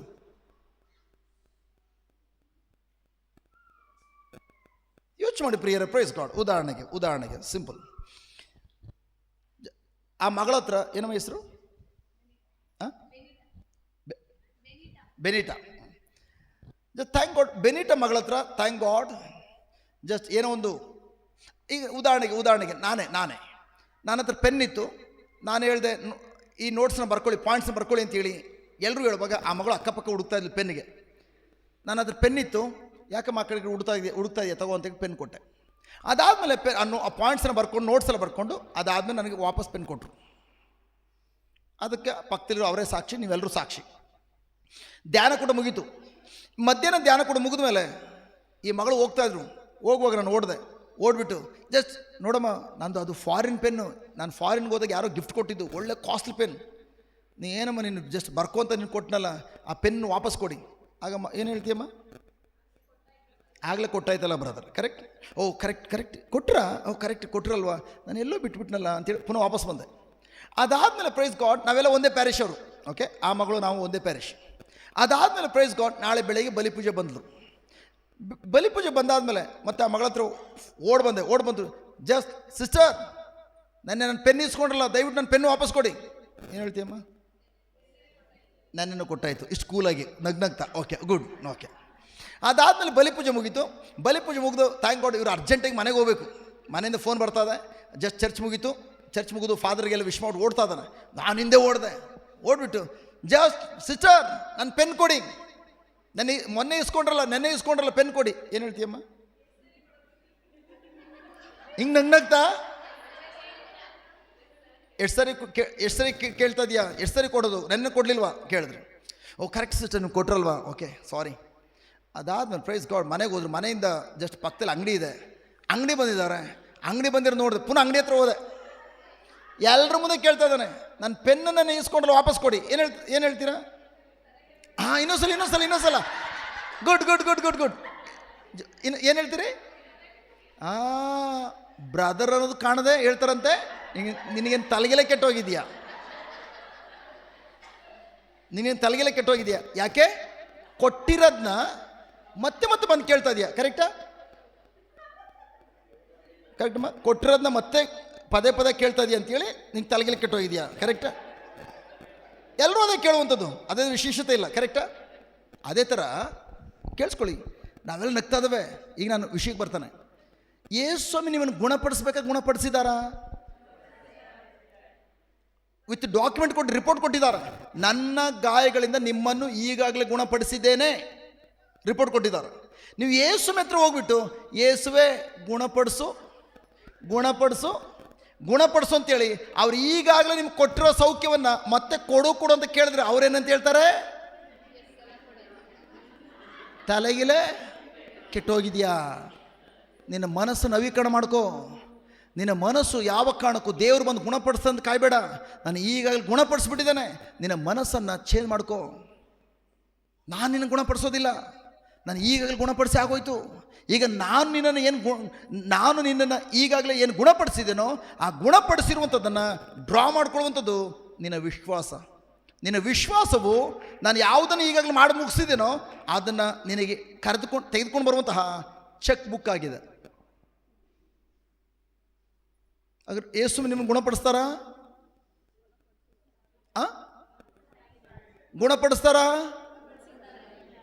ಯಾವ ಆಧಾರದ ಮೇಲೆ ಹೇಳ್ತೀರಿ? ನಿಮ್ಮ ಬ್ರದರ್ ಶರೀರದ ನೋವಿದೆಯಲ್ಲ ಬ್ರದರ್, ನಿಮ್ಮ ಶರೀರದ ನೋವಿದೆ. ಬಟ್ ಆದರೆ ಯೇಸು ಈಗಾಗಲೇ ನಿಮ್ಮ ಶರೀರದಲ್ಲಿ ಒಂದು ನೋವನ್ನು ಅವ್ರು ತೆಗೆದುಕೊಂಡು ಅವ್ರು ನಿಮ್ಮನ್ನು ಈಗಲೇ ಗುಣಪಡಿಸ್ಬಿಟ್ಟಿದ್ದಾರೆ. ಈ ಕೆಲಸ ಏನು ಮಾಡ್ಬೇಕು ನೀವು? ದೇವರು ಈಗಾಗಲೇ ಯೇಸು ಕ್ರಿಸ್ತರಲ್ಲಿ ನಿಮ್ಗೆ ಏನೆಲ್ಲ ಗುಣಪಡಿಸಿದಾರೋ ಅವುಗಳೆಲ್ಲವೂ ನಿಮ್ಗೆ ಕೊಟ್ಟಿರೋದ್ರಿಂದ ಅವುಗಳೆಲ್ಲ ನಿಮ್ಮ ಆತ್ಮದಲ್ಲಿವೆ, ನಿಮ್ಮ ಒಳಗಡೆವೇ. ನಿಮ್ಮ ಒಳಗಡೆ ಇರೋದನ್ನು ಹೊರಗಡೆ ನೀವು ಡ್ರಾ ಮಾಡಬೇಕಾದ್ರೆ ನಿಮ್ಮ ಮನಸ್ಸನ್ನು ಚೇಂಜ್ ಮಾಡ್ಕೊಳ್ಬೇಕು. ಯಾವುದ್ರ ಪ್ರಕಾರ? ದೇವರ ವಾಕ್ಯದ ಪ್ರಕಾರ. ಉದಾಹರಣೆಗೆ ಮನೆ ಮೇಲೆ ಓವರ್ ಟ್ಯಾಂಕ್ ಇದೆ. ಉದಾಹರಣೆಗೆ ಎಷ್ಟು ಮನೆ ಮೇಲೆ ಓವರ್ ಟ್ಯಾಂಕ್ ಇದೆ? ಟ್ಯಾಂಕ್ ಇಟ್ಕೊಂಡಿದ್ದೀರಿ? ಮನೆ ಮೇಲೆ ಟ್ಯಾಂಕ್ ನಲ್ಲಿ ಇಡಿಸಿದ್ದೀರಿ? ಮನೇಲಿ ನಲ್ಲಿ ಸುಮಾರು ಜನರು ಇದೆ. ಸೊ ನಿಮ್ಮ ಮನೆ ಮೇಲೆ ಓವರ್ ಟ್ಯಾಂಕ್ ಇದೆ. ಆ ಟ್ಯಾಂಕಲ್ಲಿ ಒಂದು ನೀರಿನ ಕನೆಕ್ಷನ್ ಬಂದು ನೀವು ಸ್ನಾನ ಮನೆಗೆ ಬಂದಿದೆ. ಎಷ್ಟು ಮಂದಿ ಸ್ನಾನ ಮನೆಗೆ ಹೋದಾಗ ಅಲ್ಲಿ ಖಾಲಿ ಬಕೆಟ್ ಇರ್ತದೆ, ನಲ್ಲಿನೂ ಇದೆ. ಎಷ್ಟು ಮಂದಿ ಹೋಗಿ ಪ್ರೇಯರ್ ಮಾಡ್ತೀರಿ? ಜೀಸಸ್ ನಾನು ನಲ್ಲಿ ತಿರ್ಸಕ್ಕೆ ಹೋದಾಗ ನೀರು ಬರಲೇಬೇಕು ಜೀಸಸ್, ನೀರು ಬರಲ್ದನೆ ಏನು ಬರೋದು ಬೇಡ ಜೀಸಸ್, ನೀರು ಬರಲಿ ಜೀಸಸ್, ಪ್ರೇಯರ್ ಮಾಡ್ಬಿಟ್ಟು ಹೋಗ್ತೀರಾ? ಯಾಕೆ ನಿಮ್ಗೆ ಗೊತ್ತಿದೆ ಓವರ್ ಟ್ಯಾಂಕಲ್ಲಿ ನೀರಿದ್ದ ಮೇಲೆ, ಇಲ್ಲಿ ನಲ್ಲಿ ಇದ್ದ ಮೇಲೆ ನಿಮ್ಮ ಕೆಲಸ ಏನು? ಹೆಂಗೆ ಆನ್ ಮಾಡ್ತೀರಿ? ಕೈಯಲ್ಲೇ. ಕರೆಕ್ಟ್. ನೀವು ಯಾವಾಗ ಸ್ವಲ್ಪ ತಿರ್ಸ್ತೀರಿ, ಸ್ವಲ್ಪ ತಿರ್ಸಿದ್ರೆ ಸ್ವಲ್ಪ ಬರ್ತದೆ. ಕರೆಕ್ಟಾ? ಫುಲ್ ತಿರ್ಸಿದ್ರೆ ಫುಲ್ ಬರ್ತದೆ. ಅದೇ ಥರ ಪ್ರಿಯರೇ, ದೇವರು ನಿಮ್ಗೆ ಏನೆಲ್ಲ ಕೊಡಬೇಕಾಗಿತ್ತು ಎಲ್ಲವನ್ನು ಯೇಸು ಕ್ರಿಸ್ತರ ಶಿಲುಬೆಯ ಮರಣದ ಮೂಲಕ ನಿಮಗೆ ಆರೋಗ್ಯ, ಸಮಾಧಾನ, ಸಮೃದ್ಧಿ ಏನೆಲ್ಲ ಬೇಕು ಎಲ್ಲವನ್ನು ಕೊಟ್ಬಿಟ್ಟಿದ್ದಾರೆ. ಅವ್ರು ಕೊಟ್ಟಿರುವಂಥದ್ದು ಈಗಾಗಲೇ ನಿಮ್ಮ ಒಳಗಡೆ ಇದೆ, ನಿಮ್ಮ ಆತ್ಮದಲ್ಲಿದೆ. ಯಾಕಂದ್ರೆ ಪ್ರಭು ಯೇಸು ನಿಮ್ಮ ಒಳಗಡೆ ಇದ್ದಾರೆ. ನಿಮ್ಮ ಯೇಸು ನನ್ನ ಯೇಸು ನಮ್ಮ ಒಳಗಡೆ ಇರೋದ್ರಿಂದ ನಮಗೇನು ಬೇಕು ಎಲ್ಲವನ್ನು ದೇವರು ಈಗಲೇ ಕೊಟ್ಬಿಟ್ಟಿದ್ದಾರೆ. ಈಗ ಇಲ್ಲಿರುವುದನ್ನು ನಾನು ಹೊರಗಡೆ ತೆಗಿಬೇಕಾದ್ರೆ ನನ್ನ ಮನಸ್ಸೆಂಬ ನಲ್ಲಿಯನ್ನು ನಾನು ದೇವರ ವಾಕ್ಯ ಪ್ರಕಾರ ಟರ್ನ್ ಮಾಡಬೇಕು, ತಿರುಗಿಸ್ಬೇಕು, ಚೇಂಜ್ ಮಾಡ್ಕೊಳ್ಬೇಕು. ಮೊದಲ ಚೇಂಜಸ್ ಏನಂತಂದರೆ, ದೇವರು ಯಾವ ಕಾರಣಕ್ಕೂ ನನ್ನನ್ನು ಇವತ್ತು ಗುಣಪಡಿಸೋದಿಲ್ಲ, ಈಗಾಗಲೇ ಅವರ ಗಾಯಗಳಿಂದ ಗುಣಪಡಿಸಿದ್ದಾರೆ. ಫಸ್ಟ್ ನೀವು ಅದನ್ನು ನಂಬಬೇಕು. ಅದಕ್ಕಾಗಿ ಪ್ರಿಯರೇ ಯೋಚನೆ ಮಾಡಿ, ನಮ್ಮ ದೇವರ ವಾಕ್ಯ ಗೊತ್ತಿಲ್ಲದೆ ಹೋದರೆ ನಾವೇನಂತ ಪ್ರೇಯರ್ ಮಾಡ್ತಾ ಇದ್ವಿ? ಯೇಸುವೆ ಗುಣಪಡಿಸು. ಆಗ ಯೇಸುವಿನ ಹೇಳ್ತಾ ಇದ್ರು, ನಾನು ಗುಣಪಡಿಸಿದ್ದೀನಿ. ಯೇಸುವಿನ ಆಲೋಚನೆ ನೀವು ಗುಣ ಹೊಂದಿದ್ದೀರಿ, ನಿಮ್ಮ ಆಲೋಚನೆ ಗುಣಪಡಿಸ್ತಾರೆ. ನಿಮ್ಮ ಆಲೋಚನೆ ಯೇಸುವಿನ ಆಲೋಚನೆ ಒಂದೇ ಆಗ್ತದ? ಬೇರೆ ಆಗಿರುವಾಗ ರೋಗ ಗುಣ ಆಗ್ತದ? ರೋಗ ಇನ್ನೂ ಜಾಸ್ತಿ ಆಗ್ತದೆ. ನನ್ನ ಪ್ರೀತಿಯ ಸಹೋದರ ಸಹೋದರಿಯರೇ, ಅದಕ್ಕಾಗಿ ದೇವರ ವಾಕ್ಯದ ಅರಿವಿಲ್ಲದೆ ದೇವರ ಜನರು ರೋಗದಲ್ಲಿ ನಳ್ತಾ ಇದ್ದಾರೆ. ಯಾಕೆ ಇವತ್ತು ಕ್ರೈಸ್ತ ಮಕ್ಕಳು ನಳ್ತಾ ಇದ್ದಾರೆ? ರೋಗದಲ್ಲಿ ಸತ್ತೋಗ್ತಾ ಇದ್ದಾರೆ. ರೋಗ ಸಾಯಿಸ್ತಲ್ಲ ಅವ್ರನ್ನ. ಕ್ರೈಸ್ತ ಮಕ್ಕಳು ಇವತ್ತು ಯಾರೆಲ್ಲ ಸತ್ತು ಸಮಾಧಿ ಆಗ್ತಾ ಇದ್ದಾರೋ ಆ ರೋಗದಲ್ಲಿ ಸತ್ತೋಗಿರೋ ವ್ಯಕ್ತಿಗಳು ಕೂಡ ತಮ್ಮ ಒಳಗಡೆ ರೋಗದಿಂದ ಗುಣಪಡಿಸ್ಕೊಳ್ಳೋ ಶಕ್ತಿನ ಇಟ್ಕೊಂಡೇ ಸತ್ತೋಗ್ತಾ ಇರುವಂಥದ್ದು. ಯಾಕೆಂದರೆ ಅದನ್ನು ಯಾವ ಥರ ಉಪಯೋಗಿಸ್ಬೇಕು ಅಂತೇಳಿ, ಡ್ರಾ ಮಾಡಬೇಕು ಅಂತೇಳಿ ಗೊತ್ತಾಗ್ತಾಯಿಲ್ಲ. ಹಾಗೆ ಹೇಗೆ ಡ್ರಾ ಮಾಡುವಂಥದ್ದು? ಹೇಗೆ ಡ್ರಾ ಮಾಡ್ತೀರಿ? ಓಕೆ, ಯಾರಿಗೆ ಸೊಂಟ ನೋವು ಬೆನ್ನು ಇದ್ರೆ ಎದ್ದು ನಿಂತ್ಕೊಳ್ಳಿ. ಯಾರೋ ಒಂದಿಬ್ಬರು, ಯಾರಿಗೂ ಇಲ್ಲ. ಓ ಮೈ ಗಾಡ್, ಯಾವ ರೋಗ ಇಲ್ದಿರುವಂಥ ಏಕೈಕ ಚರ್ಚ್ ಅಂದರೆ ಸಂತ ಯಾಗಪರ ಚರ್ಚ್. ನಿಮಗಿದೆ? ಕರೆಕ್ಟ್, ನಿಮಗಿದೆ? ಅವ್ರವ್ರ ಸಿಸ್ಟರ್ ಕೇಳಿ, ನಿಮ್ಮ ಶರೀರದಲ್ಲಿ ನೋವಿದೆ, ಕರೆಕ್ಟ್ ಸಿಸ್ಟರ್? ಎದ್ದು ನಿಂತ್ಕೊಳ್ಳಿ, ನನಗೆ ಗೊತ್ತು, ಎದ್ದು ನಿಂತ್ಕೊಳ್ಳಿ. ಈ ಕ್ಷಣ ಗುಣ ಆಗ್ತೀರಿ. Yeah good, praise God. Yeah good. ಇಬ್ರು ಇರಲಿ, ಸಾಕು, ಮೂರೇ ಜನ ಸಾಕು. ಇನ್ನು ಬಾಕಿಯವ್ರನ್ನ ನೆಕ್ಸ್ಟ್ ಸೆಷನ್ ಅವ್ರ ಸೆಷನ್ ಬೇಕು. 3 ಜನ ಬಂದುಬಿಡಿ ಬೇಗ ಮೇಲ್ಗೆ ನೋಡೋಣ. ಬೇಗ 3 ಜನ ಬಂದುಬಿಡಿ.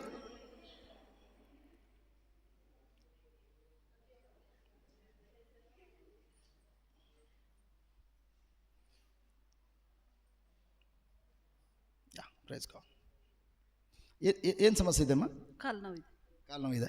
ನಿಮಗೆ? ಕಾಲು ನೋವು. ನಿಮಗೆ? ಸೊಂಟ ನೋವು. Okay, praise God. ನೀವು ಯಾರು ಪ್ರೇಯರ್ ಮಾಡಿಬಿಡಿ, ಕಣ್ಣು ಬಾಯಿ ಬಿಟ್ಕೊಂಡು ನೋಡ್ತಾರೆ. ಆಮೇಲೆ ನೀವು ಕಣ್ಣು ಮುಚ್ಚು ಪ್ರೇಯರ್ ಮಾಡಿಬಿಟ್ಟು, ಬ್ರದರ್ ನಾನು ಕೂಡ ಪ್ರೇಯರ್ ಮಾಡ್ತಿದ್ದೆ, ಅದಕ್ಕೋಸ್ಕರ ದೇವ್ರು ಗುಣಪಡಿಸು ಅಂತ ಹೇಳ್ಬೇಡಿ. ಏನಾಗ್ತದೆ ನೋಡೋಣ. ನಾನು ಕೂಡ ಪ್ರೇಯರ್ ಮಾಡಲ್ಲ. ಓಕೆ, ನೀವು ಕೂಡ ಪ್ರೇಯರ್ ಮಾಡೋಂಗಿಲ್ಲ, ನಾನು ಕೂಡ ಪ್ರೇಯರ್ ಮಾಡೋಂಗಿಲ್ಲ. ಓಕೆ, ನೀವು 3 ಜನ ನಾನು ಹೇಳ್ಕೊಟ್ಟಿದ್ದು ಮಾತ್ರ ಆಲೋಚನೆ ಮಾಡಿ ಮನಸ್ಸಲ್ಲಿ ಅಷ್ಟೇ. ಓಕೆ, ಜಸ್ಟ್ ಈ ಯೇಸು ಶಿಲುಬೆಯಲ್ಲಿ ನೇತಾಡ್ತಿರಲ್ಲ, ಚಿತ್ರ ನೆನೆಸ್ಕೋಬೇಕು. ಆ ಚಿತ್ರ ನೆನೆಸ್ಕೊಳ್ಬೇಕು ಅಷ್ಟೇ. ನಾನು ಹೇಳಕ್ಕೆ ಹೋಗ್ತೇನೆ ಏನು ಮಾಡಬೇಕು ಅಂತೇಳಿ ನಿಮ್ಮ ಮನಸ್ಸಲ್ಲಿ, ಅದನ್ನು ಮಾತ್ರ ಆಲೋಚನೆ ಮಾಡಿ, ಏನು ಮಾತಾಡೋಂಗಿಲ್ಲ. ಓಕೆ, ಕಣ್ಮುಚ್ಚಿ. ಶಿಲುಬೆ ಮೇಲೆ ಯೇಸು ನೇತಾಡ್ತಾ ಇದ್ದಾರೆ, ಚಿತ್ರ ನೆನೆಸ್ಕೊಳ್ಳಿ. ಯೇಸು ಹೇಳ್ತಿದ್ದಾರೆ, ನಿಮ್ಮ ಶರೀರದಲ್ಲಿರುವಂಥ ಎಲ್ಲ ರೋಗಗಳನ್ನು ನಾನು ಹೊತ್ತುಕೊಂಡು ನನ್ನ ಶರೀರವನ್ನು ಗಾಯ ಮಾಡಿಕೊಂಡಿದ್ದೇನೆ ಎಂಬುದಾಗಿ. ಯೇಸು ಹೇಳ್ತಿದ್ದಾರೆ, ನನ್ನ ತಲೆಗೆ ಮುಳ್ಳುಗಳನ್ನು ಜಡಿಸ್ಕೊಂಡೆ, ತಲೆಗಳೆಲ್ಲ ಗಾಯ ಆಗಿದೆ. ಅದೇ ಥರ ನಾನು ಶಿಲುಬೆನ ಹೊತ್ಕೊಂಡು ಹೋಗುವಾಗ 3 ಸಲ ಮೊಕ್ಕಡೆಗೆ ಬಿದ್ದೆ. ಆ ಮೊಕ್ಕಡೆಗೆ ಬೀಳುವಾಗ ನನ್ನ ಮಂಡಿಯೆಲ್ಲ ಗಾಯ ಆಯಿತು. ಆ ಮಂಡಿಯೆಲ್ಲ ಯಾಕೆ ಗಾಯ ಆಯಿತು ಅಂತಂದರೆ, ಆ ಗಾಯದ ಒಳಗಡೆ ನಿನ್ನ ರೋಗವನ್ನೆಲ್ಲ ನಾನು ತೆಗೆದುಕೊಂಡಿದ್ದೇನೆ. ನಿನ್ನ ರೋಗವನ್ನು ನಾನು ನನ್ನ ಮಂಡಿಯಲ್ಲಿ, ನನ್ನ ಕಾಲುಗಳಲ್ಲಿ ತೆಗೆದುಕೊಂಡು ನಾನು ಇಡೀ ಕಾಲನ್ನು ಗಾಯ ಮಾಡಿಕೊಂಡಿದ್ದೇನೆ. ಅದೇ ರೀತಿ ನಾನು 2 ಕೈನ ಕಟ್ಟಾಕಿ ಕೊರಡೆಗಳಿಂದ ನನ್ನ ಸೊಂಟಕ್ಕೆ ಹೊಡೆದ್ರು.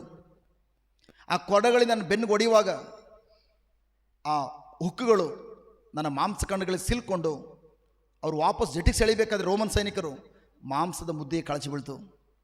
ನಿನ್ನ ಸೊಂಟದ ನೋವನ್ನು ಕೂಡ, ನಿನ್ನ ಬೆನ್ನುವನ್ನು ಕೂಡ ನಾನು ಹೊತ್ಕೊಂಡಿದ್ದೇನೆ.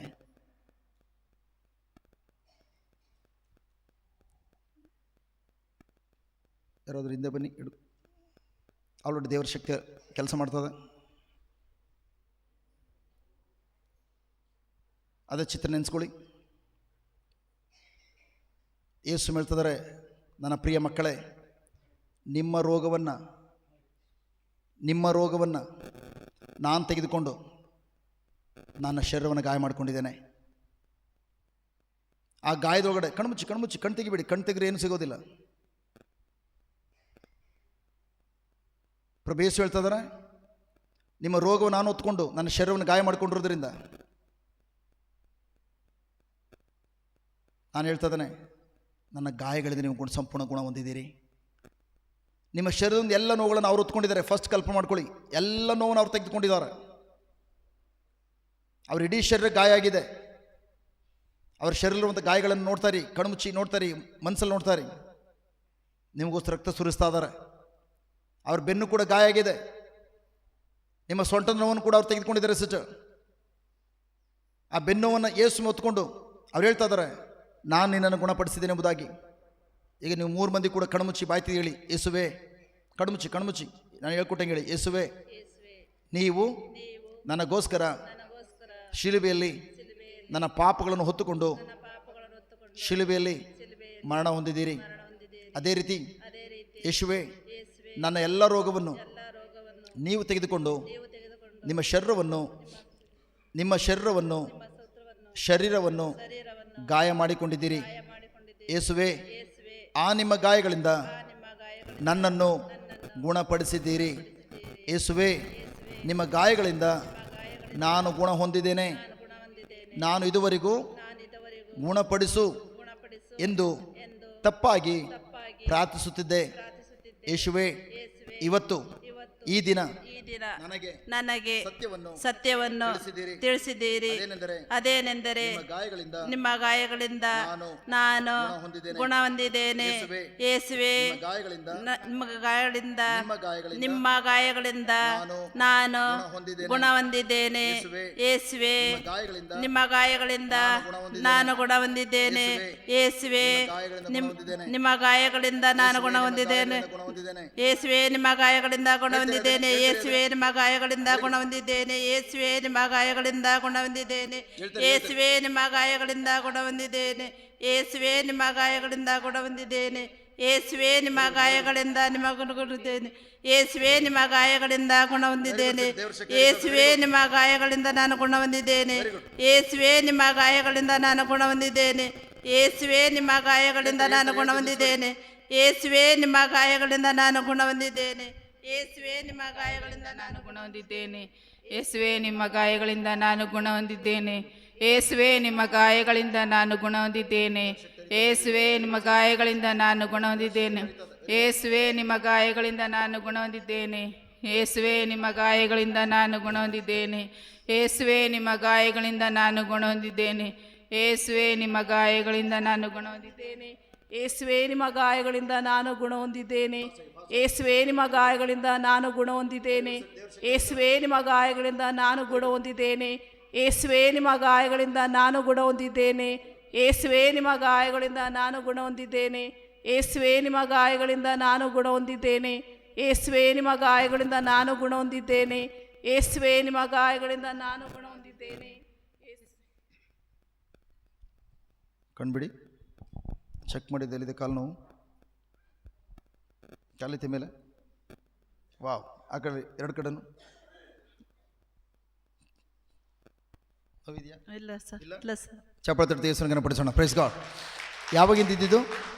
ಹೌದು ಸರ್, ಎಷ್ಟು ದಿನದಿಂದ ಇತ್ತು? ಇದು 1 ವರ್ಷದಿಂದ. 1 ವರ್ಷದಿಂದ ಮಂಡಿ ನೋವಿತ್ತು. ನೀವ್ಯಾರು ಪ್ರೇಯರ್ ಮಾಡಲಿಲ್ಲ, ನಾನು ಪ್ರೇಯರ್ ಮಾಡಲಿಲ್ಲ. ಬರೀ ಅವರು ಜಸ್ಟ್ ಯೇಸುವಿನ ವಾಕ್ಯದ ಪ್ರಕಾರ ಅವ್ರು ಬಾಯ್ತು ನೋಡಿದ್ರು. ಥ್ಯಾಂಕ್ ಗಾಡ್, 1 ವರ್ಷದಿಂದ ಮಂಡಿ ನೋವು ಸಂಪೂರ್ಣ ಕ್ಲಿಯರ್ ಆಯಿತು. ಚಪ್ಪಳ ತಟ್ಟೆ ಯೇಸುವಿನ ಪಡಿಸೋಣ. Thank you, praise God. Super. ನಿಮಗೇನು ಸಮಸ್ಯೆ ಸಿಸ್ಟರ್? ಮಂಡಿ ನೋವು. ಚೆಕ್ ಮಾಡಿ ಕಾಲಿತ ಮೇಲೆ, ಈ ಥರ ಕಾಲಿತ ಮೇಲಕ್ಕೆ ಆರಾಮಾಗಿ. Yeah praise God, thank you Jesus. ಇದೆಯಾ ಮಂಡಿ ನೋವು? ಇಲ್ಲ, ಮಂಡಿ ಇಲ್ಲ. ಮಂಡಿ ಐತೆ, ಮಂಡಿ ನೋವಿಲ್ಲ. ಮಂಡಿ ಐತೆ, ಮಂಡಿ ನೋವಿಲ್ಲ. ಯಾವಾಗಿಂದ ಸಮಸ್ಯೆ ಇದೆ ಸಿಸ್ಟರ್? 2 ತಿಂಗಳಿಂದ. 2 ತಿಂಗಳಿಂದ ಮಂಡಿ ನೋವಿತ್ತು. ಥ್ಯಾಂಕ್ ಗಾಡ್, ಈಗ ಮಂಡಿ ಇದೆ, ಮಂಡಿ ನೋವು ಪೋ. ಚಪ್ಪಳ ತಟ್ಟೆ ಯೇಸುವಿನ ಪಡಿಸೋಣ. Praise God. Thank you, thank you, thank you. ನಿಮಗೇನು? ಸೊಂಟ ನೋವು. ಸೊಂಟ ನೋವು. ಮುಂದೆ ಬಗ್ಗೆ ಸಿಸ್ಟರ್, ಮುಂದೆ ಬೆಂಡ್ ಮಾಡಿ. ಈಗ ಹಾಂ, ಇದಳ ಮೇಲೆ, ಇದಳ ಮೇಲೆ ಇನ್ನೊಂದ್ಸಲ. ವಾವ್, ಆ ಕಡೆಗೆ ಸ್ಟೆಪ್ ಹಾಕಿ ಚೆಕ್ ಮಾಡಿ. ಈಗ ಮಂಡಿ ನೋವು ಇದೆಯಾ, ಬೆನ್ನು ನೋವು ಇದೆಯಾ? ಚೆಕ್ ಮಾಡಿ. ಇಲ್ಲ. ಯಾವಾಗಿಂದ ಸಮಸ್ಯೆ ಇದ್ದಿದ್ದು? 4-5 ವರ್ಷದಿಂದ ಇದೆ ಸರ್. 4-5 ವರ್ಷದಿಂದ ಸೊಂಟ ನೋವಿತ್ತು. ಬಟ್ ಆದರೆ ಈಗ ಸೊಂಟ ಇದೆ, ಸೊಂಟ ನೋವಿಲ್ಲ. ನಾನು ಪ್ರೇಯರ್ ಮಾಡಿದೆ ನಿಮಗೋಸ್ಕರ. ನಾನು ಪ್ರೇಯರ್ ಮಾಡಿ ಇಲ್ಲ. ಬಟ್ ನೀವೇನು ಮಾಡಿದ್ರಿ ಈಗ? ಏನಂತ ಹೇಳಿದ್ರಿ? ಯೇಸುವೆ, ನಾನು ಗುಣಪಡಿಸಿ ಅಂತ ಹೇಳಿದೆ. ಯೇಸುವೆ, ನಾನು ನೋವು ಬಂಡಿ ಸೊಂಟ ನೋವನ್ನು ಗುಣಪಡಿಸಿ ಅಂತ. ಯೇಸು, ನಿಮ್ಮ ಗಾಯಗಳಿಂದ ನಾನು ಗುಣ ಹೊಂದಿದ್ದೇನೆ. ಬಟ್ ಇದುವರೆಗೂ ಏನಂತ ಪ್ರೇಯರ್ ಮಾಡ್ತಾ ಇದ್ರಿ? ಯೇಸು ಗುಣಪಡಿಸಿ. ಮೊದಲು ಕೂಡ ಎಷ್ಟೋ ಅರ್ಧ ಗಂಟೆ 1 ಗಂಟೆ ಎಲ್ಲ ಪ್ರೇಯರ್ ಮಾಡಿದ್ದಾರೆ ಸೊಂಟ ನೋವಿಗೋಸ್ಕರ, ಗುಣ ಆಗಿಲ್ಲ.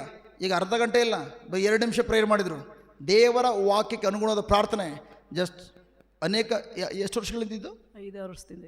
5-6 ವರ್ಷದಿಂದ ಸೊಂಟ ನೋವನ್ನು ಸಂಪೂರ್ಣ ಗುಣಪಡಿಸಿದೆ. ಚಪ್ಪಳ ತಟ್ಟೆ ಯೇಸುವಿನ ಗಣಪಡಿಸೋಣ. Praise God, hallelujah.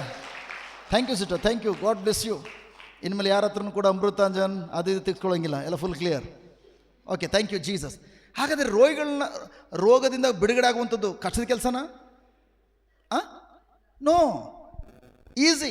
ಬಟ್ ಅದ್ರ ಪ್ರಶ್ನೆ ಏನಂತಂದರೆ ಬ್ರದರ್, ಪ್ರಶ್ನೆ ಏನಂತಂದರೆ ಪ್ರೈಸ್ ಗಾಡ್, ಗುಡ್ ನ್ಯೂಸ್ ಏನಂತಂದರೆ ನಾವು ಇದುವರೆಗೂ ಪ್ರೇಯರ್ ಮಾಡ್ತಾ ಇದ್ವಿ. ಬಟ್ ಆದರೆ ದೇವರ ವಾಕ್ಯ ಗೊತ್ತಿಲ್ದೇ ದೇವರ ವಾಕ್ಯ ವಿರುದ್ಧವಾಗಿ ಪ್ರೇಯರ್ ಮಾಡ್ತಾ ಇದ್ವಿ. ಬಟ್ ಆದರೆ ಈಗ ನಮ್ಗೆ ಗೊತ್ತಾಯಿತು, ನಮ್ಮ ಕಣ್ಮುಂದೆ ನೋಡಿದ್ದೇವೆ, ಅವ್ರು 3 ಮಂದಿನೂ ಕೂಡ ಬ್ರದರ್ ಪ್ರೇಯರ್ ಮಾಡಲಿಲ್ಲ. ಯಾಕೆ ಅಂತ ತಲೆ ಮೇಲೆ ಕೈ ಇಟ್ಟು ಪ್ರೇಯರ್ ಮಾಡಲಿಲ್ಲ ಗೊತ್ತಾ?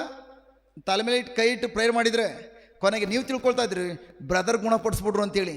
ಆಗ ಇಲ್ಲಿಂದ ಮನೆಗೆ ಹೋದ್ಮೇಲೆ ನಿಮ್ಗೆ ಸಮಸ್ಯೆ ಬಂದಾಗ ಯಾರಿಗೆ ಫೋನ್ ಮಾಡ್ತಾಯಿದ್ರಿ? ಬ್ರದರ್ಗೆ. ಆಗ ನಿಮ್ಮ ಮನೆ ದೇವ್ರು ಯಾರು? ಏಸಪ್ಪನ ತೆಗೆದಾಕ್ಬಿಟ್ಟು ನಾಗೇಂದ್ರೇಶ್ವರನ ದೇವ್ರು ಮಾಡ್ಕೊಳ್ಳೋರಿ. ಮಾತೆತ್ತರೆ ಅವ್ರಿಗೆ ಫೋನ್. ಅದಕ್ಕೋಸ್ಕರ ಪ್ರೈಸ್ ಗಾಡ್ ಬ್ರದರ್ ಕೈಲಿ ಏನೂ ಇಲ್ಲ. ಎಲ್ಲ ನೀವು ಬಾಯಿ ತೆಗೆದು ದೇವ್ರ ವಾಕ್ಯ ನುಡಿಯೋದಾದರೆ ಆ ವಾಕ್ಯದಲ್ಲಿ ಜೀವ ಇದೆ, ಆ ವಾಕ್ಯ ಶಕ್ತಿ ಇದೆ, ಅದು ನಿಮ್ಮ ಶರೀರವನ್ನು ಪ್ರವೇಶಿಸಿ ಅಲೌಕಿಕವಾದ ಅದ್ಭುತ ಕಾರಣ ಮಾಡ್ತದೆ. Price God, hallelujah. ಅವರನ್ನು ಉದ್ದುದ್ದ ಪ್ರೇಯರ್ ಮಾಡಿದ್ರ ಒಂದು ಸಾಲಿನ ಪ್ರಾರ್ಥನೆ, ಯೇಸುವೆ ನೀವು ಹೇಳಿದಿರಿ ನಿಮ್ಮ ವಾಕ್ಯದಲ್ಲಿ ನನ್ನ ಗಾಯಗಳಿಂದ ನಿಮ್ಮನ್ನು ಗುಣಪಡಿಸಿದ್ದೇನೆ ಅಂತೇಳಿ, ನಾನು ಅದು ನಂಬ್ತೇನೆ. ಯೇಸುವೆ ನಿಮ್ಮ ಗಾಯಗಳಿಂದ ನಾನು ಗುಣ ಹೊಂದಿದ್ದೇನೆ. ಫಿನಿಶ್. ಸೊ ಹಾಗಾದರೆ ದೇವ್ರ ವಾಕ್ಯ ಗೊತ್ತಿಲ್ಲದೆ ಹೋಗಿದ್ರೆ ಅವ್ರು ಗುಣ ಆಗ್ಲಿಕ್ಕೆ ಸಾಧ್ಯ ಆಗ್ತಾಯ್ತಾ? ನೋ. ಅವ್ರ ಆಲೋಚನೆ ಚೇಂಜ್ ಆಗ್ತಾ ಇಲ್ಲ. ದೇವ್ರು ಗುಣಪಡಿಸ್ತಾರೆ, ಬಂದೇ ಬರ್ತಾನೆ ಗಿಣಿರಾಮ ಅಂತೇಳಿ ಕಾಯಿ ಕೂತ್ಕೊಳ್ತಾ ಇದ್ರು. ಆರೋಗ್ಯ ಬಂದೇ ಬರ್ತದೆ. ಅದು ಬರೋದಿಲ್ಲ. ಆಲ್ರೆಡಿ ಯೇಸು ಆ ಮಗಳನ್ನು, ಆ ಮಕ್ಕಳೆಲ್ಲರನ್ನೂ ಕೂಡ ಗುಣಪಡಿಸಿದ್ದಾರೆ. ಅದನ್ನು ಹೇಗೆ ಡ್ರಾ ಮಾಡಿದ್ರು? ದೇವರ ವಾಕ್ಯ ತೆಗೆದುಕೊಂಡ್ರು, ಆ ವಾಕ್ಯನ ಪದೇ ನುಡಿಲಿಕ್ಕೆ ಪ್ರಾರಂಭಿಸಿದ್ರು. ಆಗ ಯಾವುದನ್ನು ನುಡಿದ್ರು ಅದನ್ನು ಒಳಗಡೆ ಹೊಂದ್ಕೊಂಡಿದ್ದೀರಲ್ಲ, ಅದನ್ನು ಶರೀರದಲ್ಲಿ ಪಡ್ಕೊಂಡ್ರು. ಸಿಂಪಲ್ ಕಾರ್ಯ. ಅರ್ಥ ಆಯ್ತಾ? ಹಾಗಾದ್ರೆ ಇಂಥ ದೇವರು ನಾವು ಕೊಂಡಾಡಬೇಕಾ ಬೇಡವಾ? ಎಲ್ಲರೂ ಎದ್ದು ನೋಡೋಣ. ಎದ್ದು ನಿಂತು ಥ್ಯಾಂಕ್ ಗಾಡ್. ಜಸ್ಟ್ ಒಂದು ಪ್ಯಾರ ಮಾತ್ರ, ಮಧ್ಯದಲ್ಲಿ 2 ನಿಮಿಷ ಅಷ್ಟೇ. ಒಂದು ಚಿಕ್ಕ ಪ್ಯಾರ, ಜಸ್ಟ್ ಅದನ್ನು ನಾವು ಕೊಂಡಾಡ್ತಾ ತದನಂತರ ಮುಂದಿನ ತರಗತಿಗೆ ಹೋಗೋಣ. Praise God.